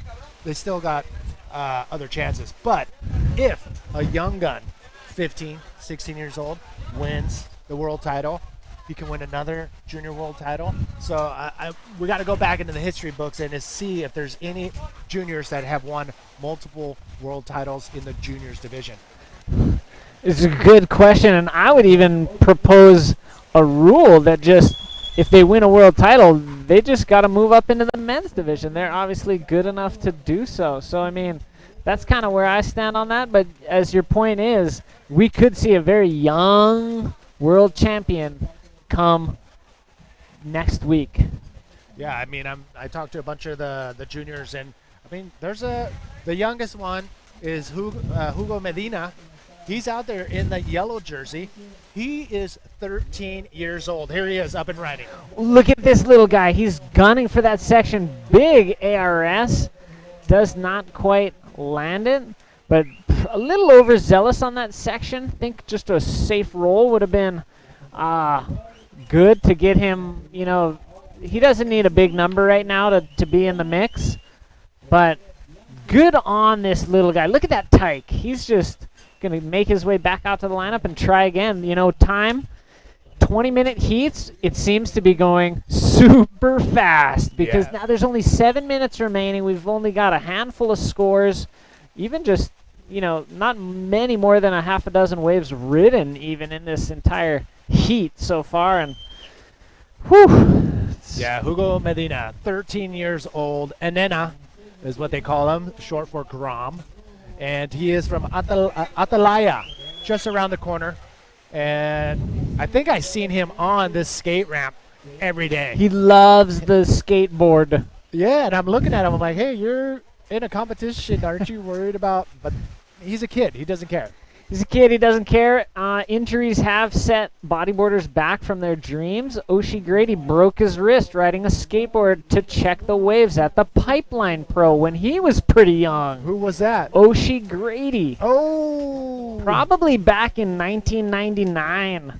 He was skateboarding, hit a patch of sand on the bike path on the North Shore, sent him to the floor, came up with a broken wrist, and he was not competing the rest of that year. And I believe he was actually a pretty good contender because he was coming up and surfing really, really well. Oh, yeah. Yeah, absolutely. That was kind of right when he was coming into his prime as being known as, you know, one of the next up-and-coming Hawaiians. I think that was before he got onto the Super Tour because he did qualify and get onto that Super Tour the very first time that ran, which I think was somewhere in the 2000 range.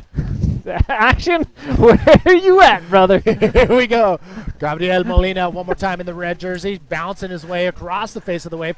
Not much there for him to work with, but again, very tough conditions. We're pretty much at a dead high tide right now, and it's going to be pretty it's going to be turning on for the next few hours for the remaining of the heats in this round, because that mid-tide with this wave size might be ideal, but still contestable waves. Yeah, definitely, and I definitely think that the high tide is good for the juniors. I think it's just a touch safer. There's a lot more water. Let's see Blue Miguel Castro going for a roll. Kind of off kilter there. Gets sent off the shoulder. Incomplete move there for Miguel. But good effort. He is active. He is in second position in this heat. That moves him even into first. I love the drone angle. It doesn't give the best perspective on how big the wave is, but it's good to see. You can actually see through the water and see how shallow it is and see how they can line up when that wave wedges on the shallows. But the Peruvian team, super strong here at this event. They're 20 deep, about 12 to 15 of them are competing. And whoa. You can see the reef.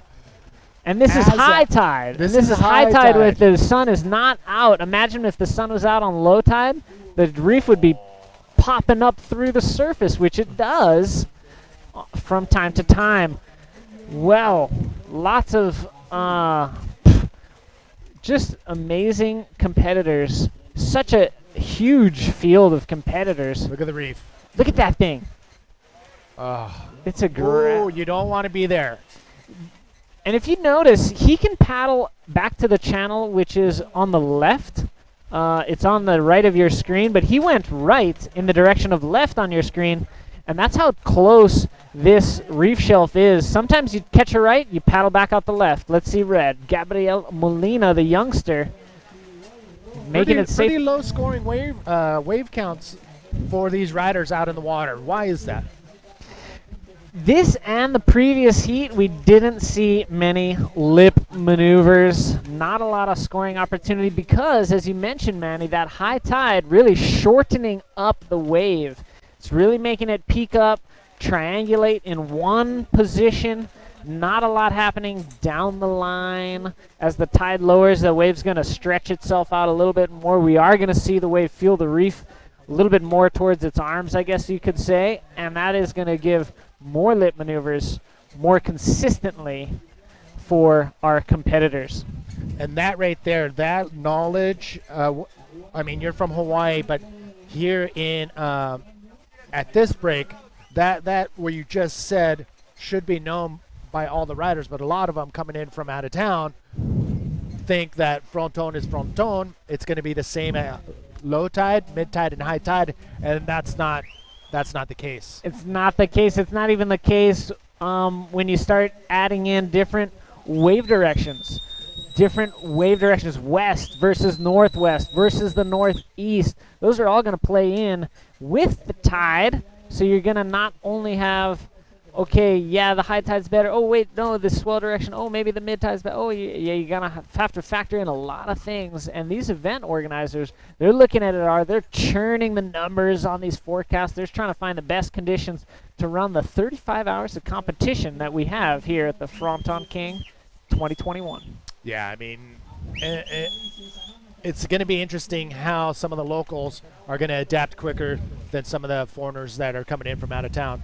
But I've noticed a lot of the riders that are coming in from out of town, they're picking it up pretty quick, and it's going to be exciting to see later down the line. Less than a minute to go in this heat. Woo! Hugo Medina, the youngest rider possibly at 13 years of age from Atayala, is not looking pretty good, although he needs a 3.2. I hear whistling. People are calling out to the riders, possibly a wave coming in. With priority in the hands of Miguel Castro, he can fend off the riders below him, Fabio and Hugo. But I think it's the Peruvians calling out the rider in white, Fabio, to get in position. He only needs a 2.87. I say only, but in these conditions, a pretty tough call. Look at this. It can be challenging, but maybe sitting a little further in, sneaking on something there, getting a lip move. It's just intimidating to sit inside out here. You don't really want to catch one directly on your head. The countdown is happening, Manny. This heat has ended. The scores will stand. Gabriel Molina and Miguel Castro moving on through. The young blood Hugo Medina and the Peruvian Fabio Saavedra signing off. Don't go anywhere. We'll be back with heat number 8 right after this.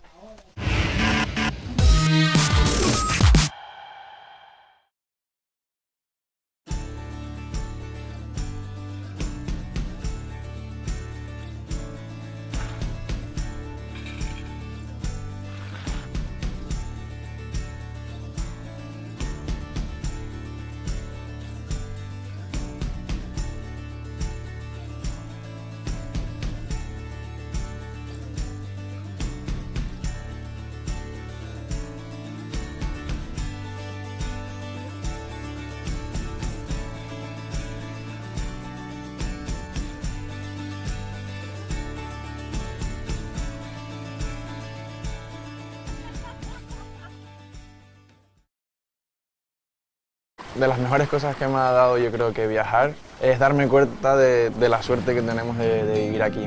Volver a querer estar en casa es ese momento, después de estar un día entero surfeando con mis amigos, relajado en la playa, simplemente disfrutando del día que hemos tenido y estar ahí echándonos una cerveza y disfrutar del momento y estar juntos.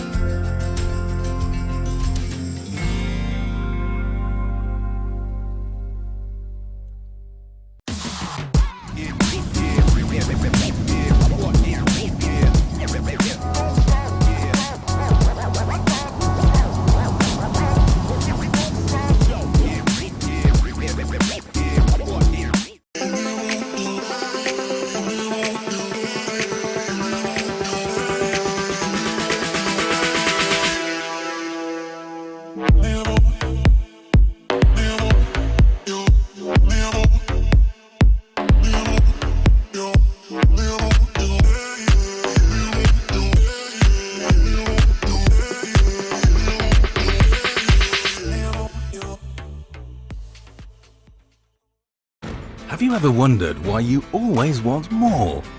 More Mondays without an alarm. More first times.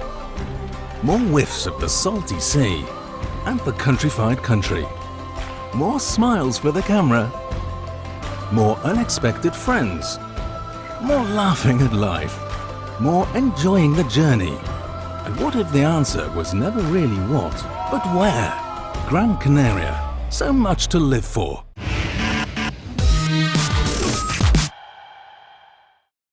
Gentlemen, welcome back to the 2021 Frónton King, presented by Gran Canaria as well as Corona. We are in round 3, heat number 8. Dion. What's up, Dub?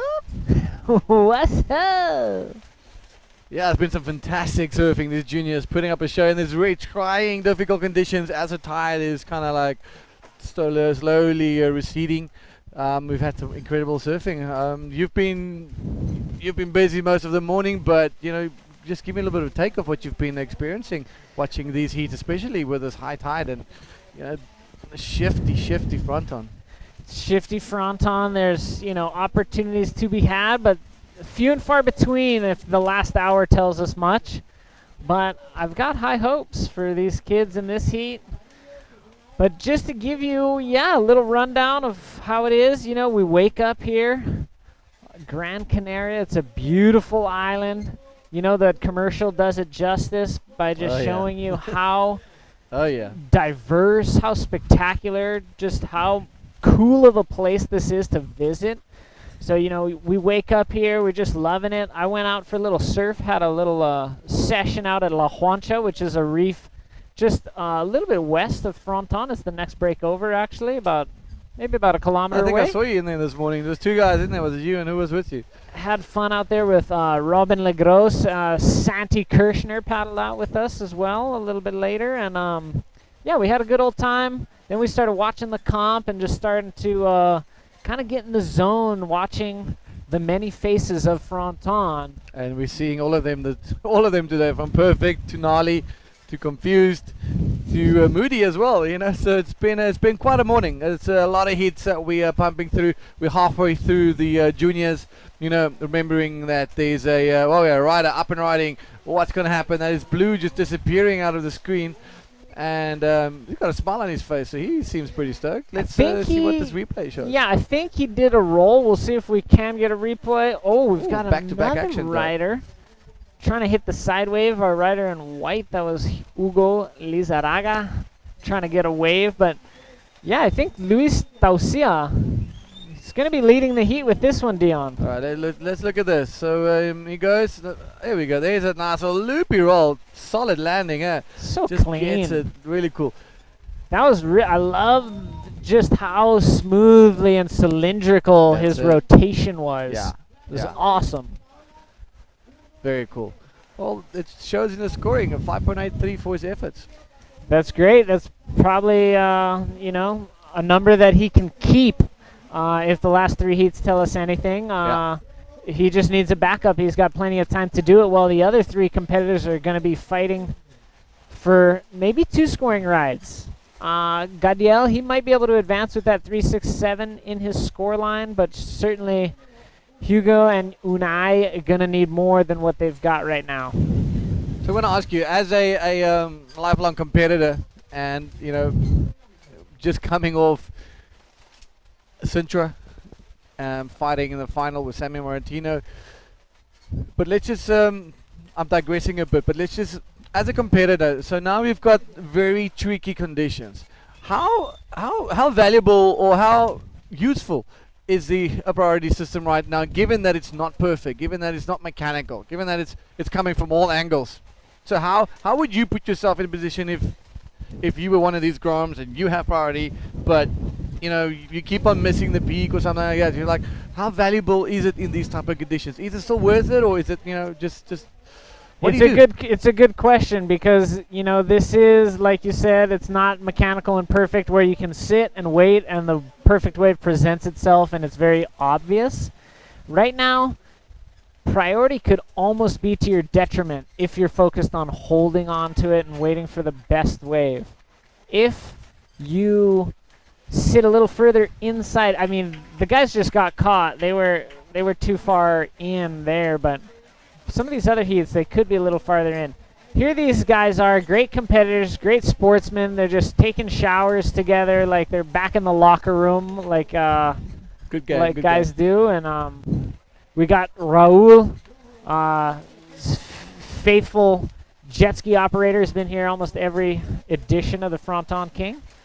And Unai, trying to roll kind of almost like a flop off the back as he gets to the channel. Yeah. And he was holding on to that priority. Sorry to interrupt you, but he was standing with that priority forever and ever. It's almost like 7 minutes into it, and you know, I think he felt a bit forced. He needs to now do something. He needs to take a wave, be it not the best wave, but he's been sitting stagnant for a while, and I think that pressure just builds. So back to the question, like, how do you play it with this messy conditions? Like, how I would do it right now is I would just be aware of the priority situation so that I didn't drop in on anybody. Yes. And I would try to get on a wave that looked like I could do a rolo. Wherever I caught that wave, I would find it. And I would find it as soon as I could. If I had to paddle inside of these guys, I would. If I had to paddle right, left, outside, I would be scrambling even in the first few minutes, just to get a lip move or even a spin on the open face, just to get a 3, maybe a 4. Then I would even consider holding priority or working my way up the line and sitting for a bigger one. But I think right now it's just about staying busy. It's about being active. It's about doing something. Let's say Hugo Lizarraga, big drop. Nice. Rolo off of that side wave. Did he swallow him up? I don't think he made that, did he? I think he got swallowed by that section. Oh, we actually just pulled out in the back of it. So interesting being so shifty, you know, like, here we go. It's just here's interesting. Here we go. So right in yellow. All right, that's a better lip maneuver. That's kind of what you want to see. Yes. And he's going for the second one. So let's see. There we go. All right, so, you know, not completed, but it's a combination surfing of keeping the clock ticking, keeping busy, you know, being aware of what's happening around you, being aware of what's happening, because they can't hear the announcers. So it's important to be looking at the priority system. The wind is howling, so the announcer's voice is just getting carried away all the way back to Morocco. You know, so it's just it's insane how the wind is just gusting around. So again, it goes back what you were saying in terms of how important it is to keep busy and stay aware. Wow, we got a pretty sizable set approaching. I hope they can get under it. Wow, Unai just and tomorrow is going barely getting under there. I think they all look safe. They all safe. They all good. All through it. But like I do only see 3 competitors though. The other one is in the channel. All right, rider. Right and left. Let's see. Luis tries to get something. He's gonna get taken for a ride. Dave, why do we keep seeing some of the Groms, especially in this heat, doing a roll but there's no section? You know, it's a lack of competing? Is it maybe just desperation, trying to, just put something onto the score, keeping busy? The water's moving so much. You take what you get and you try and do it. Is it, why do you think that happens? I think it's the latter, the middle option, where they're kind of desperate. They just need to make a maneuver.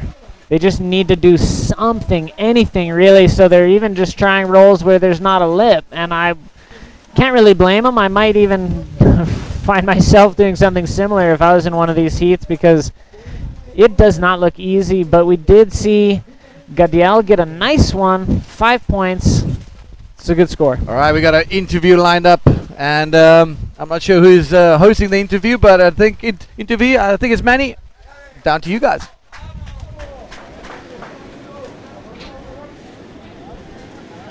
Take it away. Away. Hey, what's up, everybody? This is Manny V, and with me is Gabriel Molina, one of the few locals right here. He lives at Agujero, which is just maybe a 5-minute walk to get to El Fronton. Let's ask him, how does it feel to be able to compete in his home break for world title? ¿Cómo sientes que hay un potencial para ganar un título aquí en tu casa? ¿Inglés o español? ¿Qué hablo? Inglés. That moment have been in my mind a lot of times. I will do my best to get there, but I don't know. There can happen many things, and I don't know how we'll do. But that is incredible. Your English is perfect. It's kind of English. All right, in Spanish for Spanish speakers. Vale. No sé, es un escenario que ha estado en mi mente muchas veces. Es un sueño para mí desde chico y viniendo aquí a ver esto. Y simplemente el hecho de estar aquí compitiendo ya es algo increíble. Y claro, yo haré lo mejor que pueda para ganar. Es mi objetivo, lo que me gustaría, como todo el mundo. Pero si no se da, no se da. No, las condiciones pueden variar y eso, yo lo intentaré. Okay, Mama, we're going to keep this short and sweet because we got more action. But Gabriel, una palabra a tus amigos, tu familia, sponsors, lo que tú quieras. Vale, que disfruten todos del campeonato, que vengan a verlo, que lo vean por las redes y que lo sientan. Y muchas gracias también a los sponsors, Viper, Science Giro, Excel y El Cruce, que es una tienda de Las Palmas muy buena. Y eso. Wow, that was pretty cool. He actually said, I'm like, last words, he's like, you know what? You guys have fun and enjoy the rest of the event, and shout out to his sponsor. So that was pretty cool. All right, Gabriel, good luck, and we'll see you on the next round. Gracias, Manny. All right, thanks, Manny, for that insightful interview. As we see, there's another bomb offload on this high tide reef.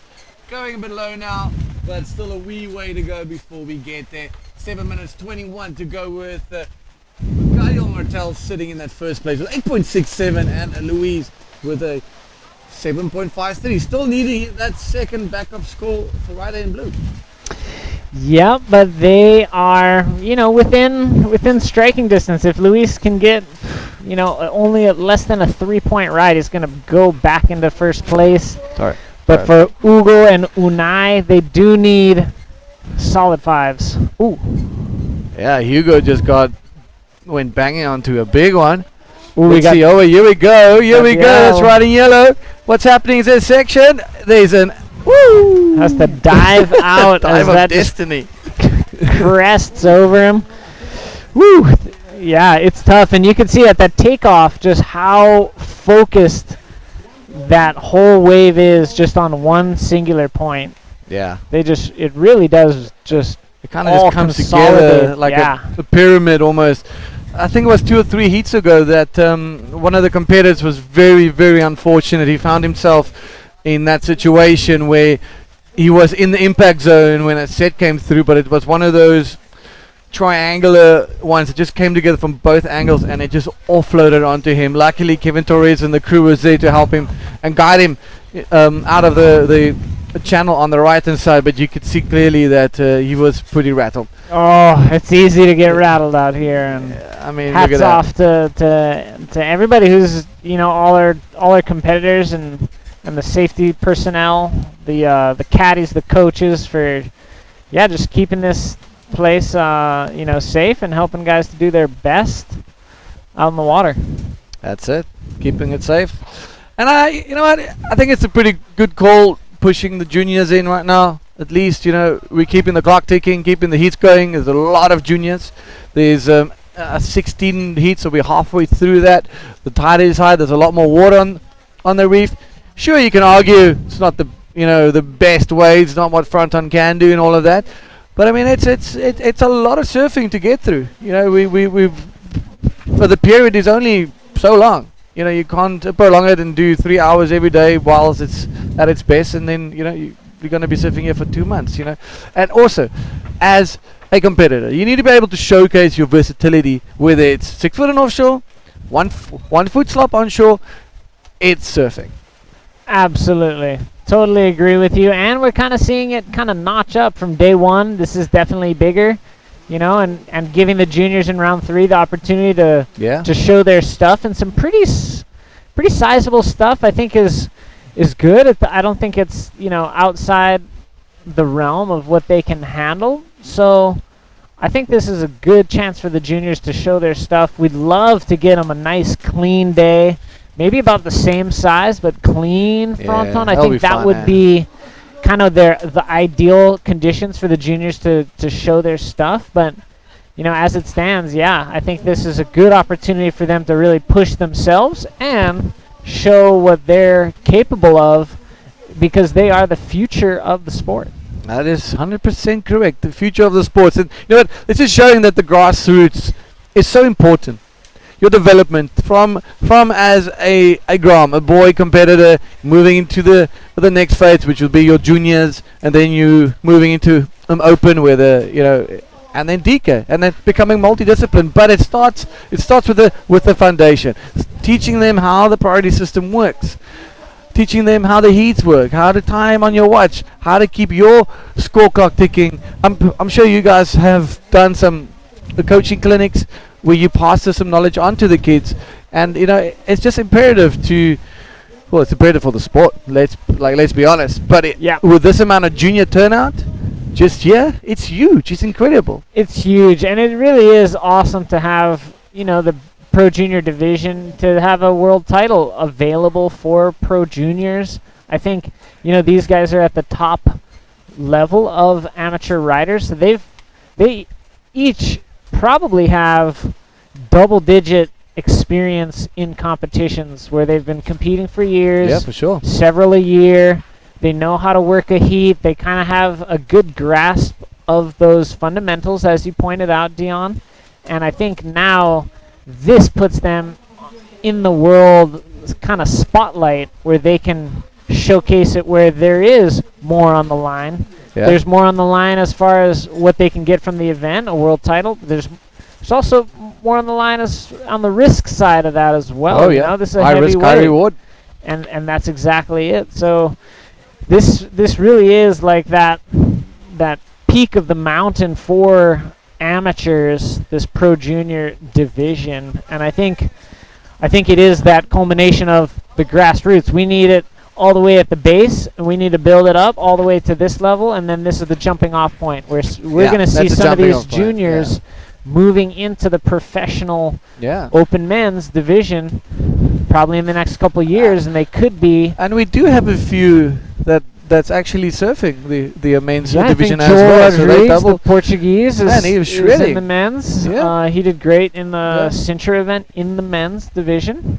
Correct. And he's competing in both divisions again here. That's fantastic. He's one of those guys, and there's definitely a few more, which I think is great. I think you know, if you're at that level, why not? Exactly. You know what? Here, you should do the both. You can only learn from it, whether you win or whether you lose. You can only learn from it. And as a young competitor, surfing at that level, surfing against some of the top dogs in the game, you know, it's going to teach you some lessons. Whether it's, you know, there's not going to be a negative lesson.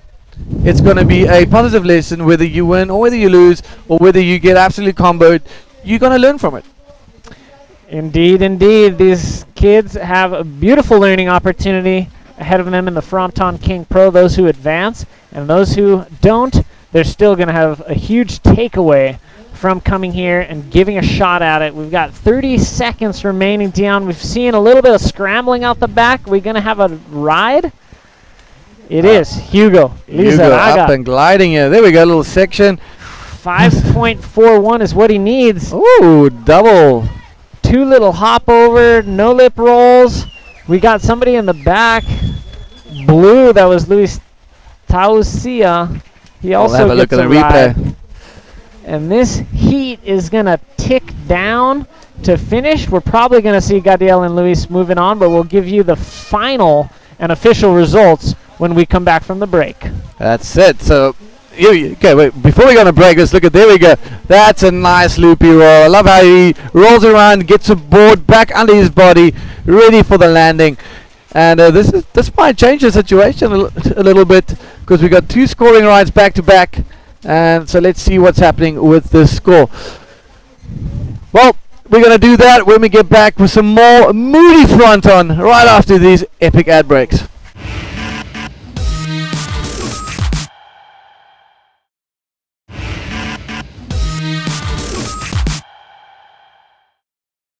Have you ever wondered why you always want more? More Mondays without an alarm. More first tones. More whiffs of the salty sea and the countrified country. More smiles for the camera. More unexpected friends. More laughing at life. More enjoying the journey. And what if the answer was never really what, but where? Gran Canaria. So much to live for. A mí me encanta despertarme con el sol. Cuando me abro los ojos y veo la luz y ves colores tan bonitos, agradezco vivir. Cuanto más estoy con la naturaleza, mejor me siento. Y decir, qué belleza, el mundo.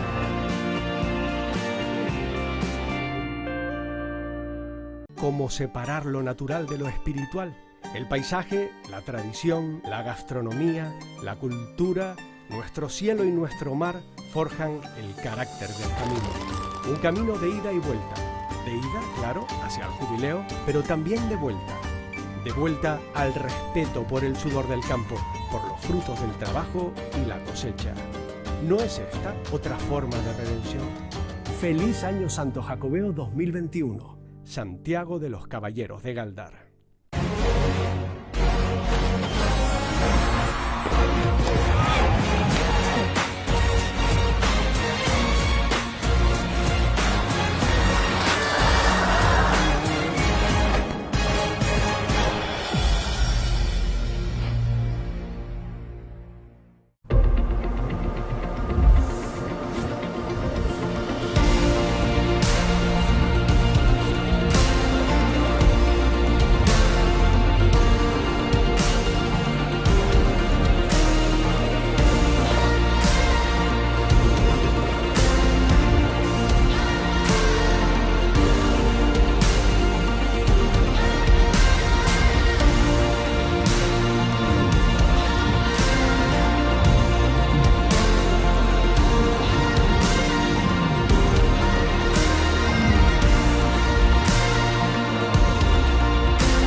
Hi, welcome back. Welcome back to some moody Fronton. Bego is back in hot seat with me. And it's round 3, heat number 9. And it's another jam-packed junior heat for the World Title. Así es, bienvenidos a todos. Este es el Gran Canaria Frónton King 2021. Y lo que están viendo en su pantalla es el hit número 9 de la ronda número 3. Está José Raúl Jiménez en amarillo, David Pérez Sosa en azul, Juan José Solano en rojo y Abner Machine en white, en blanco, disculpen. Tengo ahí una mezcla de idiomas en la cabeza. Y lo que vamos a hacer con mi compañero Mombos, él va a hacer la parte en inglés, yo voy a hacer la parte en español. We were trying to switch a little bit. He will be doing the English and I'll be doing the Spanish because I know most of you are Spanish speakers. And we're going to get back with Hub here, Dave Howard, when Santiago Kirchner comes, which is the next heat. Así que vamos a estar haciendo un poco de español por acá y un saludo gigante a todas las personas que están sintonizando. Recuerden compartir, recuerden decirle a todos sus amigos, a todos sus cercanos que el Gran Canaria Frónton King está en vivo a través del canal de YouTube del Frónton King y a través del canal de YouTube de la IBC World Tour. That's it. If you just joined us, welcome to the Gran Canaria Frónton King. And I just want to appeal to anybody that could assist us to please maybe get in touch. Please to get in touch with us as the IBC's Instagram account has been hacked and we have no access to the account. So if you guys want to get any information of the event, make sure you are moving your attention to the Fronton King Instagram handle, but on Facebook and yeah, on Facebook we will have the IBC. It's still available and you can contact us through the IBC's website. As we see a rider in white up and riding, getting a little bit stuck in the foam ball, hoping to get that little section, unfortunately just rushing away from him and not getting anything at all. Right, so this is a 20-minute heat with 14 minutes remaining, and the current situation is a rider in yellow, Jose Raúl Jiménez, with a 1.3. A quick replay, Bego. Así es, aquí venía entonces José Raúl Jiménez, no consiguiendo mucho en esa ola, definitivamente sí. Ahora la situación está un poco complicada por el tema del viento y la marea alta aquí en el frontón, pero no es imposible porque realmente hemos visto un súper buen show en las mangas que han pasado. Así que nada, vamos a ver, por estos chicos tienen un nivelazo, como siempre digo, jóvenes en edad, pero no en nivel. No les falta nada de nivel. Young in age, but not in level. Well, these kids are shredding. It's very tough out there. It's moody, like I've been saying. The wind is on it, but you know, it is very contestable. There's a nice shot of all the fans sitting on the cliffs by the table.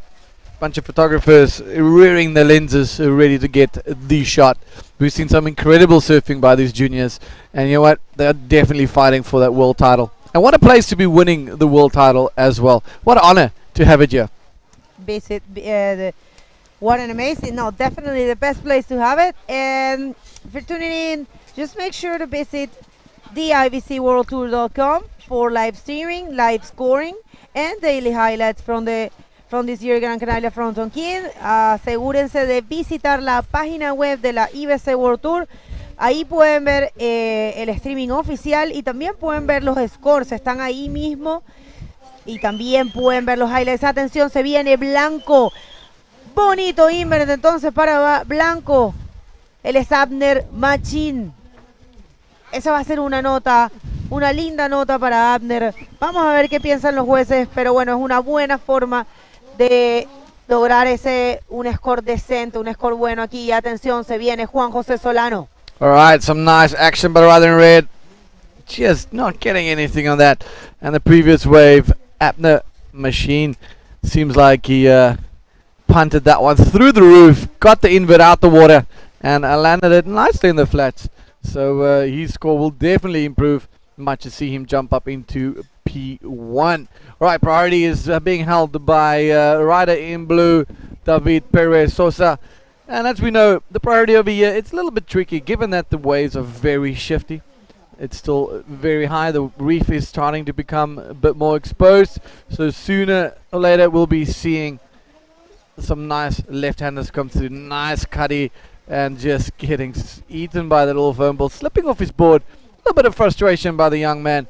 But lessons learned. Now he knows what not to do on his next wave. Así es, vemos un poquito de frustración entonces para José Raúl. Claro que sí, es normal. La verdad que es bastante difícil poder entender a veces los designios de la madre naturaleza, pero hay que hacerlo, hay que entenderlo, hay que saber que no se puede controlar esto. Y atención, se viene algo ahí para Abner, vamos a ver si conecta. Definitivamente parece que la izquierda no es la mejor opción. It doesn't look like the left is the best option at the moment. What I think it's difficult to choose between the left and the right. I think your decision will be made for you once you look at the wave, and the wave will show you which way she wants to go. As we see this rider locking into a nice little pit and enjoying some underwater sightseeing courtesy of Fronton. Are we gonna go swimming afterwards? Here he comes, José Raúl. Vamos a ver. Here we go.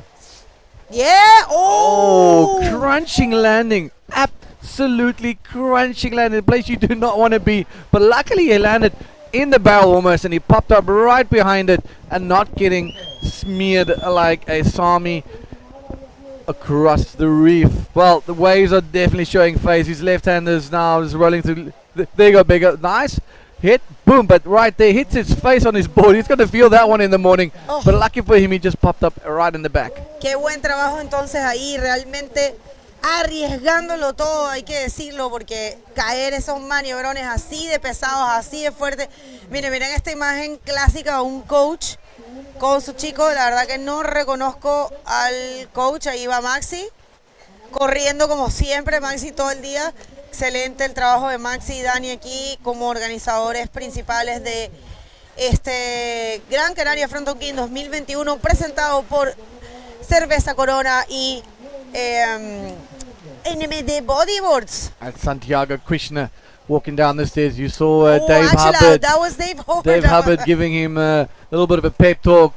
One of the young riders from the Hubbard stable, and you know what? To be a young drum and to be under the wings of a household name by the name Hubbard must be something special. It is something special for sure. And the Hawaiians are doing a great job, so kudos to everyone that it's surfing again.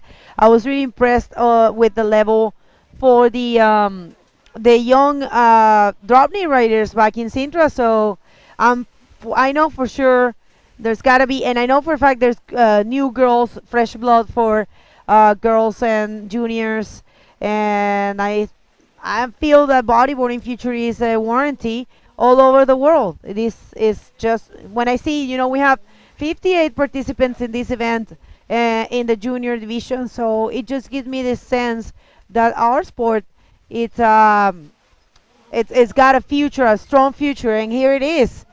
Strong future for this guy. Nice looking roll. Hablamos de el futuro del bodyboard, y estos chicos son el futuro del bodyboard aquí en Canarias. La mayoría de estos competidores son canarios.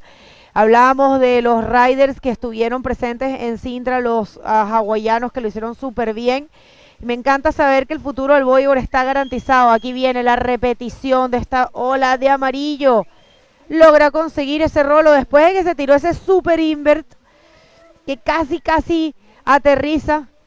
And it definitely he's not hurt after that crazy landing. José Raúl Jiménez. Yeah, he's gonna feel that one in the morning.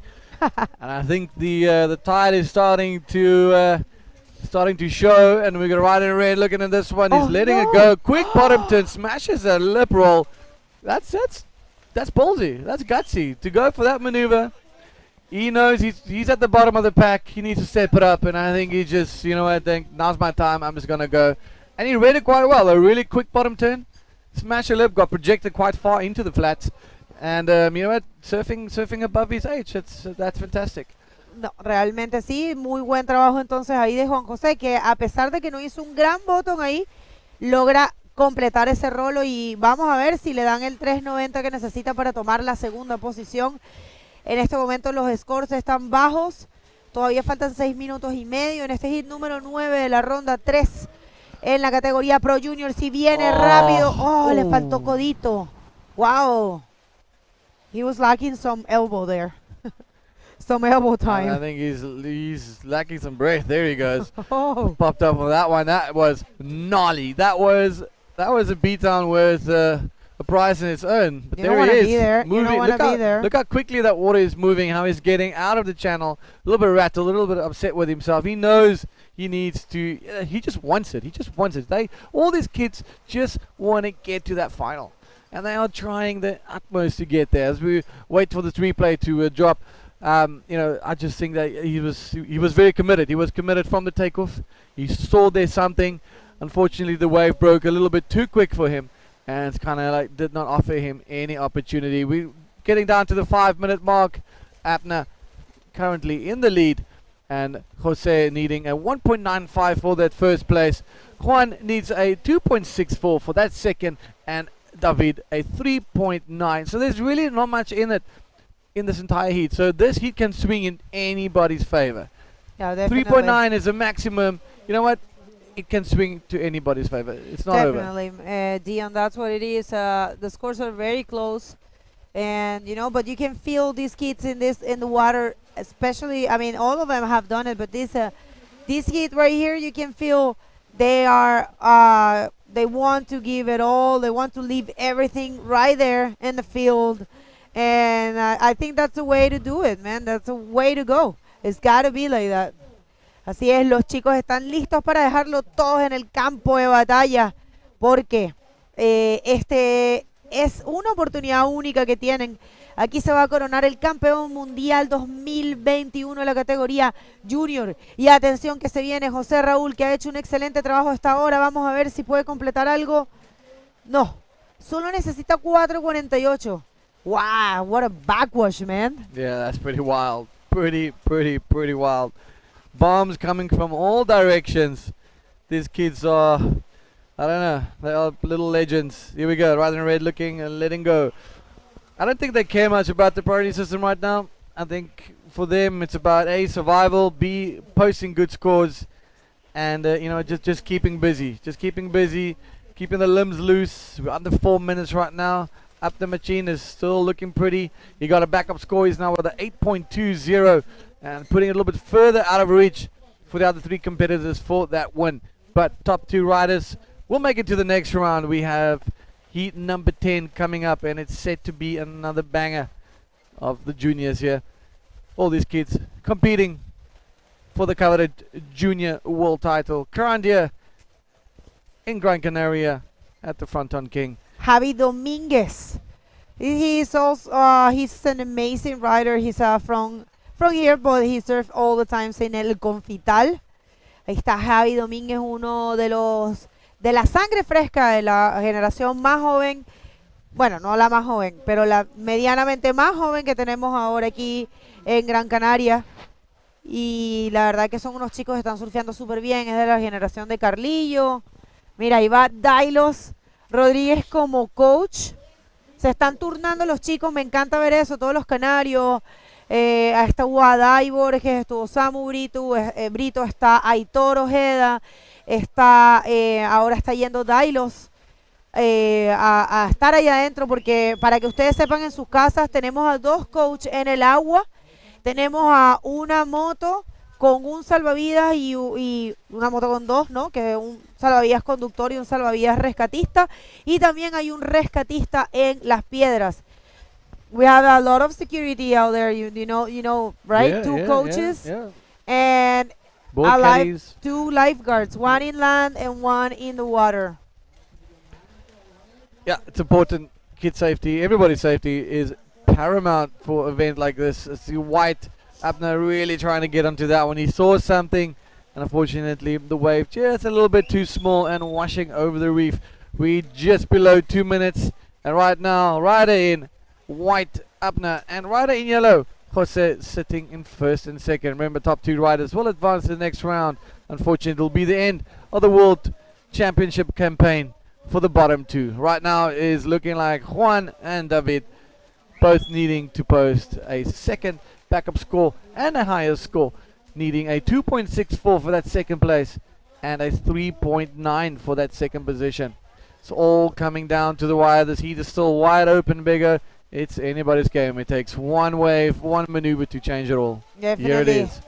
Aquí viene entonces rojo Juan José, que está necesitando solamente un 2.64 para quitarle la segunda posición a José Raúl Jiménez. ¿Será eso un 2.64 que necesita Juan José? Vamos a ver.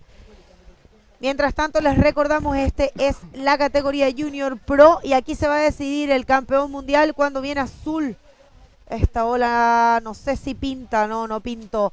Y también, venía amarillo José Raúl. Y tú sabes que hay un prize money, hay una bolsa de premio de $10,000 garantizado para la categoría Junior Pro.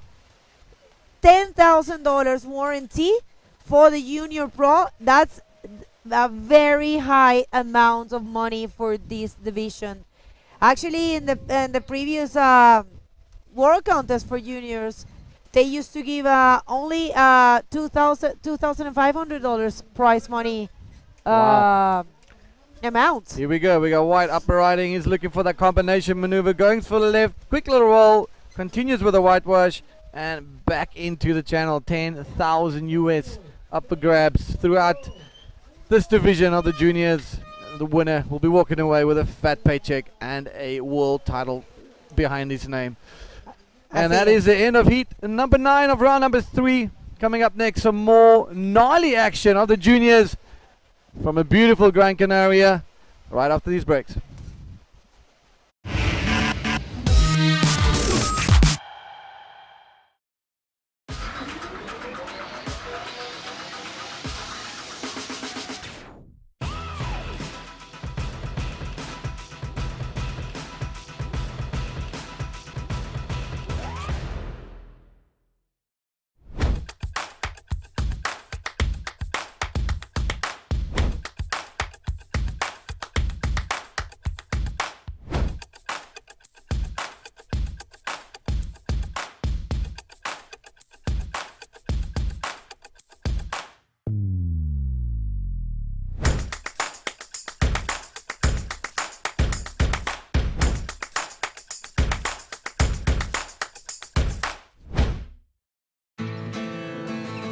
Have you ever wondered why you always want more? More Mondays without the alarm. More first times. More leaps into the unknown. More breakfasts in bed. More whiffs of the salty sea and the countrified country. More smiles for the camera. More heartbeats per minute. More enjoying the journey. More dreams almost fulfilled. More unexpected friends. More races to anywhere. More flavors to discover. More being at a loss for words. More time. Time to lose yourself and find yourself again. In short, more moments like this.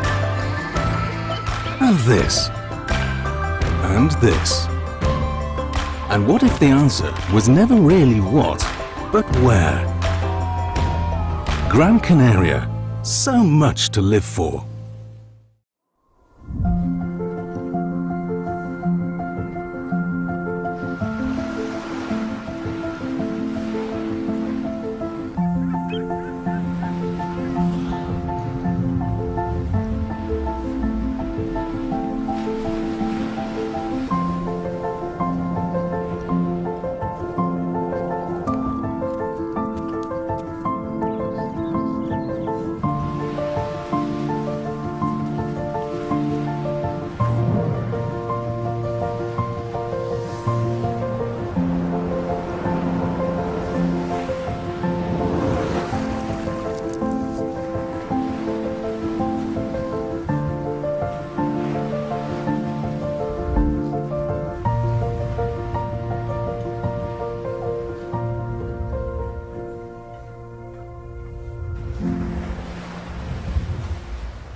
Y bienvenidos una vez más a todos. Muchísimas gracias por sintonizar. Esto es el Gran Canaria Frónton King 2021, presentado por Cerveza Corona y NMD Bodyboards y en el agua. Lo que ven en su pantalla es el round número 3, el hit 10.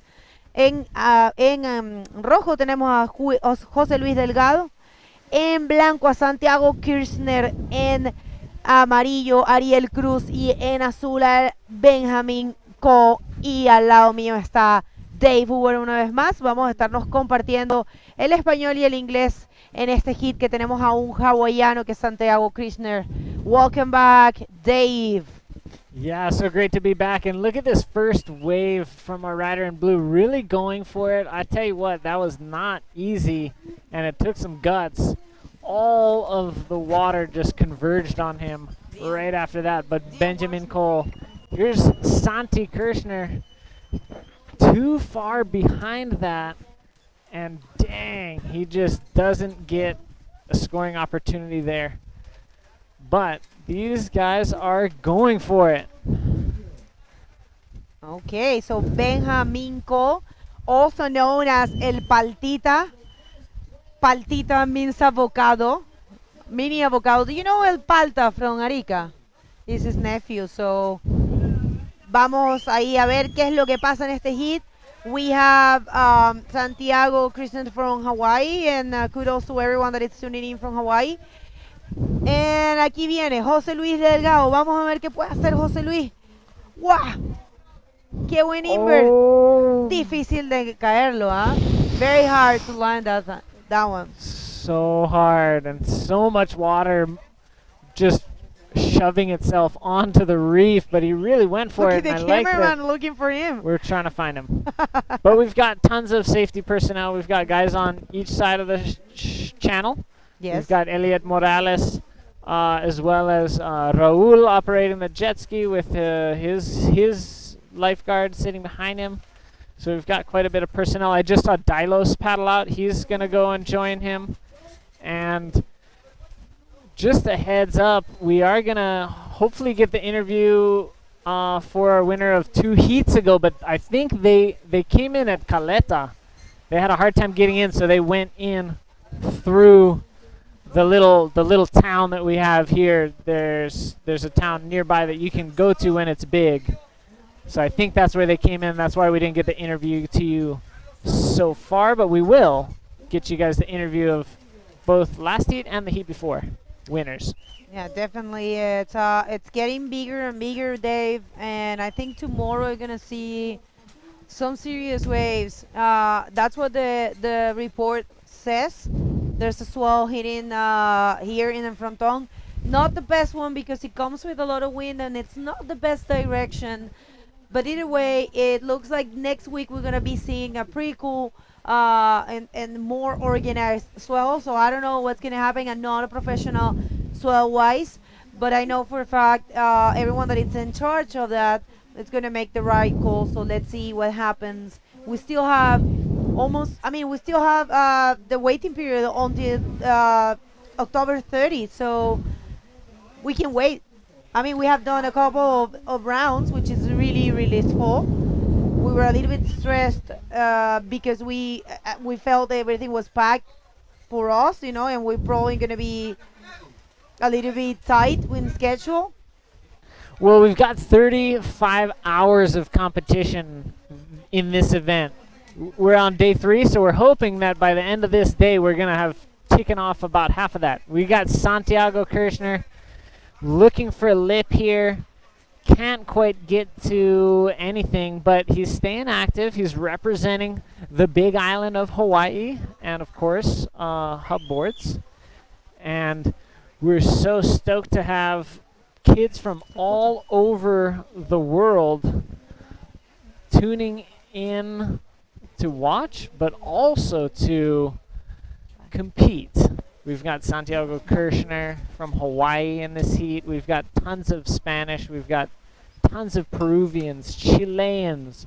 We've got one Portuguese. I think we've got a Moroccan Grom.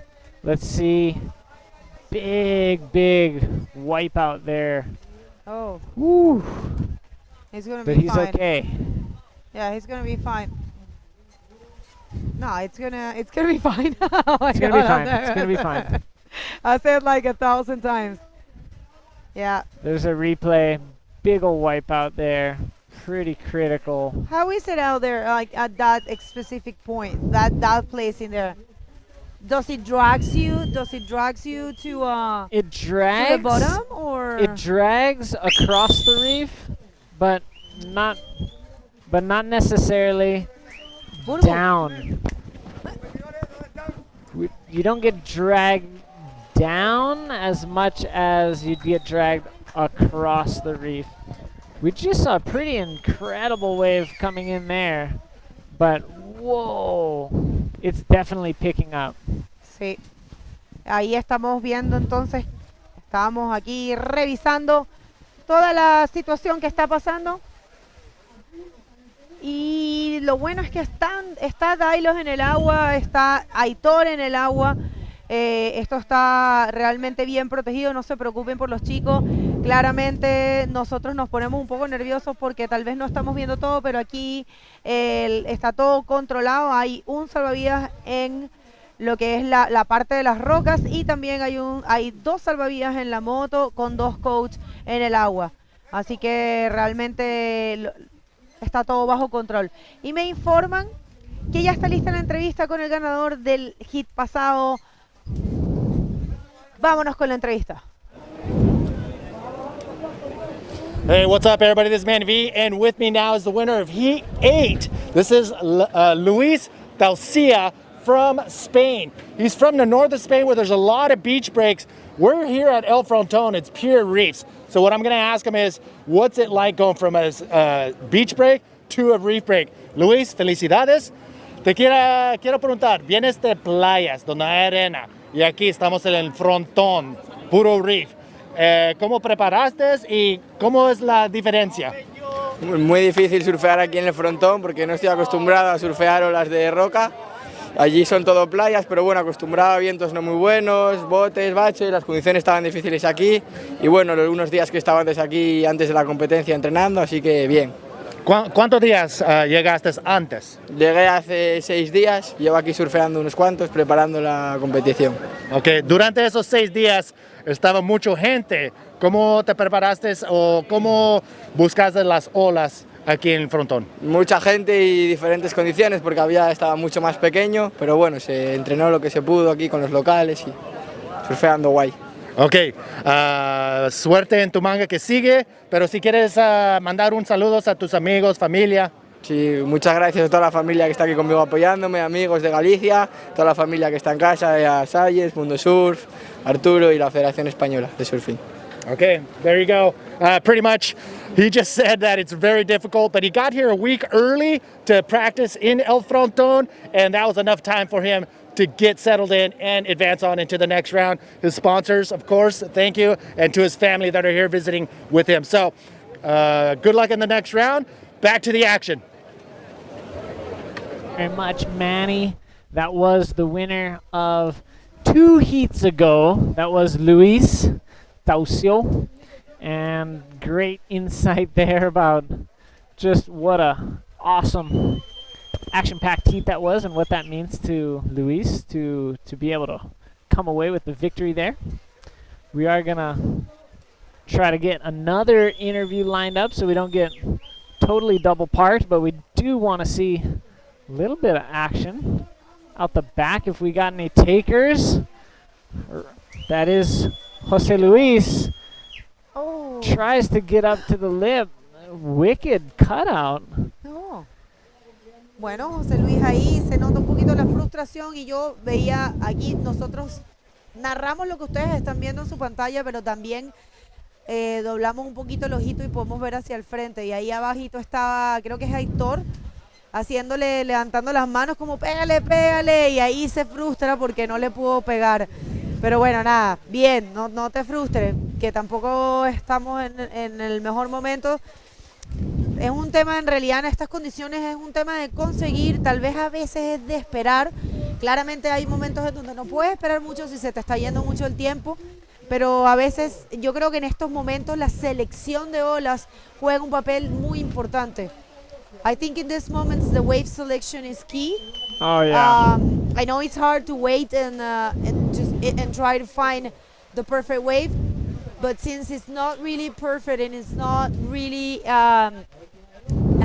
friendly, I will say, it's better to have a good wave selection, so you don't, you make sure you can make the most of it. And that's our skate park, mini skate park that we have. That's pretty cool. It's next to the stage, next to where we are. You can come and skate in that little ramp. Do you know how to skate? No, I do not, but we have a rider up. It is Ariel Cruz, just big wipeout there. And hey, if Fronton's not dangerous enough for you, grab a skateboard and come start skateboarding on this ramp we got over here. No helmet needed. Just push the limits of what's really possible. But it's in the name of entertainment. So anyways, we got Santi Kirchner on screen, as well as Benjamin Cole. Benjamin, he's in that first place spot. He wants to replace a 1.5, but 4 is the best wave of the heat. Santi's on the other side of the spectrum, sitting in 4th place, but only needing a 3.3. He's got 6 minutes to do it. Jose Luis Delgado, he's in 3rd. He just needs less than a 2-point ride to get into 2nd. Ariel Cruz in 2nd, Benjamin Cole in 1st. Una vez más vemos esta situación de scores bastante bajos.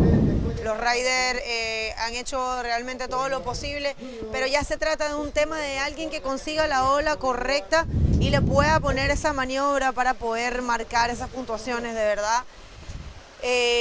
Está exigente el frontón, no imposible, pero sí exigente. Y yo me quito el sombrero ante estos juniors. No, realmente, no sé qué estaría haciendo yo allá adentro. Y me parece que este es el futuro del bodyboard y que realmente lo están demostrando. Y atención que se viene Benjamín Cole. Nada, ahí se lo comía a la derecha Benjamín Cole, el ariqueño. Wow. Split peak scenario there. We had riders going both ways. Don't think it worked out well for either of them. Ooh, Santi expressing a bit of frustration. Here's his left. He waited a long time for this one and was unable to get anything off the lip there. Very difficult there. He's still got time, still doesn't need much. That actually is going to be a keeper score for him at this point. Now needing a 2.65 for Santi Kirchner. For anybody back in Hawaii tuning in very early in the morning, want to say aloha to you and happy birthday to my brother Jeff Hubbard. It is his birthday today. Are you for real? I just got word that todas las puntuaciones pueden entrar hit por hit. Está todo ahí a mano. I just want to say this in English. If you looking to watch the scores live, you can go to the IBC World Tour website and you can find this streaming there. You click on the Frónton King image that you see at the main at the beginning of the website, and you will see the streaming. And right below the streaming box, the YouTube box, there's the scores. Oh my God! Attention, 2 riders on a wave. Oh, okay, it so did yes, look like Santi didn't have priority. Jose Luis Delgado with priority went left. Santiago thought the wave was available. He was sitting in 4th priority at the moment. Dropped in unintentionally, but there's most likely going to be a penalty dropped, unfortunately, on the Hawaiian, Santiago Kirchner. Pretty critical error here. Yeah, we will have an interference called, white on red. That means Santiago Kirchner going to get a deduction off of his 2nd scoring ride. But very, very small totals needed. He can still advance with less than a 3. So it's not over for Santi, but time is ticking down. Benjamin Cole increasing his distance in the lead. He's going to replace his 1.5 now with a little bit bigger of a score. Won't be his best ride, but he's going to put himself even farther away from the rest of the field. Ariel, Jose, and Santi still in the battle now. So unfortunate for Jose Luis. Hopefully. So the leader, I'm sorry. The leader of the heat, Benjamin Cole, the birthday boy, getting his birthday present, advancing in this great event, looking to get his hands on one of those $10,000 that we have for as a prize money for this division. It's one of the few times in history that the junior division has such a prize money. So thank you very much to the organizers of the Gran Canaria Frónton King 2021 and everyone involved in this event for granting that prize money to the juniors. That's really, really good. It's amazing, and like you said, Bego, historical. Never before have we seen a prize purse this big for the Pro Junior Division. Yep. Benjamín Cole de cumpleaños, felicitaciones Paltita, estás ganando, felicitaciones Arica, el cumpleañero Benjamín Cole en la primera posición, en un hit súper difícil, con olas súper difíciles y ya se está yendo. Son los últimos 10 segundos, señoras y señores. Quedará Benjamín Cole en la primera posición, seguido a Ariel Cruz, y quedarán despidiéndose de este evento José Luis Delgado y Santiago Krishner. Oh my God, it's gone. It looks like this is it, Dave. Yeah, that's what it is for that heat. Benjamin Cole, the birthday boy, moving on, and the only Hawaiian in the event is eliminated out of the Pro Juniors division. Please stay with us. We're going to be back after this commercial break.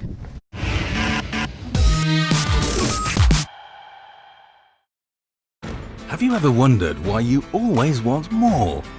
More Mondays without an alarm. More first times.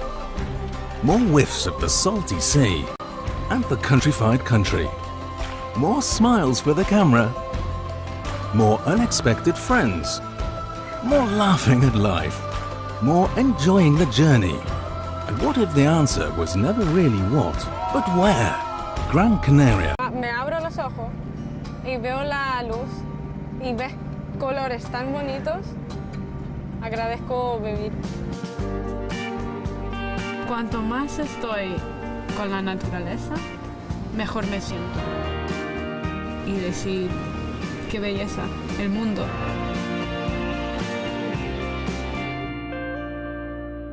¿Cómo separar lo natural de lo espiritual? El paisaje, la tradición, la gastronomía, la cultura, nuestro cielo y nuestro mar forjan el carácter del camino. Un camino de ida y vuelta. De ida, claro, hacia el jubileo, pero también de vuelta. De vuelta al respeto por el sudor del campo, por los frutos del trabajo y la cosecha. ¿No es esta otra forma de redención? Feliz Año Santo Jacobeo 2021. Santiago de los Caballeros de Gáldar.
Ladies and gentlemen, welcome back to the 2021 Frónton King Pro. This is the junior division out in the water. Heat 11 of round 3. We're seeing some exciting stuff, some exciting action going down all day today. This is the 3rd day of competition. David Hubbard joined by Manny Vargas. Yes, sir. Here we go. Heat number 11, round number 3. It is an elimination round. 2 riders advance on. 2 riders get knocked out of the event. Out in the water, you just saw the graphic there. We're going to pull up our scores here on the latest and greatest tablet that Dub doesn't know how to turn on. There he is. All right. Before we get underway out in the action, out in the water, we're going to throw it to the winner of the last heat, and Bago. I believe it's Bago.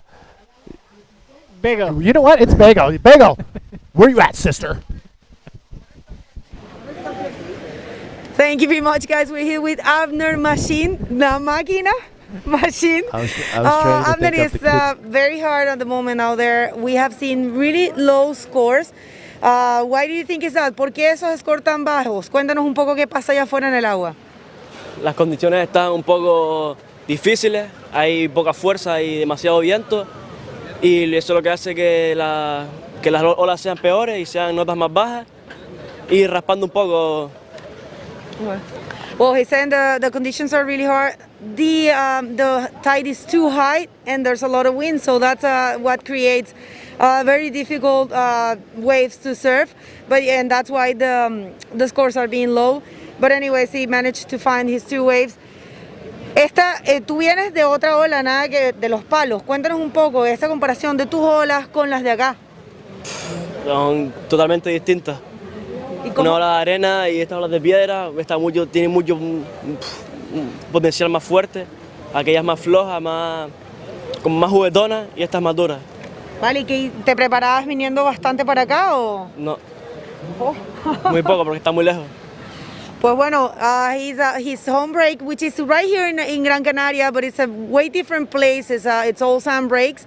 He's saying it's a little bit far away from here, so he hasn't really had the chance to get ready for this event, but still he managed to get the scores. Con felicitaciones en realidad, porque siendo que no es tu ola y que no estás acostumbrado, lo hiciste súper bien. ¿Quieres mandar algún saludo, decir algo para las personas que te están viendo? La verdad es que no. Ok, bueno, nada, felicitaciones y esperamos que te vaya súper bien el resto de la competencia. Back to you guys. It's one more time to the man who won heat number 9, Abner Machine.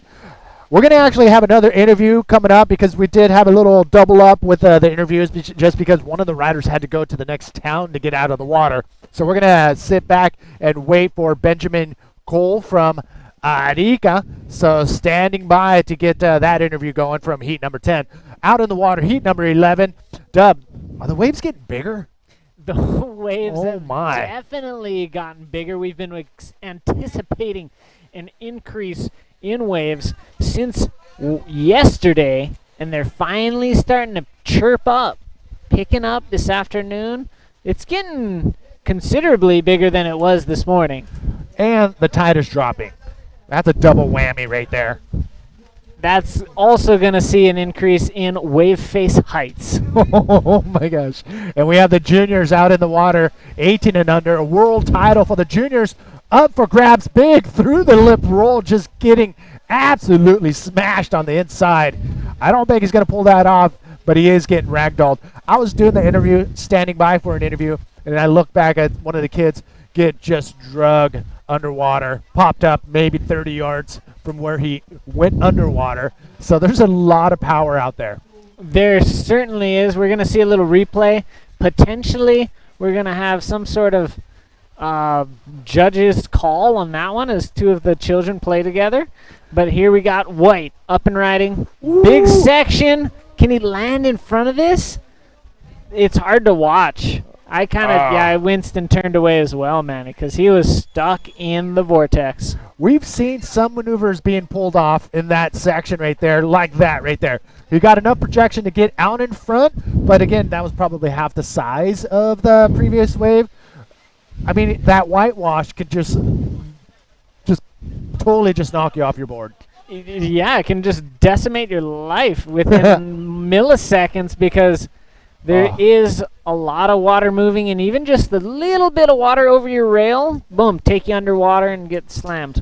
All right, looks like we do have the winner of that last heat, Benjamin Cole, winning that heat number 10 with Bego. Bego, where you at, sister?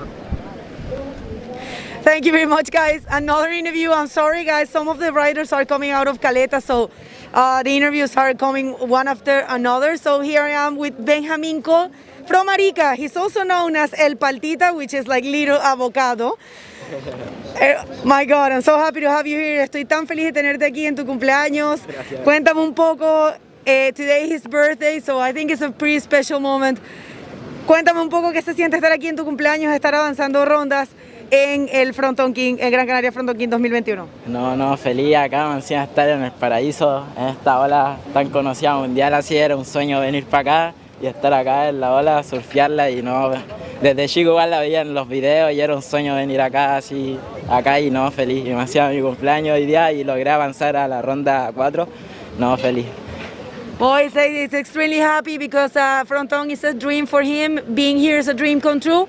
He has been watching videos from since he was little, so he's very emotional and very happy to be here. Comparada con el Flopo, que es tu ola local, que todos sabemos que es una ola super heavy, es la ola que siempre surfea, ¿cómo es? Cuéntanos. Pucha, igual tiene una gran diferencia, el Flopo igual tiene la rompiente más cerca, así, y... Pucha, igual tiene algo parecido así, nada, la ola igual se parecen un poco, pero no haga mucho rebote así, no. ¿Cuál es más difícil? Pucha, para mí yo he encontrado que el flopo es más difícil, me pareció más difícil el flopo que esta ola. Okay, so I asked him comparing to el flopos, which is the, everybody knows that some people know it as el gringo, but in bodyboarding we call it el flopos in Arica. And he's actually thinking that Flopos is a little bit more dangerous, so watch out, guys, when you're going there to compete. Venga, alguien a quien quieras saludar o a quien quieras decir algo en casa. Quiero mandarle un saludo a toda mi familia por parte de mamá y papá que de seguro me están viendo y apoyando. Un saludo a mi polola igual, que igual me está apoyando allá. Y a todas las marcas que siempre me han apoyado, al Colegio Miramar, Tina Tupac, Unión Flopo, ahora que me empezó a auspiciar. Se me olvidó por el nombre, Ale Sur igual, y eso. Bueno, no te preocupes, estás un poco nervioso y es normal. Bueno, muchísimas gracias, Benja. La mejor de las suertes para el resto de la competencia y back to you guys. All right, well, congratulations one more time for the Chilean Benjamin Cole.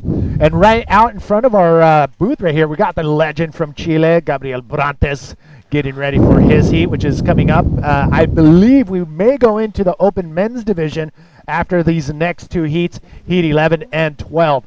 But until then, let's stay focused on the juniors division, round 3, heat number 11. This 20-minute heat, we're down to 8 minutes and 39 seconds. It's anyone's ball game because the scores are so low, Dub. And we've seen this for the last several heats in a row where the heat leader has a 4. Everybody else is in the boneyard, we say, where they've got sticks or less. Yeah, it's tough. So anybody, like I'm taking a look at the scores that you see on your screen. Alberto Talavera in the blue jersey, he needs only a .93. That's a 1. That's a stick. Yeah, that's a 1. He just needs a stick. That's an up and down, pretty much. Just catch a wave. But there's 8 minutes remaining. Even that stick may be detrimental towards the end of the heat. Here we go. We got some scores that just dropped. And there we talked about Alberto's clocking in a 5 on his last wave. I love this angle right here. It just shows the beauty of what we have here in Gran Canaria. Yeah, we got the lush green grass growing on our stage here where the competitors are preparing for heats. We got some YouTube messages coming in. Brazil loves bodyboard from Clayton. Is that Clayton, the same Clayton that was one of the top riding bodyboard players on the planet? Probably. If it is, Clayton, good to see you. Grande Arica, says Gabo El Sherpa. Yeah, you. So if you want to drop a message on the YouTube channel, we will try to get it on here. Portugal, you got this, from Manuel Vélez. So cool. 7 minutes now remaining. I'll tell you one thing. Two riders with A starting their first name will be advancing because we've got Daniel Acosta in first position and then 3 A's on their first name.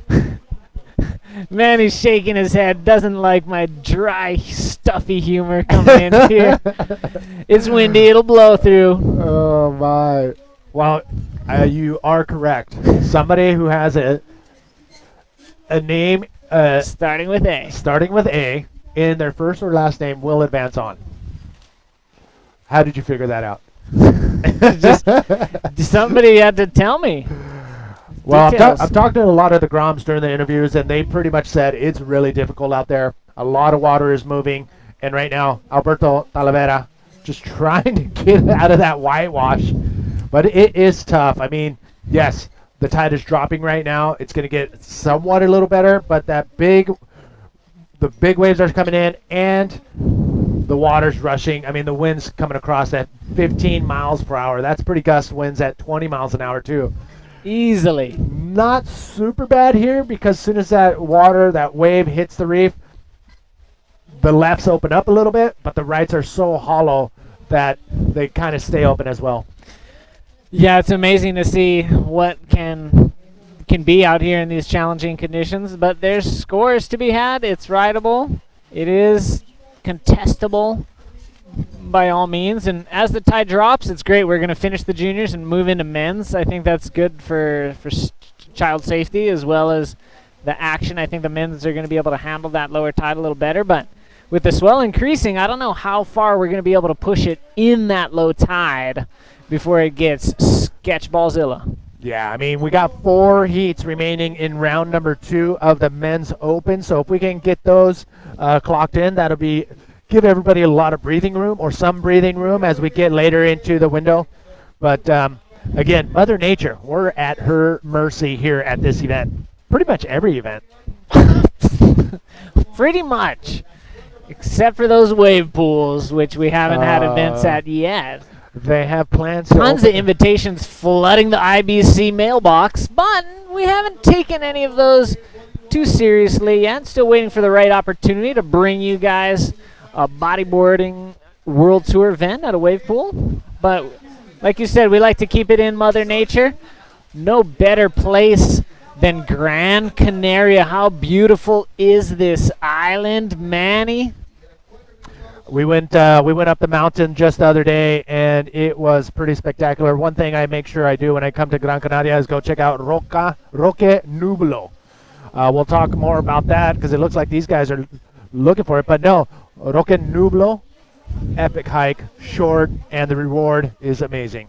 Yeah, I mean, every time you come to this island, you should probably check it out. I've been here 7 or 8 times, but it was my first time. Manny really drilled into me the whole ride up and down the hill, which was a few hours of just beratement by Manny saying why I hadn't done it before. But we went up with 2 Hawaiians, Santi Kirshner and on their first Miko. Trip? It was their first trip, their first time, and they did it, and they're okay. Blue. Alberto rolls off the top. Again, low scores what he needs, a 1.07 to get him into that second place spot. That is going to be enough. Be winning this heat after that. He's going to have probably a 3 on his score line. That's putting him way high up in the lead. And so I do expect to see our boy Alberto moving on into the lead.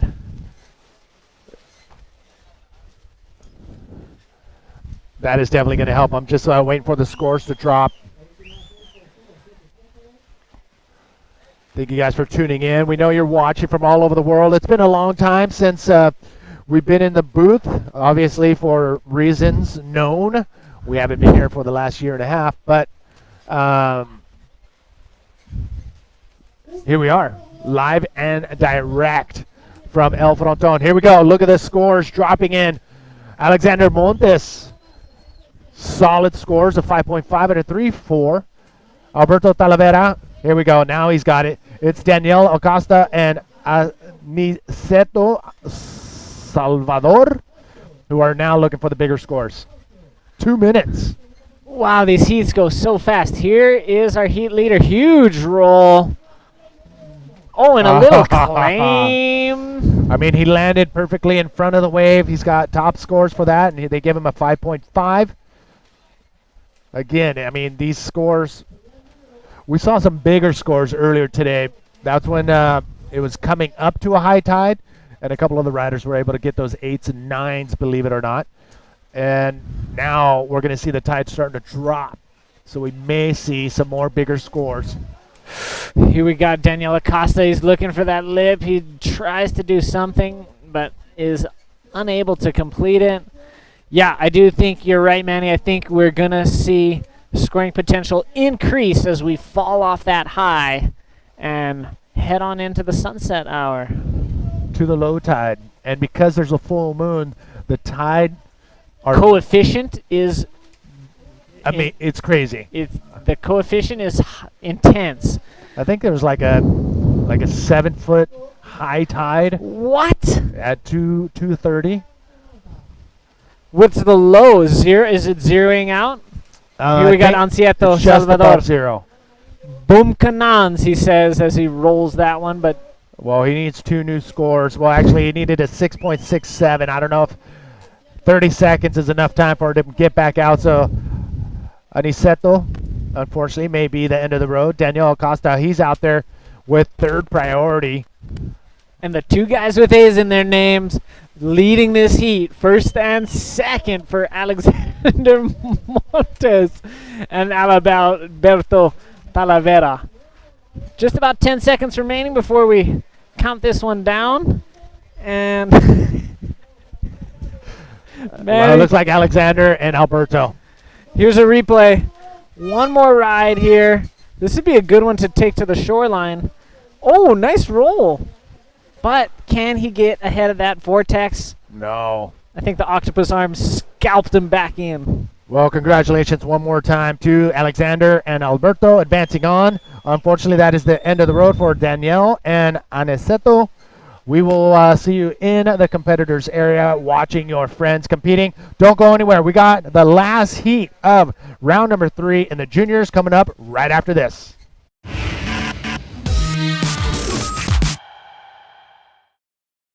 Have you ever wondered why you always want more? More Mondays without an alarm. More first times. More whiffs of the salty sea and the countrified country. More smiles for the camera. More unexpected friends. More laughing at life. More enjoying the journey. And what if the answer was never really what, but where? Gran Canaria. So much to live for. Have you ever wondered why you always want more? More Mondays without the alarm. More first times. More leaps into the unknown. More breakfasts in bed. More whiffs of the salty sea and the countrified country. More smiles for the camera. More heartbeats per minute. More enjoying the journey. More dreams almost fulfilled. More unexpected friends. More races to anywhere. More flavors to discover. More being at a loss for words. More time. Time to lose yourself and find yourself again. In short, more moments like this. And this. And this. But where? Gran Canaria. So much to live for.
Okay, welcome back to some gnarly Fronton.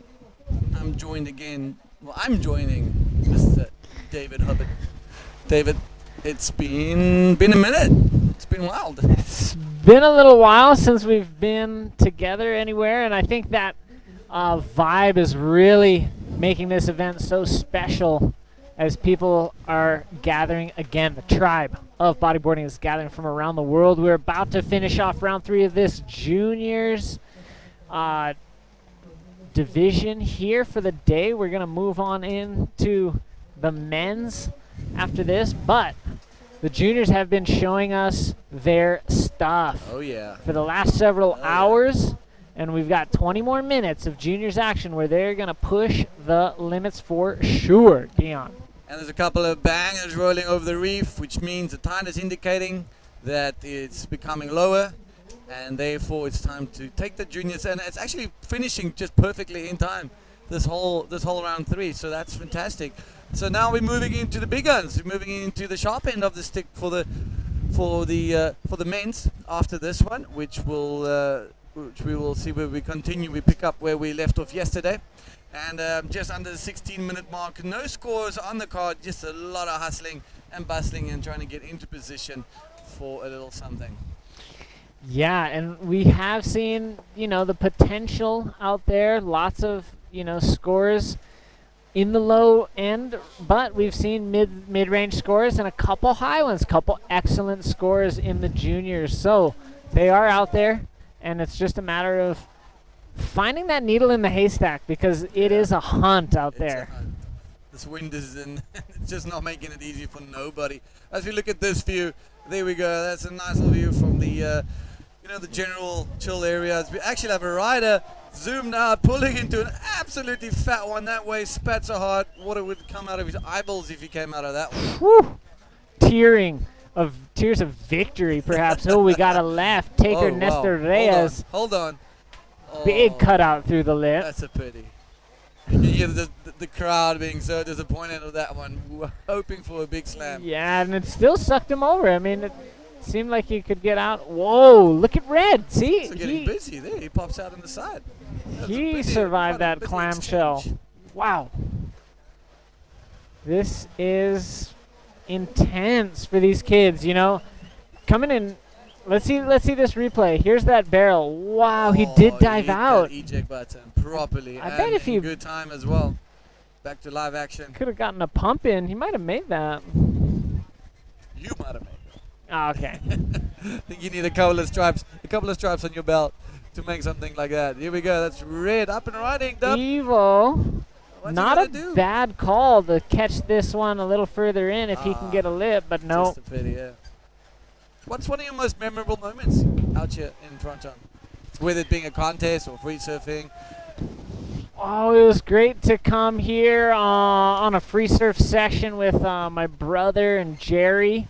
Ray Collins was with us. That was a really memorable little trip. It culminated in episode 12 of Hubboards. Yeah, that was a great time. We didn't score it, but we just had a great time. We had Kevin Orihuela's brother Danny shooting us. We had RDL getting some images. Ray, just a great time. We stayed with Ale Barbosa. That was super fun. That was a super fun trip. I look back on that episode with fond memories. Oh, that's great. That's great. And let's maybe chuck one in there for a memorable memory for a contest, maybe. If you have to dig deep. There's a few. One was just trying to get out in the water. I jumped off in the little keyhole channel. Oh, hold that thought, Mike Arana. Big slopey shoulder. He's gonna adjust his equipment. But so the takeoff area, we'll point it out when we get some drone shots or some other angles. But it's not easy to get in and out of the water out here. And one of the times it was pretty big. And I jumped in at a time where I thought was okay. Normally, jumping into this keyhole, it's not a big deal, but some big sets came. The current started getting crazy, and it washed me onto a rock shelf that's like just on the other side of the channel. And it was getting pretty intense. And somebody even got it on video. I was scared. It was not the best way to start a heat because the heat hadn't begun and I Oh, was already shit. kind of fearing for my life. But yeah, Fronton's intense. That's in correct. and out of the water. Even this cliff is dangerous. Well, we're going to shoot to an interview quickly, and we'll continue with Dave's epic story of getting smeared across the shelf. What's up, everybody? Here we got the winner from the last heat, Alexander Montes. He's from Las Palmas, which is about 30 minutes away from here. But here we are at El Frontón, and he just won his last heat. ¿Hablas inglés? Español. So I'm going to ask him in English or in Spanish what it feels like winning that last heat and what he's going to do to prepare for his next heat. Okay, Alexander, ¿cómo sientes, hermano? Me siento muy contento ya que en la primera ronda logré pasar primero y así saltarme la ronda 2 y ahora tuve la suerte de poder pasar primero otra vez y ya colocarme en la ronda 4 ya de este campeonato. Holy mackerel, he just said that he's super stoked right now. He's doing really well. He won his first heat, round 1, round 2, and he just won his round 3 heat. So he's on a good pace right now. I'm going to ask him what he's going to do to prepare for the next round. ¿Qué vas a hacer para preparar por la manga que sigue? A ver ahora cuando nos vuelven a tirar porque creo que vienen días con bastante fuerza y nada, a buscarme mis olitas, mis izquierditas y a buscar la maniobra grande. All right, he's like, it's going to get really big in the next day or two, so it looks like he's going to have some time off, but he's just going to keep doing what he's doing, look for the good waves, and go big, essentially. Do you want to say any words to your friends and family? Vale, sí. Agradecer a todos mis amigos y a mi familia que me está viendo en casa, pero en especial agradecer a Epi Las Palmas y a Canaren por apoyarme, dándome material y eso. Y también agradecer al Bola y a mi entrenador Miguel por entrenarme y llevarme a sitios para coger olas. There you go. He's pretty much giving shout outs to all the people that have been helping him, friends and family. So congratulations, felicidades, and good luck on your next round, brother. Gracias, gracias. Yeah. Stoked. How pumped So good. was that Grom with Manny? Wow. Kids are pumped. He's a bum. He's so small, he barely fits in a rashi. Oh, here we go. Back to the heat in Back the to the heat, water. Back to the action. Let's give an update there, Dub. Oh, this could be an opportunity. Whoa. Pulls in. He will not exit that there one. It is. Man, just look at that amount of water. Look how fast he's moving over the reef. Yeah. Is that the similar situation or something you were in? I mean, Kind of like obviously that. Yeah, a you lot could imagine that. Just right over like a exposed shelf. Here, let's see. Takes off. The section's coming. He goes ahead and pulls in. Yeah, it would have been real hard to actually roll that. So maybe pulling in was the right call. Well, he did get some rolling done underwater, Yeah. I'm sure. He sure did. Wow. This is intense. This is intense. You know, to get through round 3 of juniors, I'm pretty impressed. And I'm excited if they can get through round 2 of men's. Let's see. Oh, here we go. Good looking little nugget. Nice little cover up, but again, just trying to force that maneuver before the lip. And a little bit of a desperation sinking in. But there's just ample of time, so there's no need to panic. But you know what? 8.5 minutes to go. No real big scores in this heat so far, with a total of 2.5 going to Aito Suarez. And in second place, Nestor Ruiz coming in from that one with a 0.83 and a 1.07. Now, is this an indication of potentially the lack of opportunity?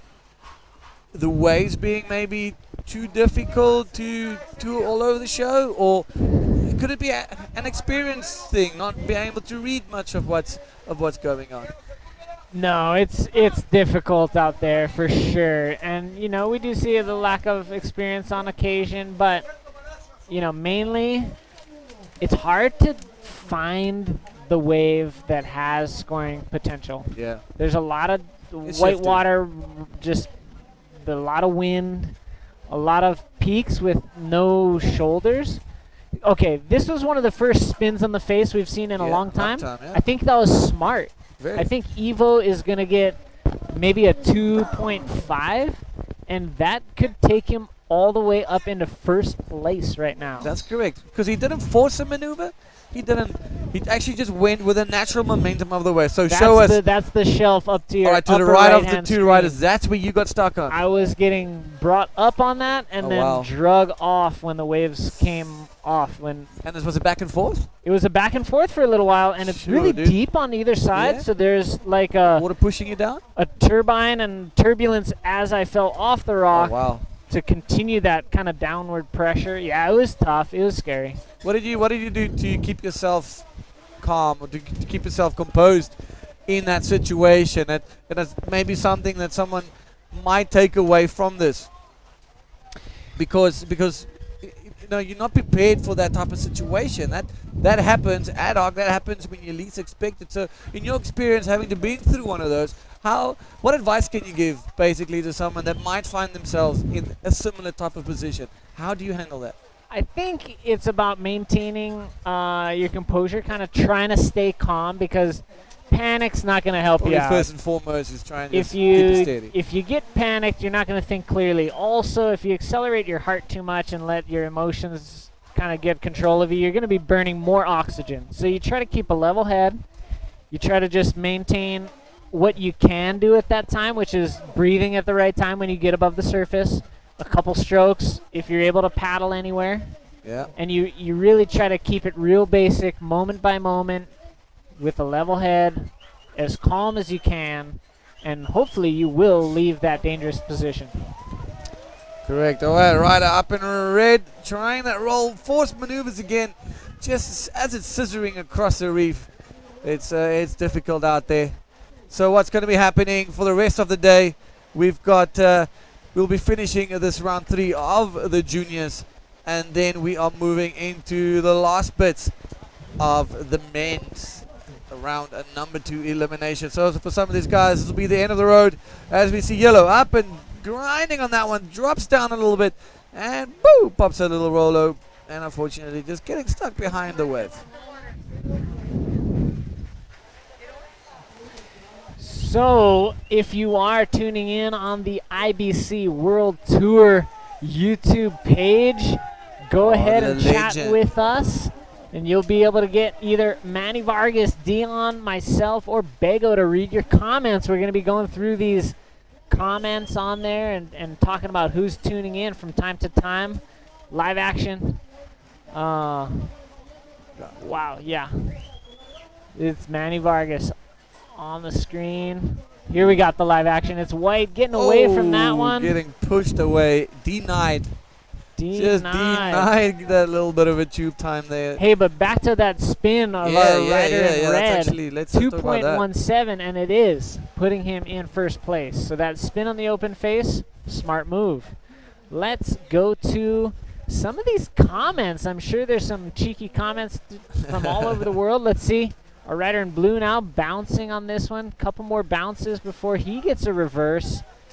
Doesn't ride out of it so well. I don't think that's going to be above a 2, but he only needs a 1.83 to get into second. This is so critical. All right, we've got Hector Garcia Zepeda. Okay, yeah, let's see here yellow. We go, some split peak action. And red, another spin in the face. You know what? He's using the. I wouldn't be surprised if this is what's going to take him to get. He's already in the lead, but let's see what Yellow has done, because I think it was Yellow. I think there was a split peak action as we were looking at it. While we're waiting for the replay, Kevin Broadley, you stoked to see the webcast and contest on? Thanks for tuning in, Kevin. Yeah, you guys are legends. Get on the YouTube, on the IBC YouTube channel. Check it out. Drop by, say hi. You're right, Nestor Reyes, his last wave at 2.83 for this, Dion. There we go. That's not bad. That's not bad. He made it happen. It's he very did quick. Something. He read it well. He had a little section. He went for it. You know what? And he took the lead. He took the lead and is sitting with a 4.53, David, and leaving Ivo in second place. but there's nothing in this heat. It's going to take one good roll, and we're going to have a situation change. Could this be it? Unfortunately for yellow, that's been on a good roll. That's not going to be the case. Let's see. So white, Aito Suarez, needs a 2.53 for that second position, where Mike needs that 2.2 for the second position, and Ivo just a 2.37 for that first spot. Top two riders advance to round number 4. After this, 2 guys will be ending their World Champion campaign on the rocks of El Fronton. We do have Manuel Rodriguez riding in, remembering the final we had at the 2013 Peruvian Inca Challenge. It was a drop knee only event at Punta Hermosa, and we were in the final together. Thanks for tuning in, Manuel. And we've got live action. We've got Mike Arana just finding his way to the channel. What's going to happen here? Is this going to be the 2.20 to pass Evo? And that might be it. This is critical. The Peruvians are going wild. The Chileans are barking. Spaniards all making noise. South America going mano el mano.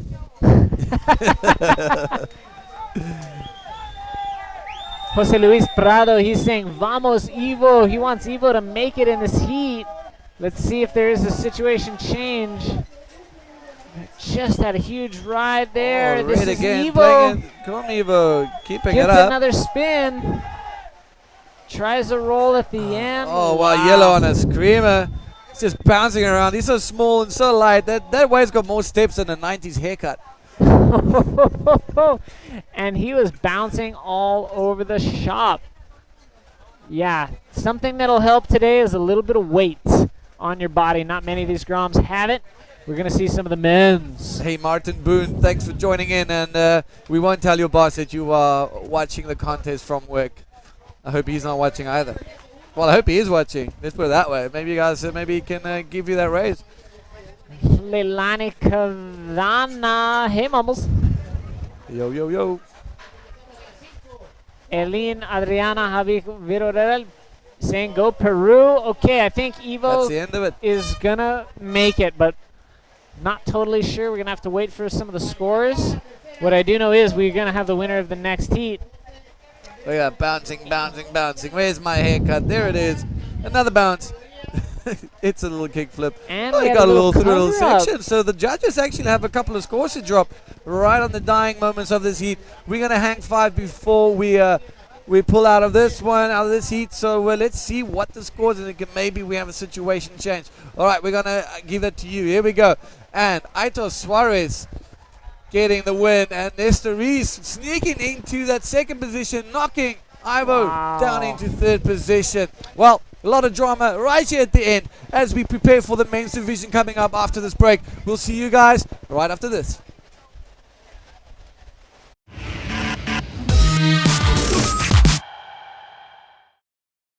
Have you ever wondered why you always want more? More Mondays without an alarm. More first tones. More whiffs of the salty sea and the countrified country. More smiles for the camera. More unexpected friends. More laughing at life. More enjoying the journey. And what if the answer was never really what, but where? Gran Canaria. So much to live for.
Hi, welcome back to the round number 2 of the men's division, as we have 4 more heats left for the day in some punchy Fronton.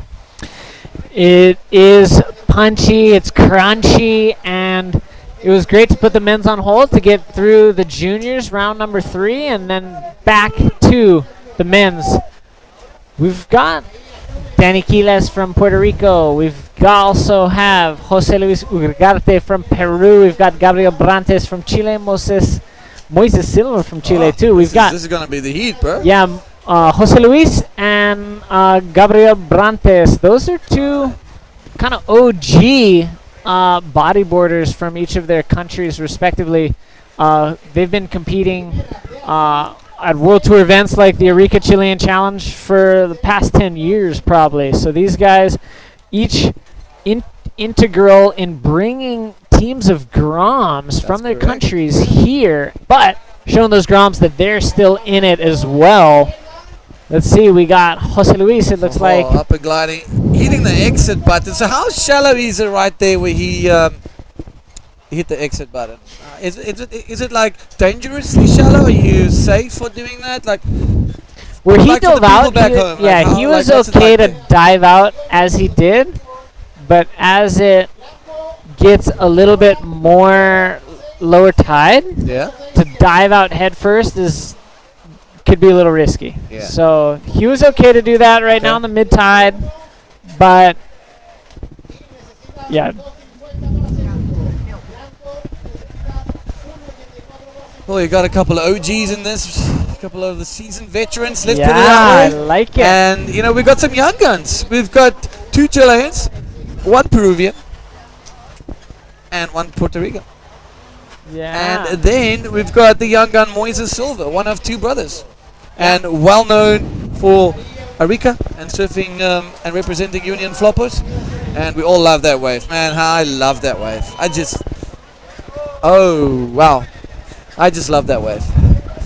Looks like Danny Quiles is shooting with the GoPro on his helmet. That's what we see on screen there. That's Jose it. Luis Urgarte and Danny Quiles. He's shooting GoPro of his heat. My man, that's risky because it makes your head a little bit heavy. You got that extra weight on your head. Did you ever have one of those head cams back in the day before GoPro, before Facebook? You've been in the water so long, you've probably been in the water before computers were even made. What did you do back then? Well, I did get a helmet cam pre-GoPro. The thing was a pretty penny. It connected to a backpack. You've seen some of the images of Mike Stewart using something kind of similar in his old movie Fire, but I never had a helmet cam as crazy as Chad Barba's, which looks like an astronaut helmet. That thing looked so heavy. It almost had counterweights on the other side, because if one side was so heavy, you'd just be stuck tilting your neck. But I think it might have even had counterweights. It must have weighed like 60 kilos. I don't know. Dude, that's insane. That's okay, maybe heavy. not that much. That's heavy. But a lot. A lot. But still, that's a big thing. Probably aluminium or steel or something like that. And you got the perspex and plastic. So there's the priority system. So that's what the riders see from the water. So 1 will be yellow. So right now you can see on your screen that priority 1 is with Gabriel Brantes. And Moises Silva knocking out a 6.5. We apologize. We're talking so much and we missed it. But Moises Silva showing the old guard it's time to hand over the batons. Let's see. We still got time. They're going to be fighting for that. Just right around there, that's where you can jump in that little crack there. But great to see some of the surroundings, get you more familiar with it. We love that drone footage. If you missed it, there's going to be some drone footage on the highlights. There's going to be drone footage throughout this event, so you want to stay tuned. You want to see these angles that our streaming staff is coming up with. Let's see. Gabriel Brantes using priority on this right-hander, stalling. As the tide gets a little lower, it does wall up a little further in. No lip move there. Just going to kick out and hustle to get back out the back. So if he had done a lip move right there, he's fairly far down, quite close to the shore. If he had done a roll and maybe not landed, would he have been on that dry shelf? I think he would have missed the shelf. There's a little bit of space. I think he could have found his way out before that. Here's the replay. You can see he's just stalling. He's really hoping for the wall. I think, yeah, he's going a little too fast. I think he could have rolled those things that were behind him. But yeah, there it does get deep again after the shelf. Danny Keyless. Here we go, nice little spin. Not a bad call to try to get a spin. We've seen guys making heats with just spins. You know, rolls win heats. Spin win heats. Like, especially if it's tricky and you need to pull it back to the basics, back to the things that you know will keep the clock ticking, keep your momentum going, keep you busy in the water. So last thing you want to do, you want to be dangling sticks out there, getting cold, muscles getting cold. You want to keep busy, keep the scorecard ticking. Then you just revert back to your basics, your rolls, your spins. Just try and do some combinations as he's getting absolutely smeared on this reef. Must be the weight of that GoPro. You rode the wave so far in as well. Yeah.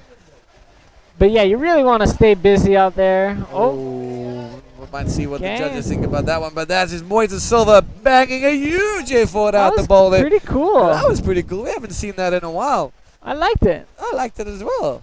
Yeah, he used the side wave pretty well. He actually got up there with a little bit of the lip from his own wave, like as it kind of some projection on that. Traversed. Great projection. Completed the move very cleanly, technically. I think it's going to be a nice score, and I don't think Jose Ugarte got in his way at all. I don't think he's going to be affected, but we're going to see a nice number drop for a rider in blue, Moises Silva. That's it. He's just going to extend his lead. So let's him look at this. Okay, Jose saw it. He pulled out. Now it's got all the speed in the world. There's that section. Bangs that beautiful air forward. Legs out in the air and gets out. You can see he's pretty stoked on that. So this might and will extend his lead. Maybe push one or two of the guys closer to that combination land where you don't want to be. You don't want to be having picnic in combo land. No, combo land's no fun at all. If anyone offers you a free ride to combo land, you'd best to refuse it because you don't want to be hanging out there. No, that's I hear the takeouts are stale in combo land. 6.5 for Moises Silva. No, but the last one was the 3.83. Right. So it's great. 3.83 for that. The judge is looking for you to land it in front of the wave. I think that's part of the criteria. We're not judges, so we're not making these calls. We're not saying this is all set in stone, but you know we've listened to what they've said and what the riders' briefings were. But it's sometimes not as easy as that. Sometimes it's you not. You just got to as go with easy the as flow, that. and he went and he sent. Exactly. Once again, if you're tuning in on the IBC World Tour YouTube page, do some commenting. We might shout you out. Here's Jose Luis Ugarte using his priority to find this inside section. No, a no lip roll. No, that'll be better than his .67, but not by much. Well, if you guys want to just remind you, if you want to drop a comment, say hi or how's it, brew, to myself and Dub. Head over to the IBC YouTube and drop a comment, drop by, and we will be sure to give you a shout out. Good to have you guys with us. It's good to be back. It's good to be in the seat. Good to be with the team and the family. It's fantastic. 10 minutes and 30 seconds to go in round number 2, heat number 8 of the men's division. These are knockout rounds. Bottom 2, go home. Top 2, continue. And let's get to some of these comments. We've got Luis Vicuña, Vamos Chile, Gianfranco Bachulgulapo, Grandes los Chilenos, lots of Chilenos tuning in, but Hermes Barazorda, Vamos Peru. We got Anthony Leon from United States helping to run the U.S. bodyboarding, saying Staunch supporter of the sport. Here we go. That's yellow up and riding. Sorry to interrupt you. A little bit of a drop.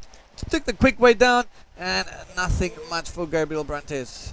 Looks like we've got a Hungarian, Evelyn Horvat, saying see a Stoke, saying hello in plural form. We've got Danielle Farina, Hojvaj, or another someone speaking Hungarian. This is great. Evelyn, of course, my wife, and not sure who Daniel Farina is, but it's awesome that he's speaking some Hungarian.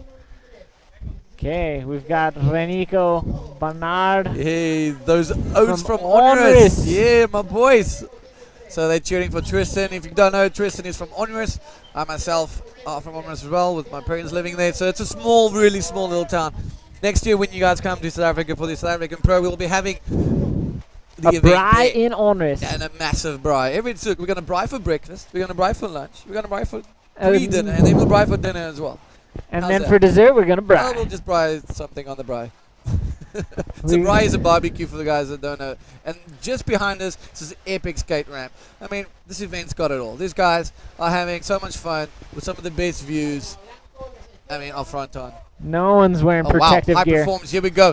Jose Luis turns it around, completes the roll. You can see he's a bit frustrated.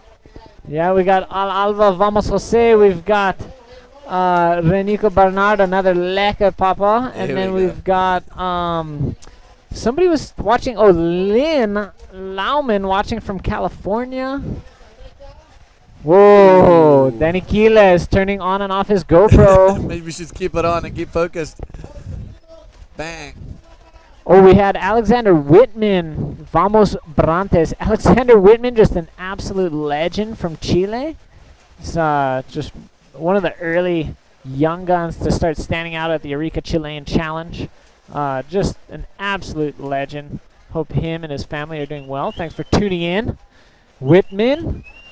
We got Patrick Flores, Moise Local de Arenilas. Oh, yeah. So keep them coming, guys. Thank you for your support. Please make sure you guys share. And you know what? Subscribe to the IBC channel for all of the latest content and then what's happening on the World Tour. We'll be announcing the World Tour calendar for 2021, which is looking very exciting. It'll be dropping on the 30th of November. So, oh, wow. If the world allows us, we're in for a really, really solid tour. That's super exciting. So let's wait for this mega announcement that will give everybody stoked. I might have let the cat out of the bag a bit, but earlier in the year we had the Tant Invitational, which is a speciality event, as we have a little bit of lull, but some bombs approaching and nobody there for the taking. And you know what? It was just one of those dates. It's a one-day event, kind of like a Shark Island format. You know, it's a very gnarly reef slabby wave. You got about 4 hours, 5 hours to surf it max.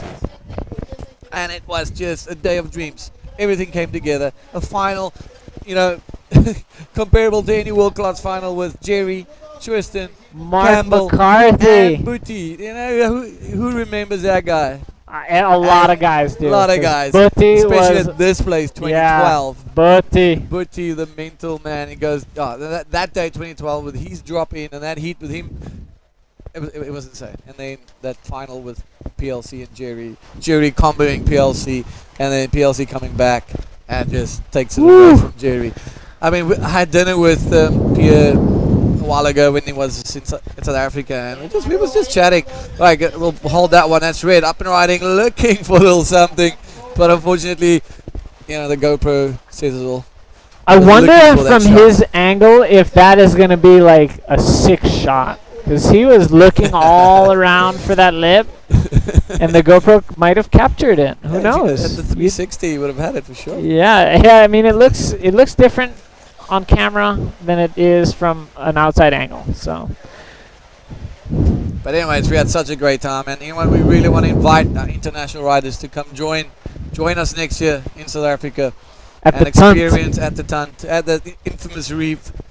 Go watch it on the Tant Invitational Instagram or on YouTube. Check out Dave McMaster Productions, and just you know, get yourself in, be in touch. 16 riders, that's it. And you know what?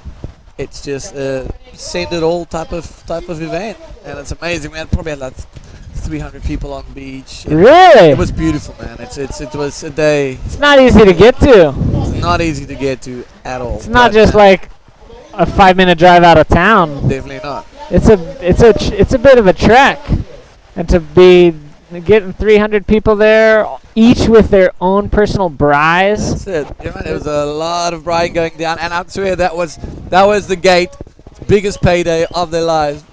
When people just started rocking up.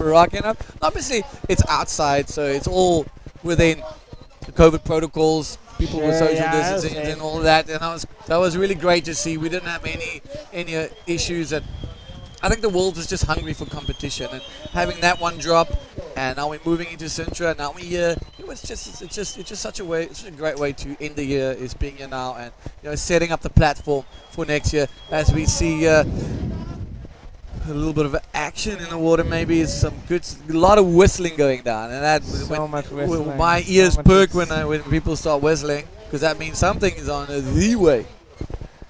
Back to the comments, we got Valiant Flores, Dale Momio. Yeah, that's Bronte's nickname. We've got the 17th Lawnmower, Vamos Peru. We've got Alba. Thanks for your comment about my boards. Appreciate it. Yosef from Morocco. We've got Lynn Lauman, who subscribed to the YouTube and loves the commentary and the channel. Thank you so much. Yeah, thank you. Means a lot. We all, we put in a lot of hours. We try to make the best of all our situations. But Jose Luis and Gabriel Brantes, they need to start making the best of their situation. With 3 minutes remaining, Moises Silva sitting pretty with a 10.3. And Daniel Gillette with a 4.33, holding that second position. And top two riders advance. The bottom two, cerveja, por favor. Yeah, if we've got an event sponsor, of course. That's correct, and that is cerveja Corona. All right, we got some emojis, some country names, some Pato Estudillo, Vamos Capitan Barbosa. It's one of the nicknames of Ale Barbosa. Special shout out to Hasio Hotel. Great accommodations here on the north side. Yeah, we're staying there, Gran and Garcia, one of the event sponsors, and there's quite a few people staying there, and it's such a nice zone. I can recommend it for everyone. But while we're waiting, let's shift our focus towards the next men's heat. Let's have a look who's in this water. So we got Alberto. Can you help me with that one? Palacais? Palacios, here we go, Palacios. Diego Sepulveda, Javier Romero, and Mark Watts coming back from retirement. Here we go, blue up and flying. Moises Silva with a lot of speed, works a proper air forward. I think he just rubbed shoulders with the guys up in International Space Station. He went that high. He was flying. We had a huge wave break across the reef outside of that one, and wow, it's starting to churn. And yeah, it is definitely starting to turn. Forecast is tomorrow it's gonna be bigger. Oh yes, are you excited? That's what they say. That's you. You're getting excited. Let's see, Jose Luis. In the last minute, he needs a 2.24. He gets a roll. If he gets a second one, this Chilean's gonna go nuts up. Peruvian's going wild. Peruvians, I mean. He goes for a straight backflip. Not quite enough space there. Wow. 1 minute remaining. That last wave of Jose Luis is critical. If he gets north of a 2, he's got a shot at all he needs is a 2.24. Danny Quiles taking off on this left-hander and just getting snow-dozered. That's it, snow-dozered. That's the word. We've got some more action. All right, let's see what's happening. Jose Luis, is he going to get the score that he needs? Man, Moises Silva just stamping his authority. Sending out a message. Here we go. That's Moises Silva. That's another air forward. No, that's his backflip from right now. Did he get it? Yeah, he did. Yeah, he did. Beautiful. Oh, my goodness. We just saw something in the back screen. The monstrous waves. Oh, my shibbit. This next heat must be a little bit of everything. All right, well, Moises Silva for sure won that heat. Definitely. And we'll let you know if it was Danny or Jose Luis. I have a feeling results. Just came in. Jose Luis gets into second place at the end of that one. Peru is on their feet. These Peruvians loving it. The team captain just holding the flame up high for them. All right, guys, we're going to do this quickly. We're going to come back to you with some more epic action here from 2021 Gran Canaria Frónton King right after these ad breaks.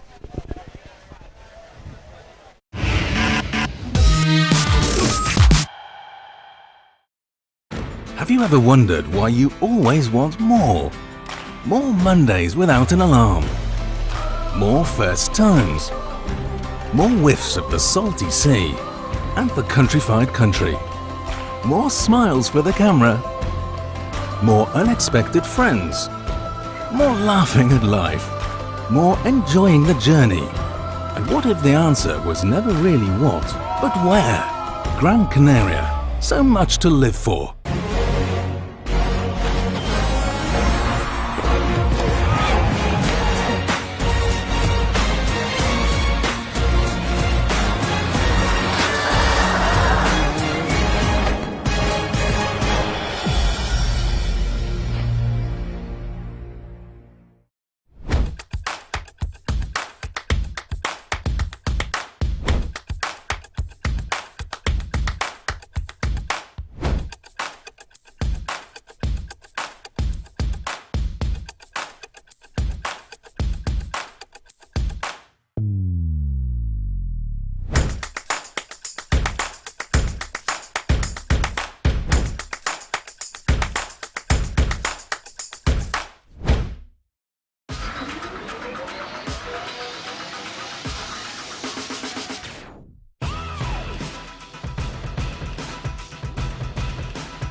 Here we are back in action right in the beginning of this heat.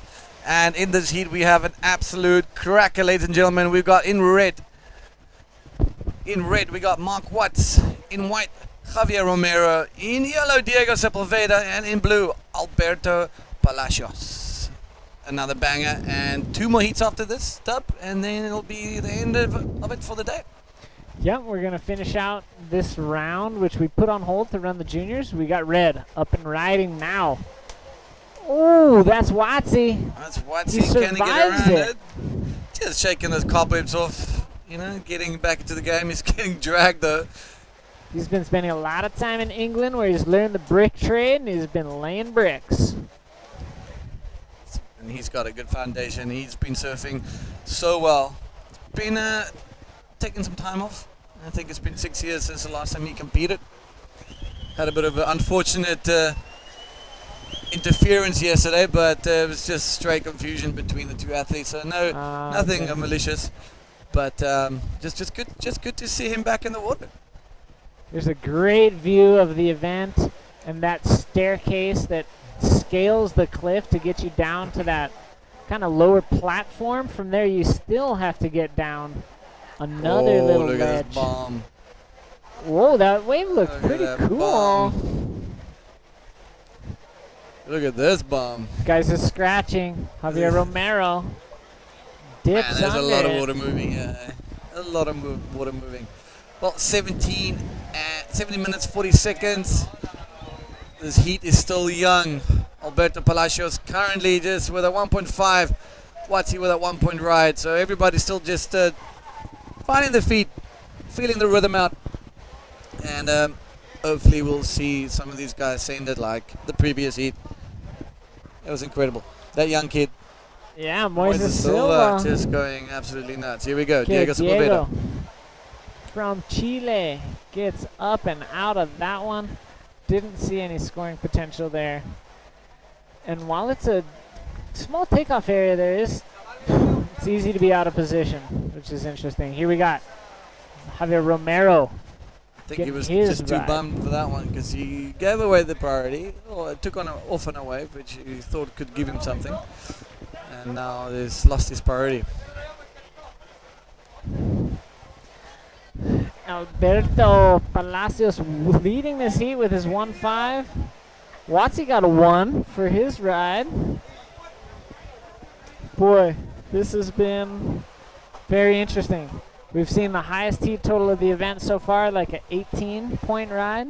But we've also seen like 6s or 5 6, 7, totals making heats. Yeah, even lower than that. We had like a 3.25 total, like a sub 4 making the heats. You know, so I guess it's just what the ocean throws at you in your heat. You know, you can get all the pumping waves, and then you frothing, and you get in the water because the heat before yours had all the best waves, and then it just gets skunked with a long lull and 1 or 2 insiders, and then the next heat paddles in, and half an hour later they're getting all the gold again. You see it too often on these reef breaks, especially if there's a slow period. Oh wow, here we go, we're missing this one. That was yellow, that puts it out of a barrel, but Diego Sepulveda just not, man, this water just moving way too fast. He just hit that thing. Let's look at the replay once it drops, and we've got Alberto Palacios holding down that priority. But we spoke about the priority earlier, thinking that it's quite possibly, you know, it's a good tool to have, but with this wild type of conditions, you know, you just kind of want to get a wave. You just want to get momentum. You just want to get going. You gotta stay active. And the longer you wait, you know, the colder your muscles get. You get a little out of rhythm. It's also about being in sync with the ocean, and you know, just kind of feeling it out. And sometimes it just comes your way. Sometimes it comes your way. Sometimes it's running away from you, and you're just chasing it. It's hard. It's not easy, especially out there. Whoa, nice! Alberto getting off the back there. Now he's scrambling to get away from this wave. He's able to dip it. Wow. See, Mark Watts is taking a long way around. I wonder what happened there. We must have missed something. So he's swimming way on the left-hand side, making his way there. Javier having a look at that. He had priority 1. I think he might have given it away for the second time. But so 14 minutes left. Time flies. Time flies when you're having fun. For these guys in the water, it's either the longest 20 minutes or the shortest 20 minutes of your life, depending on what's happening. But for us, I mean, before we know it, we got an ad break. But yeah, looks like these two guys are just waiting for their opponents to join them. Watsy, there he is finally, from way on the other side. All right, we got an interview ready. Manny Vargas, line up with our last junior heat winner. Manny, take it away. Hey, what's up, everybody? Here we are with the winner of the last heat of the men's open. It is Moises Silva from Chile. This guy's backyard is Arica. Arica, I don't want to say it's exactly the same, but they got some similarities. I'm going to ask him in Spanish if that helps him in any way to compete here. Moises, felicidades.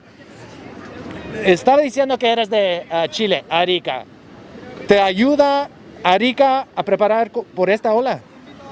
Sí, la verdad es que el flopo me ha ayudado a prepararme para distintas condiciones de ola en las que me puedo encontrar, y es algo de lo que me aconsejaron mucho gente que admiro en Chile, como Alan Muñoz, Sacha Yamanich, y toda la gente local de ahí siempre me dijo que me iba a servir surfear ahí, y así ha sido. ¿Qué estás haciendo con tu menta? Porque es una ola diferente, pero también hay los similares. Para este lugar, ¿qué estás pensando cuando entras tu manga? Que encontrar la mejor rampa y hacer lo mejor que pueda. Ok. Suerte en tu manga que sigue. Saludos a tus amigos, familia, sponsors, lo que sea. Sí, quiero agradecer mucho a la gente que hizo posible que yo esté acá, fue muy repentino.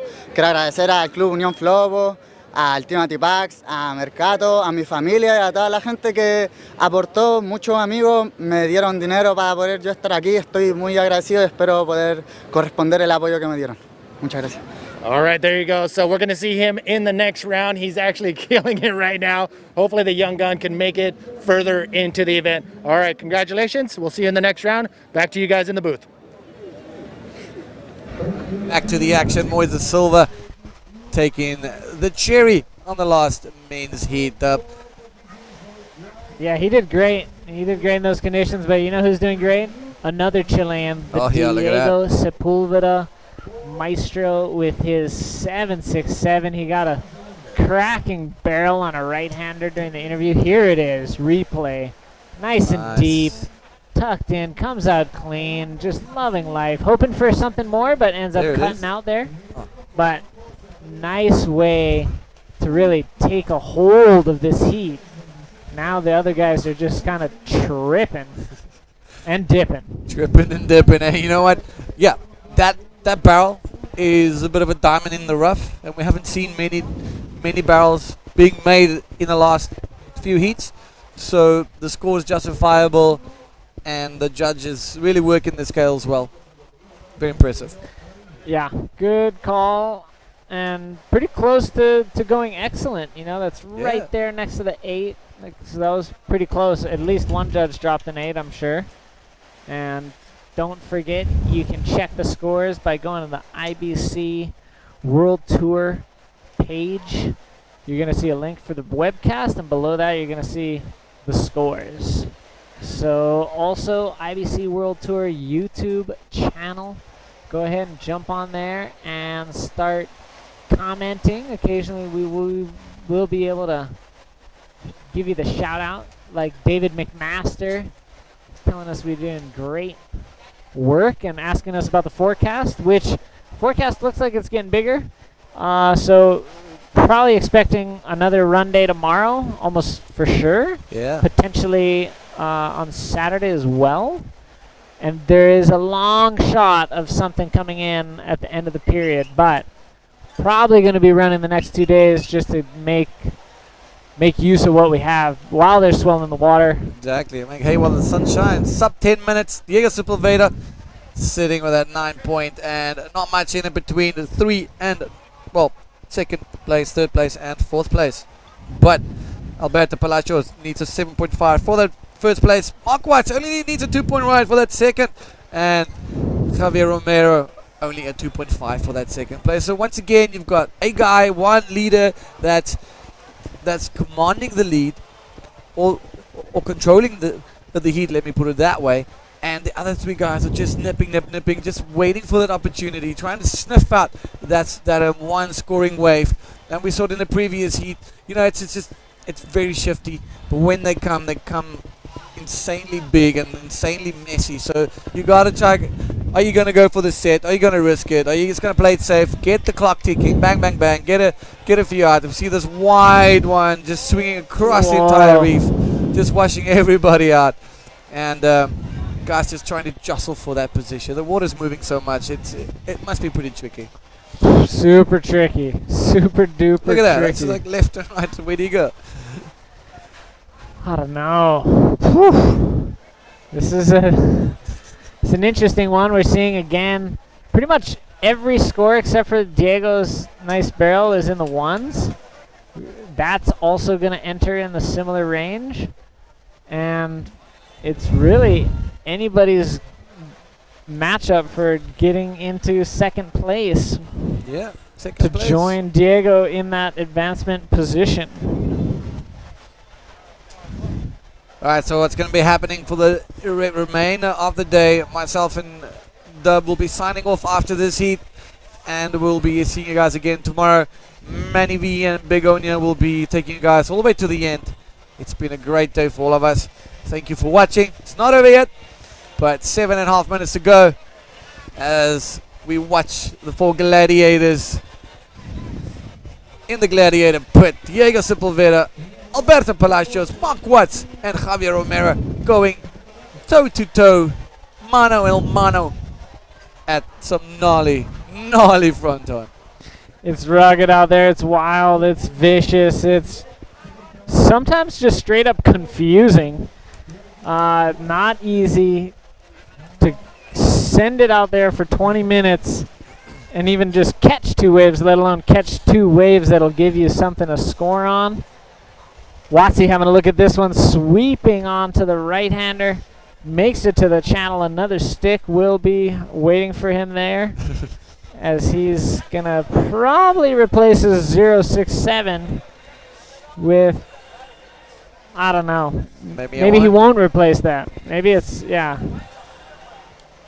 He needs something more than that. He could, if he did a spin, he could be in second place. Whoa, no takers on this big lump. Yeah. And for good reason. Yeah, I'd rather order another cup of tea when that one comes my way. It's just too gnarly. It's great. It's just great to see these guys are really, you know what, putting their bodies on the line, putting themselves in this position, but they want to be there. This is bodyboarding. You know, it's either 1 foot onshore or 6 foot onshore. It doesn't matter. You have to be able to compete and perform in various conditions like you guys had in Sintra. It was very tough. It was very tough, and it's tough to compete in small positions. But you know, it can't always be 6 foot and offshore. Although we want it. Look at this thing. Look at this thing. Look at them. Both of them. Kind of spit a little bit. There's some good waves, but man, it is hard to find them. Hard to be on the spot, and you know, we've mentioned the takeoff area is pretty tight, but also to be like in the perfect spot, you're only maybe gonna have like 2 or 3 strokes to get down the face of one of those steep ones. So you're not gonna have a lot of time to position and get in the spot, but catching the wave, you're only gonna have a couple kick strokes on the really steep ones to access it. So it's super technical, just the takeoff area. Do you know what the wind's doing tomorrow? It's gonna blow. Okay. It's probably gonna blow the same as today. Joys. We gotta look. Javier Romero gets onto this left, but just gets absorbed. Still underwater. Wait, man, he got dragged so far just by that small little wave.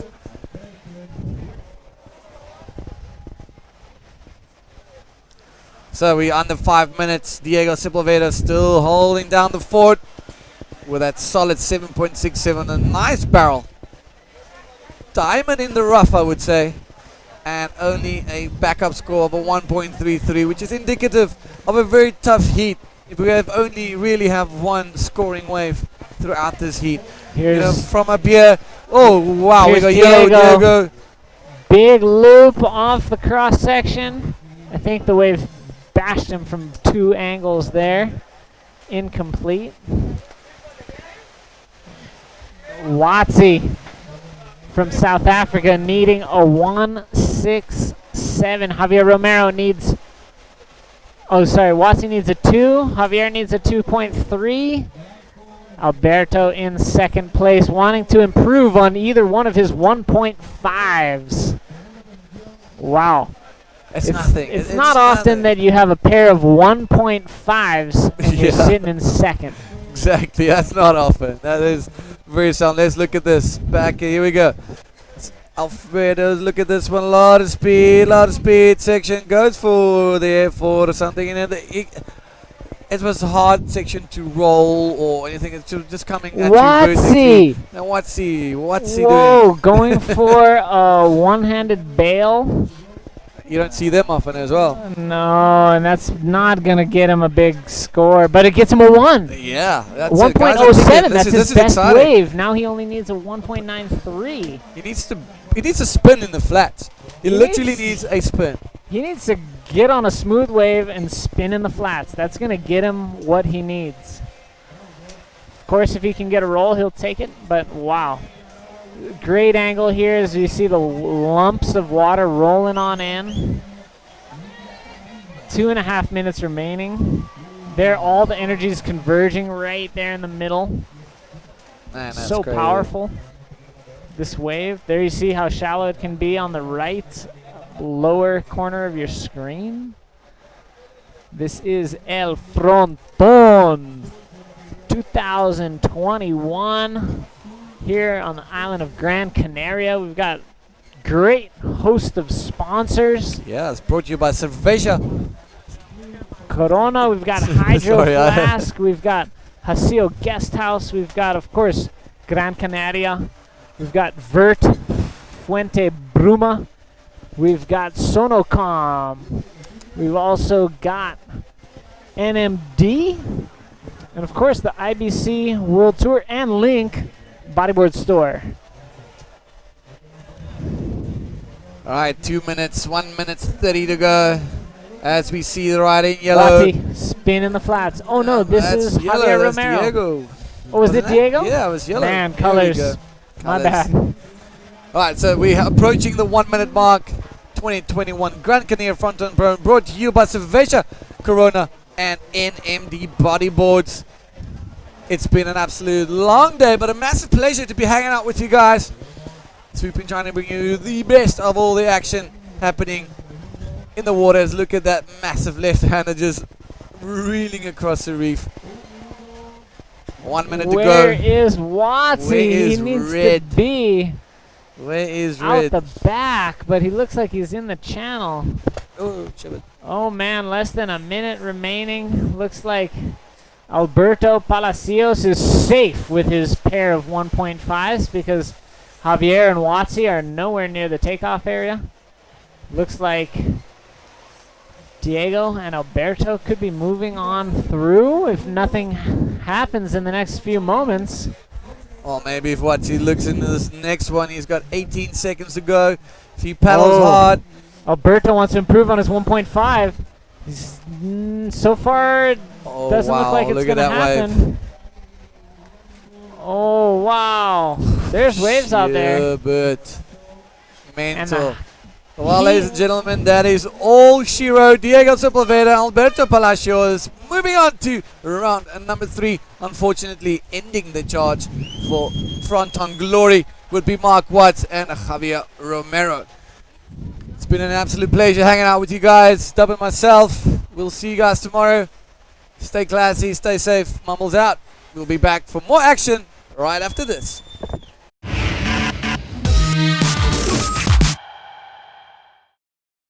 Have you ever wondered why you always want more?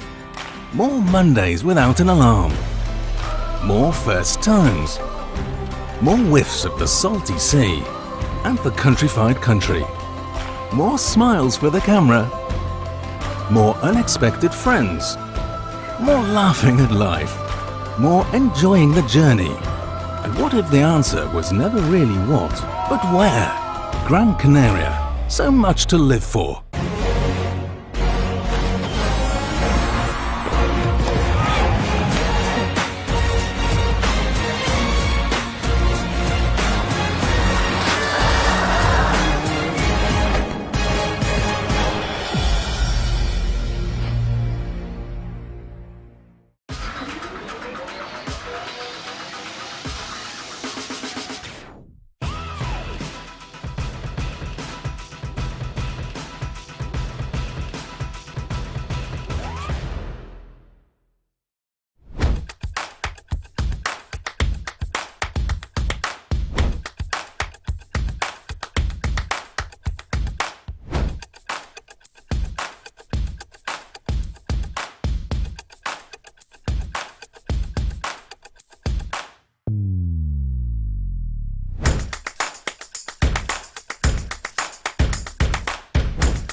Have you ever wondered why you always want more? More Mondays without the alarm. More first times. More leaps into the unknown.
Bienvenidos a todos una vez más. Este es el Gran Canaria Frónton King 2021, un evento presentado a ustedes por Cerveza Corona y NMD Bodyboards. Aquí en esta preciosa isla de Gran Canaria, en el agua, tenemos el round número 2 de la categoría Open masculino, el hit 10.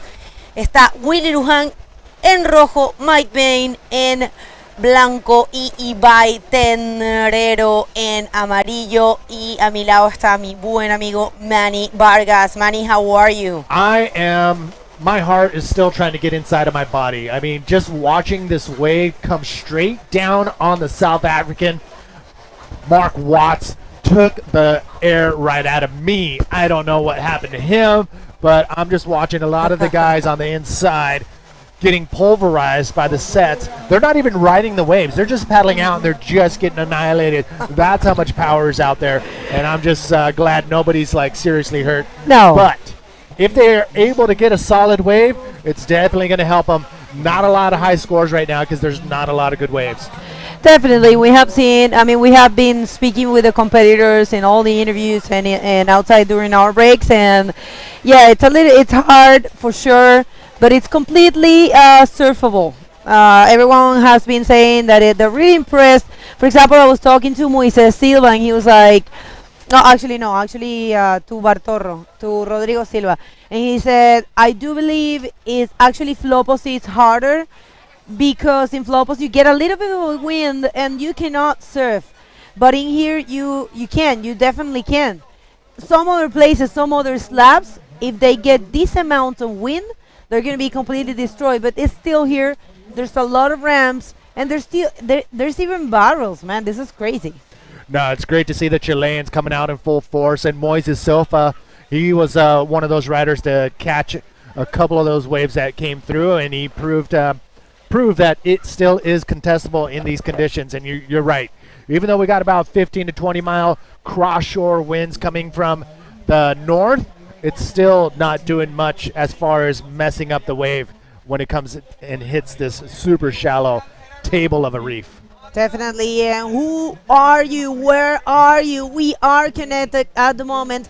Go to the IBC World Tour YouTube site and find the comment box and send us some regards. We will read you for sure. ¿Dónde están, chicos? Atención, que si viene Ibai Tenrero. Oh my God, why I cannot say the last name? I'm rubbing off on you. My Spanish has been not on point today, so give us one more night to get some Spanish pronunciations under control, then we'll come back firing. But no, I mean, there's a ton of local riders from all the islands. We got some Spaniards, and it's just we got to be on point with our Spanish. That's all there is to it. Ajá, eso es, Manny. Tienes que aprender a hablar perfecto español porque cada vez tenemos más gente, no solamente surfeando, sino sintonizando de habla hispana. ¿Dónde está mi gente? A ver, vamos a ver. Juan Pablo, ¿qué tal? Hermanito, bien verte. Saludos. Anthony, where you at? Genesio, okay, who do we have? Kevin. Look at this. I see something. There it is. Red. Ooh, quick in and out. William Lujan, one of the local riders here that pretty much, calls this his backyard. Okay. Wait a minute. It is his backyard. This kid, it's amazing. He actually won the juniors once here. I think it was 2018. We'll pull it up right here in our notes. Go there. We did this cool research, and we have ourselves a pretty cool file with a lot of information. And where you at, people? Where you at? That's Willy Lujan on your screen. These are 20-minute heats, and this is the Gran Canaria Fronton King 2021, brought to you by Corona, Cerveza Corona. Corona, thank you very much for supporting the string sports and the water sports, and of course NMD Bodyboards. Thank you very much for being with us for so many years. NMD Bodyboards, so important to have a bodyboard brand supporting a bodyboard event and a completely full bodyboard waves. Yeah, I mean, big shout out to everybody who's been supporting this event. And you are right, Bego, 2017 is the last time they had the juniors here competing. And it was Willie Lujan winning over last year's men's winner, Lionel Medina. So that was a pretty epic standoff. And also, fellow Chilean, Nelson Flores became the world junior champion that year. So, yeah, a lot of history behind William Lujan as far as being a part of this event. And here he is trying to hold on to that first place spot with a couple sticks. But that's the thing. It's very tough to get those big scores in these conditions. If you can get a 3 or a 4 as one of your scores, that might be enough to get you into the next round. Yeah, we have seen pretty low scores so far throughout the day. And it's been hard, you know, but so far they have been doing it. And this is a beautiful shot from the competitors area, which is doing, I mean, it's separating everyone, and we are, Fronton King, the Gran Canaria for Frónton King is complying with all the rules and regulations to for safety, I mean, towards this pandemic. But you know what? I have to tell you something, and this is pretty cool. Canary Islands is a safe destination. You can come here with no worries, because the pandemic hasn't really hit here so strong. Actually, there are almost no cases here, and most of the people is vaccinated, so they want to promote that. And guys, this is a serious, amazing destination for you to come bodyboard and do tourism, right? You know this place very well. You've been here for a long time. I think it's amazing. I mean, they're really good, really strict on making sure everybody abides by, you know, the simple rules. Nice clean roll, William Lujan coming around that section. But yeah, I mean, that's one of the things that I noticed here is everybody's been pretty good about, you know, following the rules. And for that reason, the tourism is up back to almost 90% of what it was, you know, before the pandemic, which is pretty amazing. William Lujan, just watching these kids grow up. I mean, the first time I came out here about 10 years ago, and seeing these kids growing up along the way was pretty cool. You got I know there's a couple people chiming in and dropping some messages on the YouTube channel. ¿Dónde están, gente? Todas las personas. John Crazy.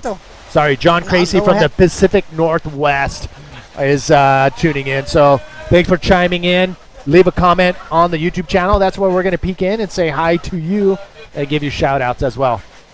Saludos a la gente, saludos del Perú. Fernanda Saavedra, tenemos a Naces desde Chile, saludos. Miguel Ángel Leonardo también, saludos desde Chile.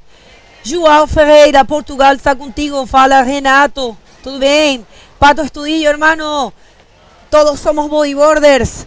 It's a pretty cool website, profile, Instagram profile that they have, and it's a group in Chile called We Are All Bodyboarders. Todos somos bodyboarders. Whoa. I think I'm following that. Here we go, up and ready.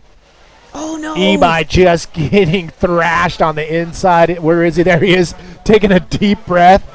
Oh, he's upset. He's like, oh my, why did I go for that wave knowing that this was going to happen? Here's another look.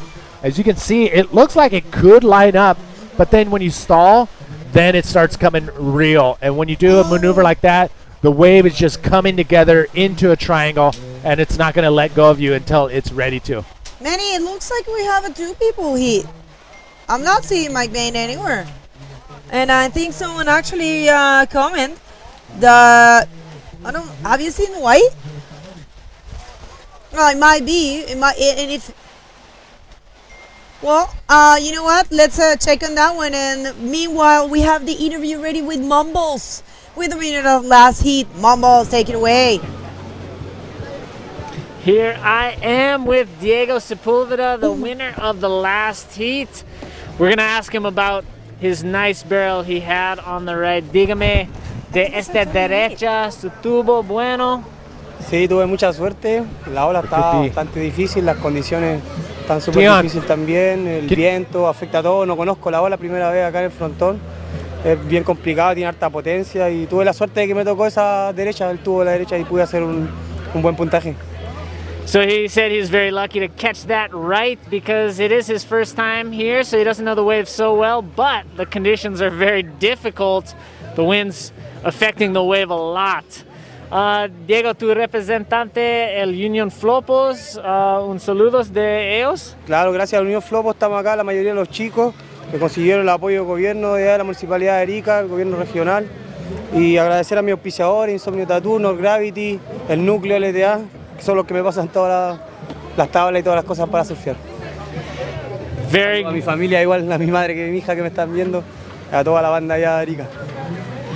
Very good. He wants to send out a big shout out to his family as well as his sponsors, and of course Union Flopos. He represents from Arica in Chile. So buen trabajo, good job, felicitación, and we'll see you in the next round. Back to you guys. It was mumbles out there, but what an amazing interview there with Dub and Diego Sepúlveda, el Chati. Chati, con felicitaciones y felicitaciones a todo Chile que está sintonizando. Ahí está Mane, sabes que dice vamos chilenos, en especial a los ariqueños, claro que sí. Saludos desde Paraná, Brasil. Y sí, les confirmamos que el hit están dos personas en el agua. Y yeah, this is a two-man hit. White's not here. So yeah, I'm guessing that's why this is going to be a shorter hit. It's a two-man hit. All right, so they're going to advance on the two riders out there, but I do want to get a full report on where Mike Bain is. There's got to be a reason why he's not here. He was here for round one. He advanced out of round one and ended up in round two. So the question is, where is Mike Bain? Here we go. Look at yellow. E-bike coming around that section, around that little bump, but cannot get all the way around. And the wave pretty much just disappeared on him. Not much there for Iván. Iván Tenrero. We've got one more heat to finish off today's action. That is heat 11. That's going to be coming up right after this. Genesio Ludovici. Genesio Ludovici. Yes, from Italia. We got Pedro de Sosa from Venezuela and Kevin Orihuela from the Canary Islands. So two riders advancing out that one. Okay, excellent. It looks like your mic is sort of run out of battery, so they told me to speak. And Willy Luján liderando esta manga, está con la primera posición con una totalidad de 4 puntos. Y es Ibai en segunda posición. Es una manga de 2 personas hasta ahora. No sabemos qué pasó con Mike Bain, pero ya esto está por terminar. Quiere decir que estas 2 personas van a avanzar, estos 2 chicos van a avanzar. Y les contamos que hoy vamos a terminar el día con esta ronda 2. Después de este hit tenemos un hit más y ya nos despediríamos por el día de hoy. Ha sido un día bastante extenso, pero súper completo. Hemos visto un montón de acción, hemos visto lones, hemos visto también momentos estresantes de este hit, de este día. Sin embargo, ha estado buenísimo. En el hit que viene vamos a tener a Genesio Ludovici de Italia, a Pedro de Sousa, el único venezolano que está compitiendo en este evento, y también al gran Kevin Orihuela, localazo del Confital, pero también un gran conocedor de aquí del Frontón. Un saludo para Lara Ascanio, si está sintonizando, que es la novia de Kevin. Para todas las chicas que estén sintonizando también, se les extraña, chicas, de corazón. We're back in business, Bego. Look at that, the VIP Cerveza Corona VIP area. How do we get in there? That's my question. Oh. Ok, gracias Lorenzo, dice Ibai. Desde Bilbao, pero vive en Fuerteventura y es muy técnico en su surfing. Bueno, muchísimas gracias, chicos. Nos encanta que nos tiren datos sobre los competidores. Obviamente nosotros hacemos nuestro trabajo de investigación, pero no siempre logramos tener la información de todos los competidores. Así que muchísimas gracias a todos ustedes que nos están sintonizando. Gracias. Y también gracias por compartir, por estar aquí presente. Recuerden, todavía faltan 4 días de competencia. Este es el tercer día. La primera ronda no se llevó a cabo en streaming porque eran rondas no eliminatorias. De hecho, con los juniors avanzamos un poco más. Hicimos la ronda número 2 el primer día, que estuvo un día muy lindo, la verdad. Y se hicieron se aprovechó a avanzar. Y el día número 2 fue la ronda 1 de hombres con un poquito de la ronda 2. Y ahora ya día 3 estamos full streaming y de aquí ya no paramos, ¿verdad, Manny? That's right. Although we could stop if the forecast is saying what tomorrow is going to be, which could be pretty big. It may be too big, wrong direction. But you know what? We always have a check-in every day to make sure that, hey, if it's contestable, we're going to go for it. But if it's, you know, safety is priority. We're not going to throw people out there if it's 15-foot top-to-bottom slabs at low tide. So the organizers are going to make the call in tomorrow morning. So, yeah, I mean, that's the only reason why we would stop the action. We don't have that many days, but we have like 5 or 6 full days of live streaming and bodyboarding. So it's going to be pretty interesting how everything plays out. Bueno, lo que decía Manny es que tenemos unos días que vienen bien grandes y no, bueno, obviamente aquí se puede correr grande, pero también vienen con bastante viento y vamos a ir analizando día a día. Recuerden que este evento está planificado desde el 16 de octubre hasta el 30 de octubre, con lo cual tenemos una ventana bastante amplia de poder, de lo que se llama waiting period o periodo de espera, para poder escoger los mejores días para llevar a cabo el evento, y esto es para garantizar una buena acción. Y ahí está. Oye, no, Mike Bain is in the water. Willie Lujan, oh, no, nice clean roll right there, landing, and then goes for another one, but this time lands on top of the whitewash. He does come out in front of that. So the first one was clean. The second one he had to push through, but a solid run right there. He needed a solid score to pull away from the other two. Well, I got lost in train. They're still advancing. This is like training for these guys then. Oh, beautiful roll there for Willie, claro que sí. Otro más, y yo me había confundido y que, ya llegó Mike Bain, pero era del otro hit. Suena entonces la chicharra, como se dice allá en Chile, y este hit termina. Los resultados no oficiales son, en primer lugar, oficiales en realidad, Willie Lujan en rojo, Ibai Tenrero en amarillo en segundo lugar. No se muevan, vamos a un pequeño corte comercial y volvemos con el último hit, la última manga del día.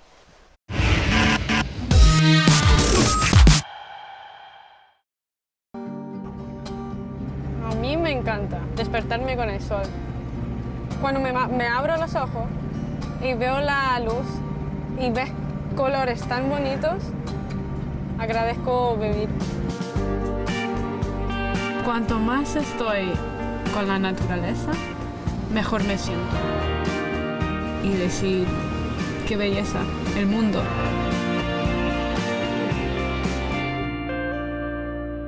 ¿Cómo separar lo natural de lo espiritual? El paisaje, la tradición, la gastronomía, la cultura, nuestro cielo y nuestro mar forjan el carácter del camino. Un camino de ida y vuelta. De ida, claro, hacia el jubileo, pero también de vuelta. De vuelta al respeto por el sudor del campo, por los frutos del trabajo y la cosecha. ¿No es esta otra forma de redención? Feliz Año Santo Jacobeo 2021. Santiago de los Caballeros de Gáldar.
Welcome back, everybody. Bienvenidos otra vez aquí al Gran Canaria Frónton King 2021. Gran Canaria Frónton King 2021, que es presentado por Cerveza Corona y NMD Bodyboards. En el agua tenemos el último hit del día de la ronda número 2, la categoría Open masculino.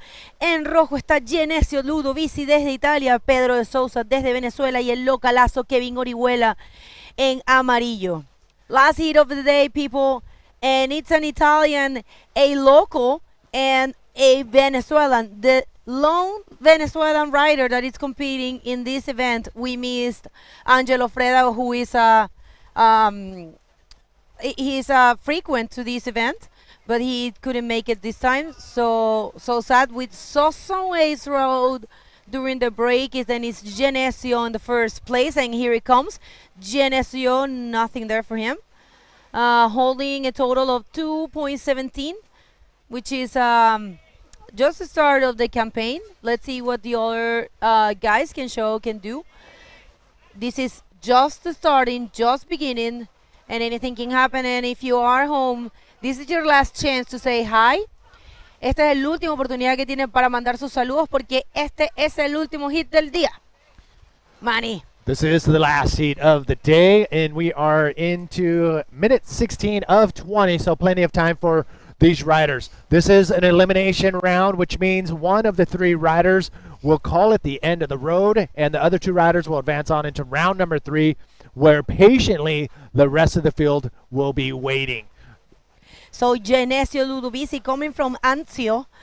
It's close to Rome, and he's the local of Alcesti. It's a wave that it's kind of like wedgie wave. Started doing bodyboarding when he was 7 years old, and because his father used to live in Tenerife. Oh wow! And it was really rare. He was telling me everyone does stand-up surfing back in Italia, and so by the time he started, it was a little strange for the people to watch a bodyboarder. So thank you, Genesio, for bringing bodyboarding to Italy, and he's 8 times Italian champion. What?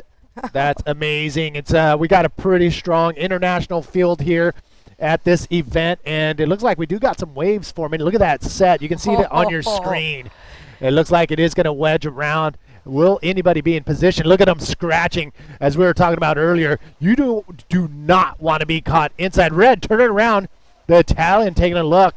But, yeah, in Italy, the swells that roll in, you're lucky to have it for 3 days max, because most of them are wind swells. So if you are able to get in a car and get to a spot where there are waves, you are on it. And I'm guessing all the riders here are those types of Italians who see a swell coming and need to go where they need to be to get the solid waves. But Pedro de Sousa and Kevin Orihuela are still in contention with tons of time, 14 minutes remaining in this 20-minute heat. Bego. Okay, I'm reading here. Alba, just to inform you guys that in Peru we have equal reef and sand breaks. Are you sure of that, Alba? I'm not Peruvian, but all the time that I've been there, it's all about sand breaks. But yeah, I would love to meet those reef breaks. White dropping in on this one, coming around the section. Not much there for Pedro de Sousa, but it looks like we got some jams going in just outside of the booth. We got the flag going, skull and crossbones. What is happening down there? Oh my goodness. So we'll get somebody out there to hold off for the next 13 minutes. Or if you guys like it, let us know in the comments, and we'll keep the music going. No, we won't. It's actually really loud. Oh my God, this guy's jumping over the fence. It's like, I feel like we got one of those people who jump into the field during a soccer match and run around naked, streaking across the field. Although this guy has all his clothes on. He's just blasting some music right outside of the commentating booth. Welcome to the Canary Islands. Everybody's having a good time. Bueno, I don't know if you guys can listen to that. And here comes Kevin Orihuela. Nice. Of course, doing a great job. Yeah, that was a clean maneuver. Definitely is going to be his first wave, first solid wave, and he will jump into first place with that that ride. That was a perfect cylindrical roll on the right. And Bego is actually going to go down. Oye, brother. Here's Leon, the red. Tell them they can't do it. The Italian, nice clean reverse. Quick little replay. Heading back out to the lineup. Kevin Orihuela. Oh my So God. everybody has a pretty good wave so far for their first wave, but sticks with their second waves. Here's another. Nope, just pedaling out. There we go. I was looking at the wrong screen. But now everybody has a wave better than a 1. As you can see, the scores have yet to drop for Kevin Orihuela's nice clean roll. 11 minutes, 42 seconds remaining in a full day of action. Tomorrow's call will be made, I'm guessing, around 8 a.m. But we don't know that for sure. Bego, do we have an idea when the call will be made for tomorrow morning? I think, Manny, it's going to be, it's like what we have been doing. We have been getting here early around 8 and 8:30 to check on the conditions and decide among everyone. Oh. There it is. There's the skills and the local knowledge from Kevin Orihuela. Barrel into a roll.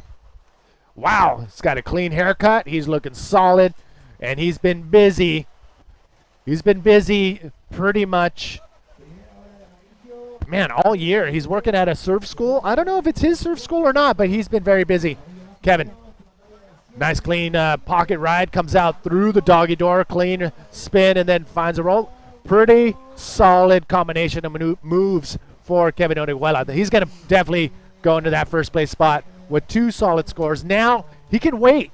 He can wait for as long as he wants to get the wave. One that'll get him into the 6 to 8 point range, which is totally possible. There it is, a 4 and a 3 for Kevin Orihuela. Now it is the other 2 riders battling out for second. Here's another look at that wave from Red. Goes for a roll for himself, but he gets caught on the top part of the wave and just cannot come out in front of the whitewash. You can see a little bit of the reef on the foreground at the bottom of your screen. That is part of the reef that just starts right there, but then it goes out in pretty much the shape of a perfect table, a round table that sticks out like a finger. It's pretty perfect, and that's why Fronton is what it is.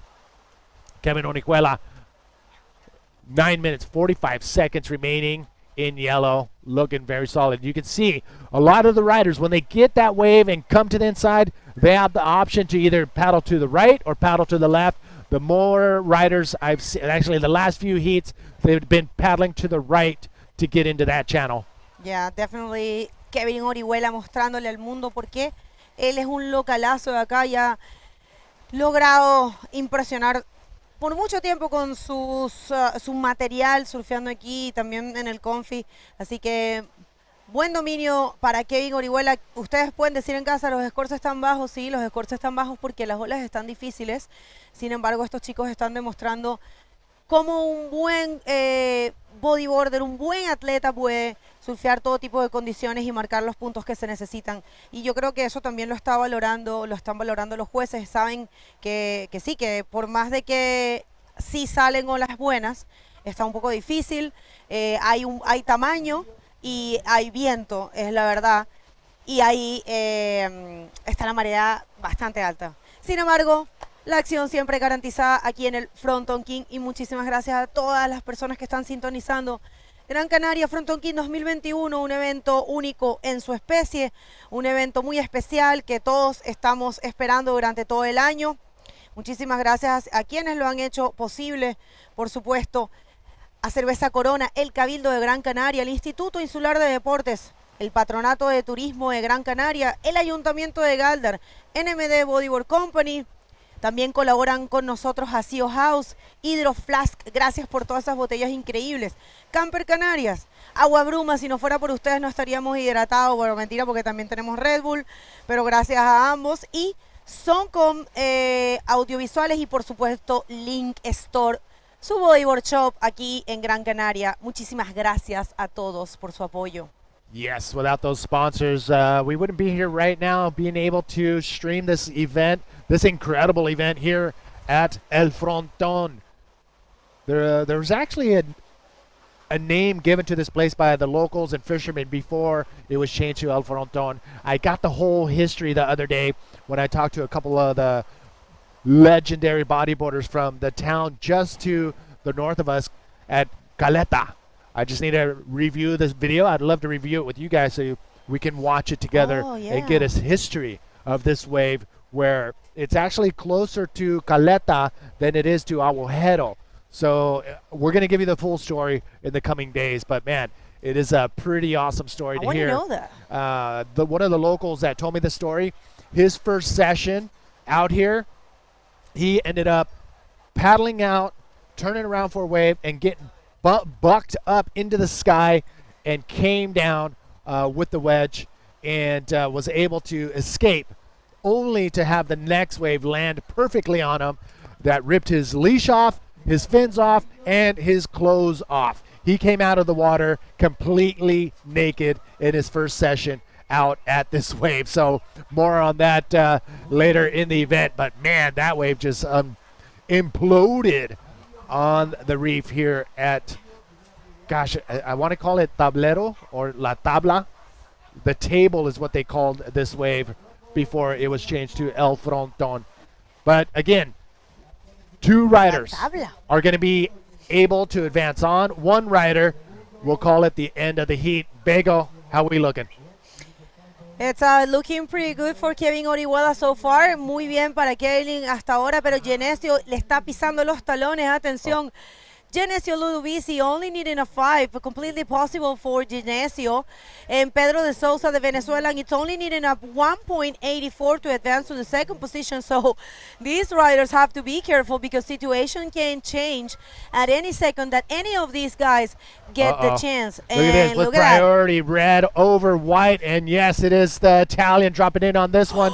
And quick in and out for the Italian. Or actually, yes, the Italian dropping in, but out of there. Pedro de Sousa had to pull back on that one. Pedro de Sousa, sí, se tuvo que salir ahí el venezolano que no tenía la prioridad y Genesio lo usó, pero la verdad es que no pudo conseguir nada.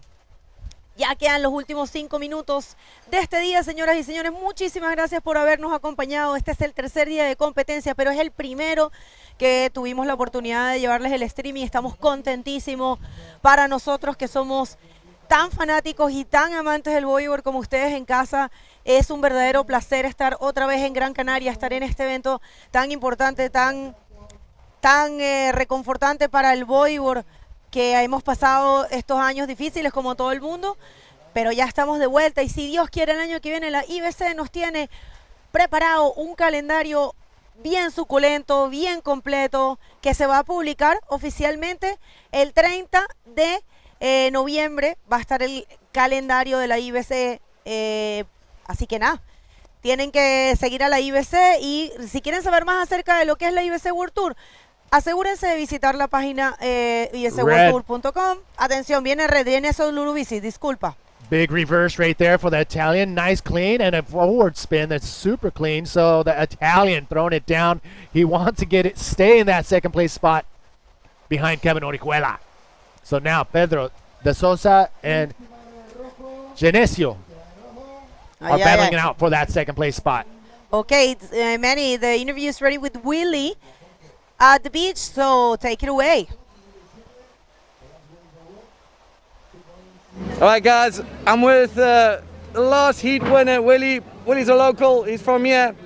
Massive fan club there. Willie's put wild out there.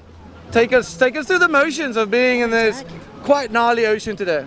Conditions today are pretty tough. It's like really mixed, and the swell is not like direct. But we were only 2 in our heat, so it wasn't that difficult. We were going to make it anyway, but it was a fun time. Couple of lefts, and that's it. Oh, well, the win is a win. I mean, moving now into the next round, maybe tomorrow. What's your take on tomorrow's conditions? Apparently, it's going to be a bit wild. Yeah, I reckon tomorrow could be like really big and windy, and the swell direction is still not the best one. But I reckon there are going to be some wild waves, and they're weeping. Man, so you excited for tomorrow? Sure. Are you excited for the cervezas? For everything. I'm excited for everything of this event. Well, buddy, good luck. Willie, great chatting to you, man. We'll see you tomorrow. Manny, Bego, back to you guys. Thank you very much, guys, for that amazing interview. Once again, Willie Lujan showing the world some skills and some dominance here at his home break, his house, El Frontón. And it's also Kevin Orihuela showing some dominance after that last wave. Uh-oh.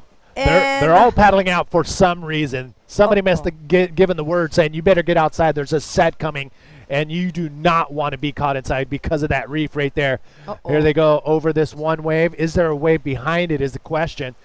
Time is running out for Pedro de Sosa. He only needs a 3.17 to advance on into that second place spot.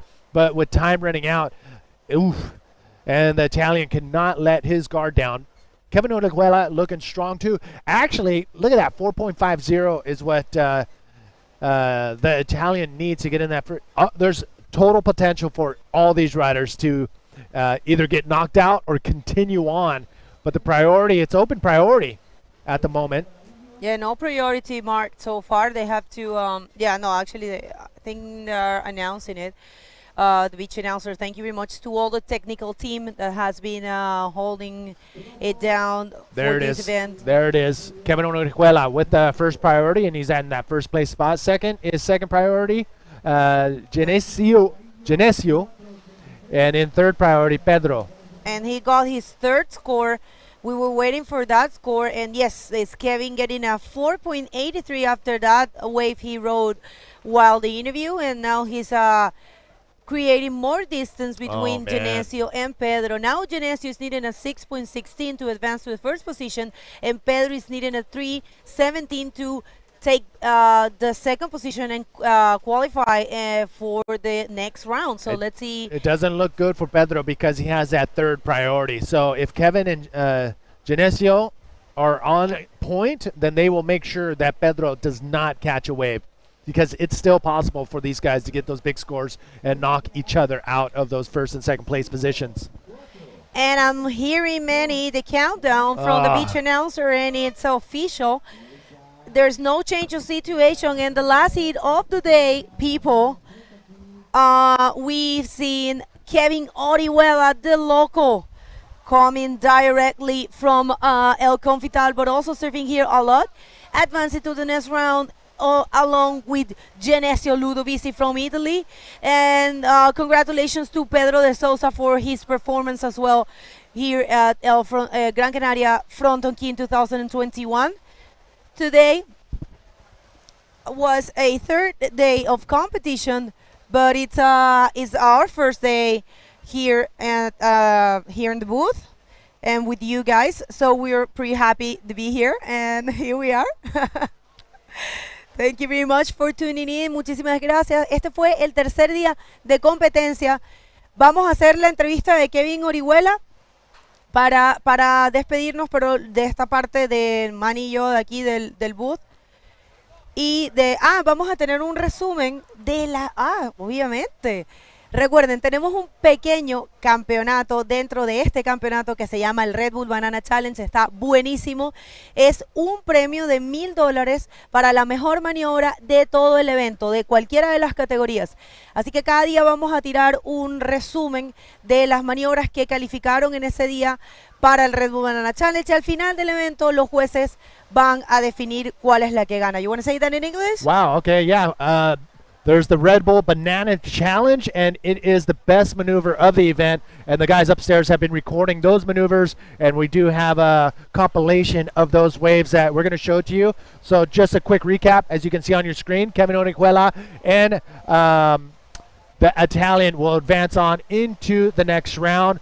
But, man, it was an exciting show today, and we did not see the golden boom go down, but still, we got a ton of days still to go down. Here's a quick recap of some of the big moves that went down this today's action. So, yeah, I mean, middle of the day, we saw some big scores from the local Groms, because it was mostly all the juniors that went out today. And, yes, that was some of the action that we saw. As the tide was coming up, he can't believe he pulled it off either. So there's a couple of the waves. I think that was one of his 2 big high-scoring waves today. But, again, it was that mid-tide, the tide coming up, where we saw the most opportunity for these guys to get those high scores. So the Red Bull Banana Challenge for the biggest wave of the event.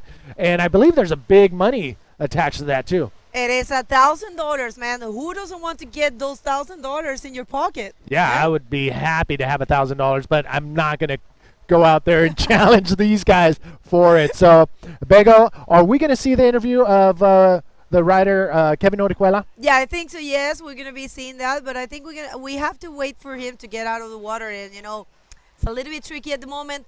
The channel, it's not so easy to get out of there. So I think we could see the highlights from the 2 previous day that we saw competition. Maybe we can see. What do you think? ¿Qué tal si vamos a los highlights de los 2 días primeros de competencia, que tenemos 2 highlights buenísimos? Mientras esperamos a que salga Kevin del agua, pues está un poco difícil salir del agua ahora. No está gigante, pero hay bastante agua, entonces como que llegar al canal y poder subir, además que hay que hacer toda la subidita, pues toma un poco de tiempo, ¿no? We didn't see the 10-point ride, but we will hopefully get the golden boom before the end of the day's action. On the last day, we got like 4 or 5 more days of pure action, so the 10-point golden boom is still up for grabs, and I believe it could happen at this event more than once. What are your highlights of the day? My highlights of the day? Oh, oh gosh, okay. Got it. I mean, the juniors took control all day long, and like I said, that mid-tide going to the high tide was the most opportunity for these juniors to find those perfect waves with those ramps, and we saw a couple of the Groms throwing it down, and it was pretty impressive. Okay, let's just go straight to the highlights, guys. We do this. It's taking a little long for Kevin to get out of the water, but if we don't stream it, at least we're gonna do an interview for him at the social media, for the Frónton King social media. So if it's not gonna be, if the highlights ends and you don't see the interview, make sure to check the social media for the Frónton King. So for all of us, Mumbles, Dave, Manny, and myself, thank you very much for tuning in, and make sure to follow the social media. Remember, we have been hacked. IBC World Tour Instagram has been hacked today. We are working on that, and we're going to get it back for sure. So make sure to follow the Frónton King and in Instagram, and we're going to be posting everything there. And we count on you for the rest of the competition. You want to say goodbye? Thank you very much, and we'll see you tomorrow.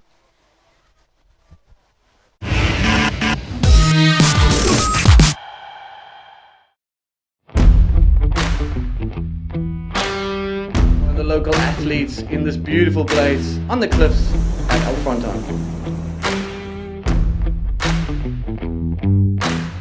Mars up and riding, looking at this section. There it goes, hits a good clean invert right in the flats, exactly what the judges want.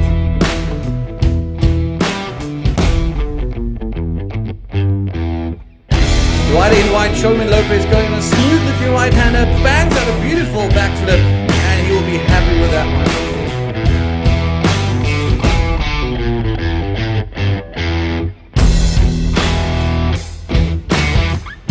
Tristan Roberts up and riding on the left-hander. Look at that section. Massive backflip all the way into the flats. Oh my goodness, those ribs will be hurting.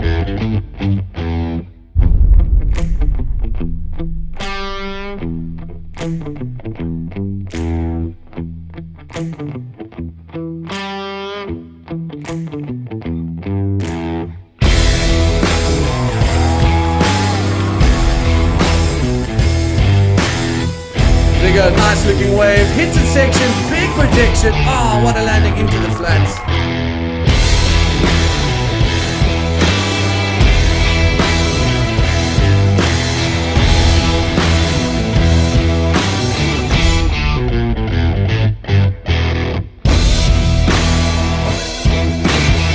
This athlete clearly knows his wave, showcasing his local knowledge.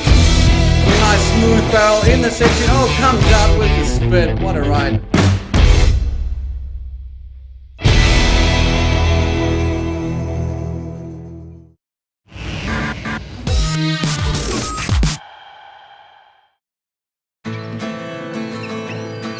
¿Alguna vez te has preguntado por qué siempre quieres más? Más lunes sin alarmas. Más primeras veces. Más saltos al vacío. Más desayunos en la cama.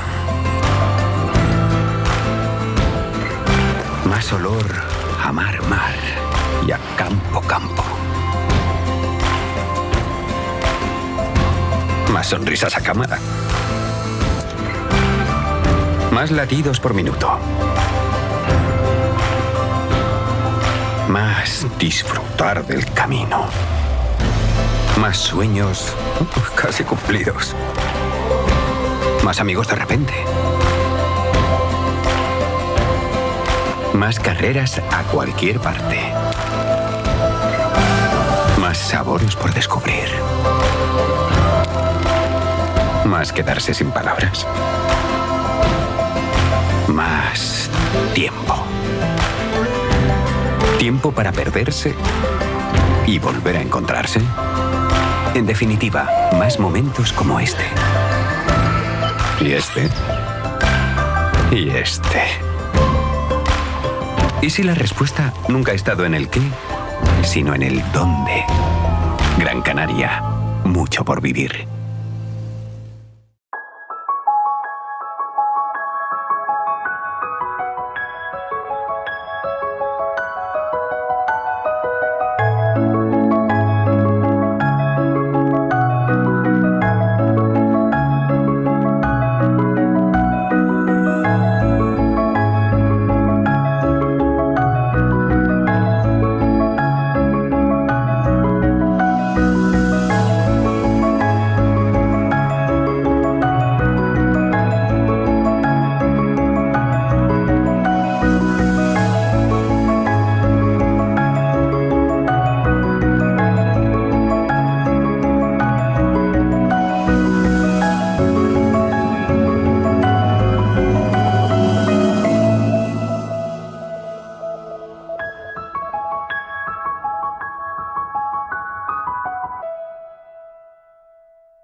There's a place our legs could wander to, and I suspect you long like I long for a cool creek ankle deep to press your face against the wind. Let's go. You lead, I'll follow. There's nowhere we can't wander. I know you hear it call to you. Let's go.